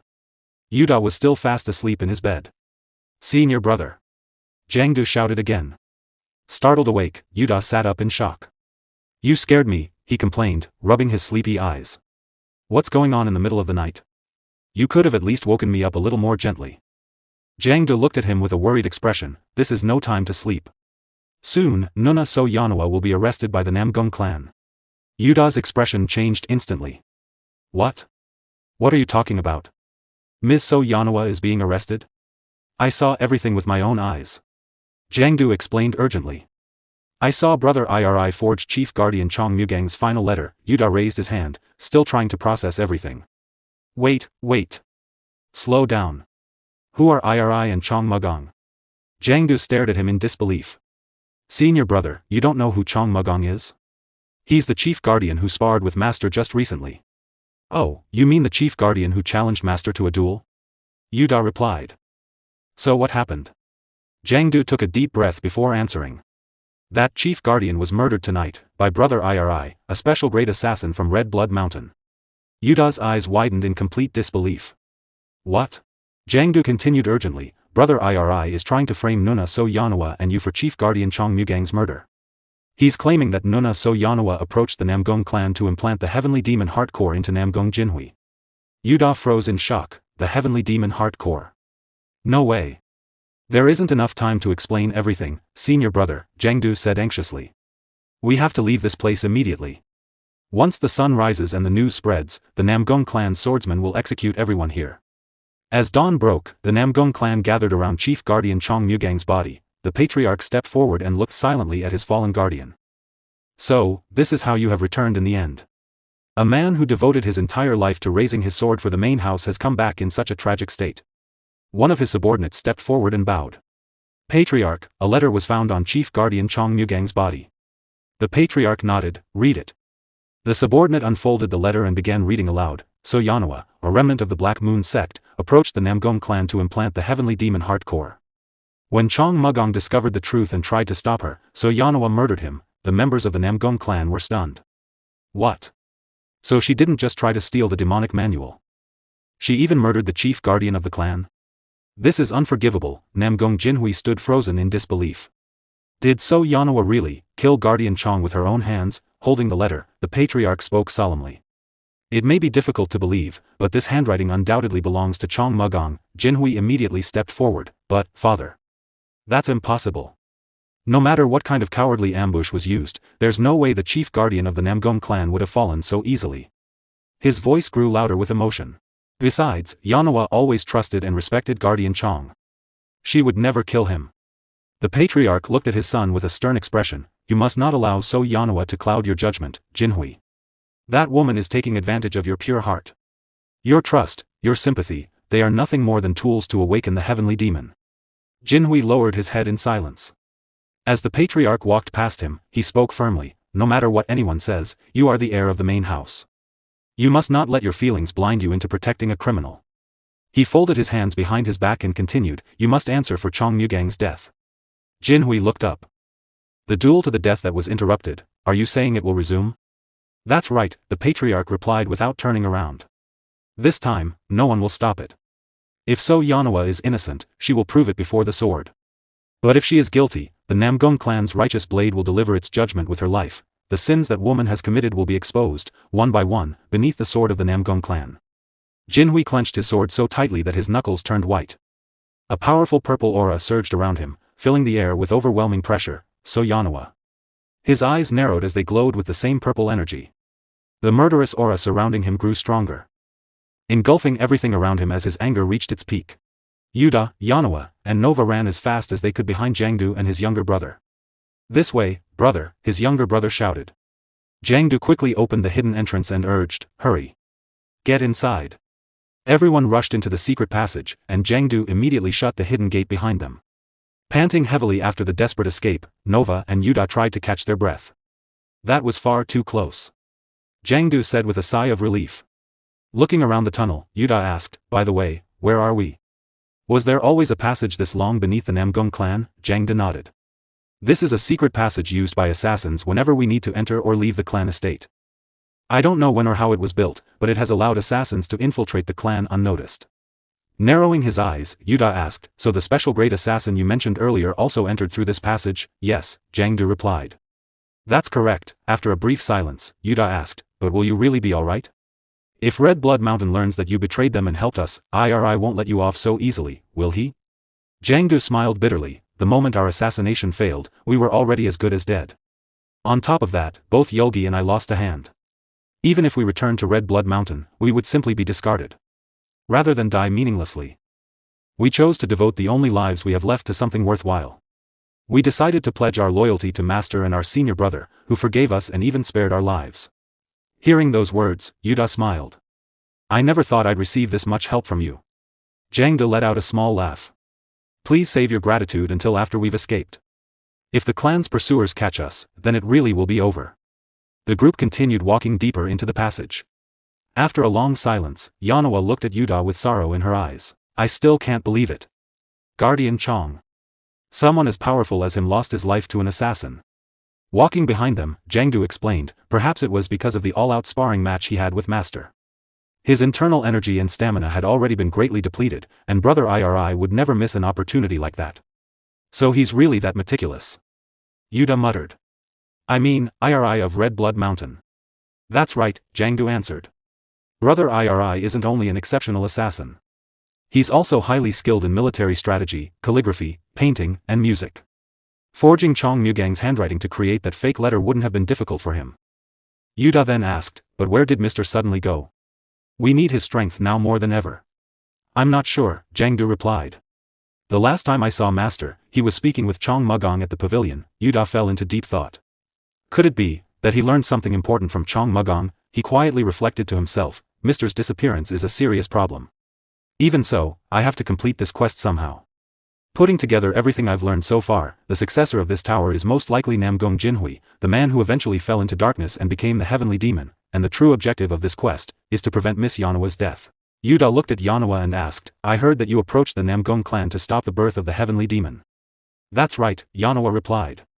With a serious expression, Yuda continued, then that means the heavenly demon heart core has already been implanted into Namgong Jinhui's body. The situation has become irreversibly dangerous, so you need to tell us everything you know, Miss Yanawa. With the demonic manual sealed inside the clan's secret library, what exactly were you trying to do? Yanawa remained silent for a moment before answering. It is exactly as you suspect, Lord Yuda. The heavenly demon heart core has already been implanted into Lord Jinhui's body. I thought so, Yuda replied. But there's still one thing I don't understand. Why didn't you tell Lord Jinhui the truth from the very beginning? If you had, you wouldn't have been framed and hunted like this. Why did you hide everything and try to steal the demonic manual from the secret library all by yourself? Yanawa lowered her gaze. By its very nature, the heavenly demon heart core is a cursed relic that feeds on its vessel's hatred. Once that hatred grows so great that it consumes the vessel's reason, the heart core devours the vessel's body and resurrects as the eternal, indestructible heavenly demon. Yuda's eyes widened in shock. It feeds on hatred. Yes, Yanawa replied. The reason I hid the truth from Lord Jinhui was to delay the birth of the heavenly demon for as long as possible. If he learned that the people of the Namgong clan were trying to resurrect the heavenly demon using his body, his hatred would have grown beyond control. Rather than letting him hate everyone in the clan, I believed it would be better if he hated only me. Yuda frowned in confusion. Wait a minute. Does that mean everyone in the Namgong clan is involved in the heavenly demon's resurrection? Not everyone, Yanawa answered quietly. But a considerable number of people within the Namgong clan are already involved in the resurrection. And at the center of it all, is the patriarch of the Namgong clan. What? Yuda exclaimed in disbelief. This can't be. I suspected something was wrong, but even the clan's patriarch is involved in resurrecting the heavenly demon. He clenched his fists. Then how are we supposed to stop the birth of the heavenly demon? If even the patriarch is behind this, then practically the entire clan has become our enemy. Yanawa took a deep breath before speaking. There is only one way. It's a forbidden demonic art that allows its user to control the demonic energy of the heavenly demon heart core. The demon heart control technique. If we can obtain and use that forbidden technique, we can remove the heavenly demon heart core from Lord Jinhui's body. Yuda folded his arms and thought carefully. So that's why you tried to steal the demonic manual. Everything finally makes sense. We now have a way to stop the birth of the heavenly demon, and save Lord Jinhui's life as well. He looked at everyone. First, let's get out of this passage. Once we're safe, we'll discuss our plan together. Right now isn't the time. Until Mr. returns. Suddenly, 3 daggers shot through the air at incredible speed and slammed into the wooden pillar beside Jiangdu. Everyone froze. Jiangdu's eyes widened in horror. The moment he saw the daggers, both he and his younger brother recognized them instantly. No way. Brother, Iri? A terrifying killing aura suddenly filled the secret passage. Standing ahead of them was Iri. The moment Jiangdu and his younger brother saw him, they froze in fear. Resting his sword casually on his shoulder, Iri let out a laugh. What are you two doing here? I thought you'd already be dead, but it looks like you're still alive and kicking. He narrowed his eyes. If you survived, you should have reported back immediately. So what exactly are you doing here? Jiangdu and his younger brother silently gripped their swords. Their bodies trembled as they clenched their teeth, unable to hide their fear. Iri chuckled. Ah, now I understand. You captured these people and were bringing them here to offer them to me. Weren't you? He smirked, and here I was, just about to misunderstand and call you traitors. Before he could finish speaking, on the other side, Yanawa's eyes blazed with fury the moment she heard his name. Blue mana surged around her body as she instantly drew her sword and charged straight at Iri. So it was you, she shouted. The assassin who killed Guardian Chong. Iri reacted effortlessly, raising his sword to block her strike. Their blades collided, sending sparks flying through the narrow passage. Without stopping, Yanawa glared at him with burning hatred. You murdered a man who devoted his entire life to the Namgung clan, and you even dared to trample upon his final act of loyalty with your filthy lies. Blue mana continued to gather around her blade as she pushed against Iri's sword with all her strength. For the sin of staining Guardian Chong's honor, her eyes filled with determination, I will make you pay with your life. Yuda was surprised as he saw Yanawa attacking Iri. He quickly warned her, Yanawa, wait. That man is far too dangerous. He's not someone you can handle alone. Meanwhile, Iri pushed his blade forward with intense force, creating a powerful impact that drove Yanawa back with her sword. Stepping ahead, Iri said, after spending a while in this clan, you've finally lost your mind. He laughed mockingly. Honor. You're nothing but the last remnant of the Black Moon sect. Since when did you care so much about Chong Mugang's honor? He smirked with joy as purple mana rose into his blade. Staring at Yanawa in an attacking stance, he continued, don't delude yourself, tramp of the Black Moon sect. You are merely the final key to the heavenly demon's resurrection. With that, he struck swiftly with his purple aura blade toward Yanawa, releasing an instant murderous aura. Seeing this, the assassins Jiangdu and his brother Yogi quickly raised their blades and shouted, please fall back behind us, Yanawa. We'll take care of this man. They both swung their weapons, dodging and pushing back Iri's blade. Yanawa stood frozen in shock and called out their names. Iri's blade still flamed with energy as he prepared to swing again. He laughed and said, have you two gone mad along with this woman? I took you in as brats who couldn't even hold a blade properly, and you dare point your swords at me now? In a quick moment. He swung his blade at Jiangdu. Jiangdu had no time to react to the speed, the blade cut into his chest, wounding him. Surprised and in pain, Jiangdu thought, brother Iri really is on a different level from us. Damn it, if only I still had my right hand at a time like this. Now that my sword hand has changed, both blocking and dodging have gotten a bit slower. Yogi stepped in and blocked Iri's second strike, saving Jiangdu. Seeing Iri's powerful next attack incoming, Jiangdu felt afraid. If we take any more hits, we'll both lose our lives. The two of them held their blades together, struggling to block Iri's strikes. Iri smirked as he observed them. I see. So both of you lost a hand? Well, I understand. The Red Blood Mountain doesn't take dull blades back into its fold. He narrowed his eyes and continued coldly, even if you return having lost a hand, only death will be waiting for you anyway. He lowered his blade slightly. Out of special pity for you, I'll give you one final chance to keep your lives. With a cold expression, he said, kill that man with your own hands and deliver this woman to the Namgung clan. If you do, I will spare your lives at least. Hearing that, Yanawa stared at him with pure anger. Jiangdu spoke in disbelief. Really? Yogi turned his eyes toward his brother. But we've already lost our value as assassins. Iri smirked. As a special great assassin of the Red Blood Mountain, I swear it on the name of Iri. Yogi quickly grew hopeful. Looking at his brother, he said, this is our final chance. If brother Iri gives his word, we can do some easy work at the Red Blood Mountain and live out the rest of our lives. Jiangdu replied angrily, you little bastard. What happened to the oath you swore earlier? Yogi shot back, does that matter right now? If we're just going to die like dogs, then I should at least save my own life. An assassin must value his own life above all else. Isn't that what you always told me, brother? Jiangdu fell silent for a moment. Then he gritted his teeth and thought, Yogi is right. Even if an assassin fails a kill, he must survive by any means and wait for the next chance. Jiangdu drove his blade into the ground. Seeing this, Yuda was surprised and quickly grew nervous, thinking, Jiangdu. Don't tell me you're. Before he could finish the thought, Jiangdu reached into his chest pocket and said, I'm sorry, senior brother. He threw a smoke bomb. This is as far as we can hold out. Yuda and Yanawa both looked shocked. Jiangdu continued, take so Yanawa and escape outside at once, senior brother. We will survive somehow and follow right after. As the smoke slowly covered the entire area, Jiangdu turned around, preparing to hold Iri back. Behind him, Yuda stared in disbelief and muttered, Jiangdu.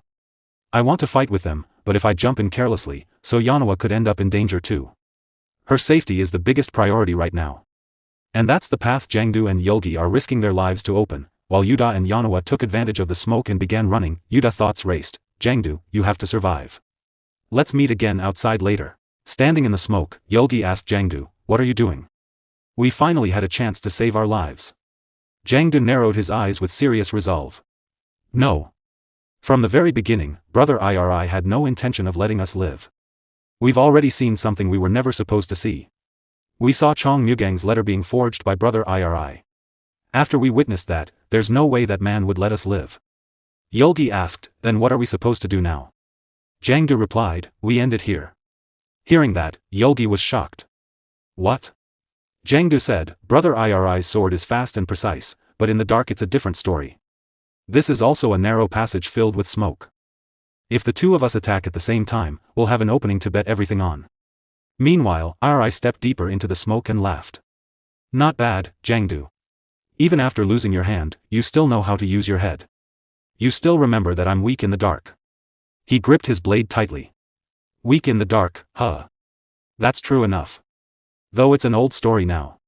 In an instant, he moved like a shadow and appeared behind Yulgi, ready to strike. Yulgi quickly noticed and thought in disbelief, when did he? But Iri's blade swung too fast. Yulgi tried to dodge, yet failed. Blood sprayed from his mouth as horror filled his face. Seeing this, Jangdu cried out his brother's name in fear. Watching Yulgi fall, killed by Iri right in front of him, Jangdu was stunned. It's impossible. He's completely mastered how to move in the dark. The Iri I know would never overcome the darkness. Iri vanished from his spot once more, then reappeared behind Jangdu like a shadow, smirking. Jangdu froze in place with fear. Iri drove his blade into Jangdu's back as blood spread. Jangdu couldn't believe it. So how in the world can he move so calmly in this darkness? Iri smirked, pulled his blade free, and said, because I practiced more times than I can count.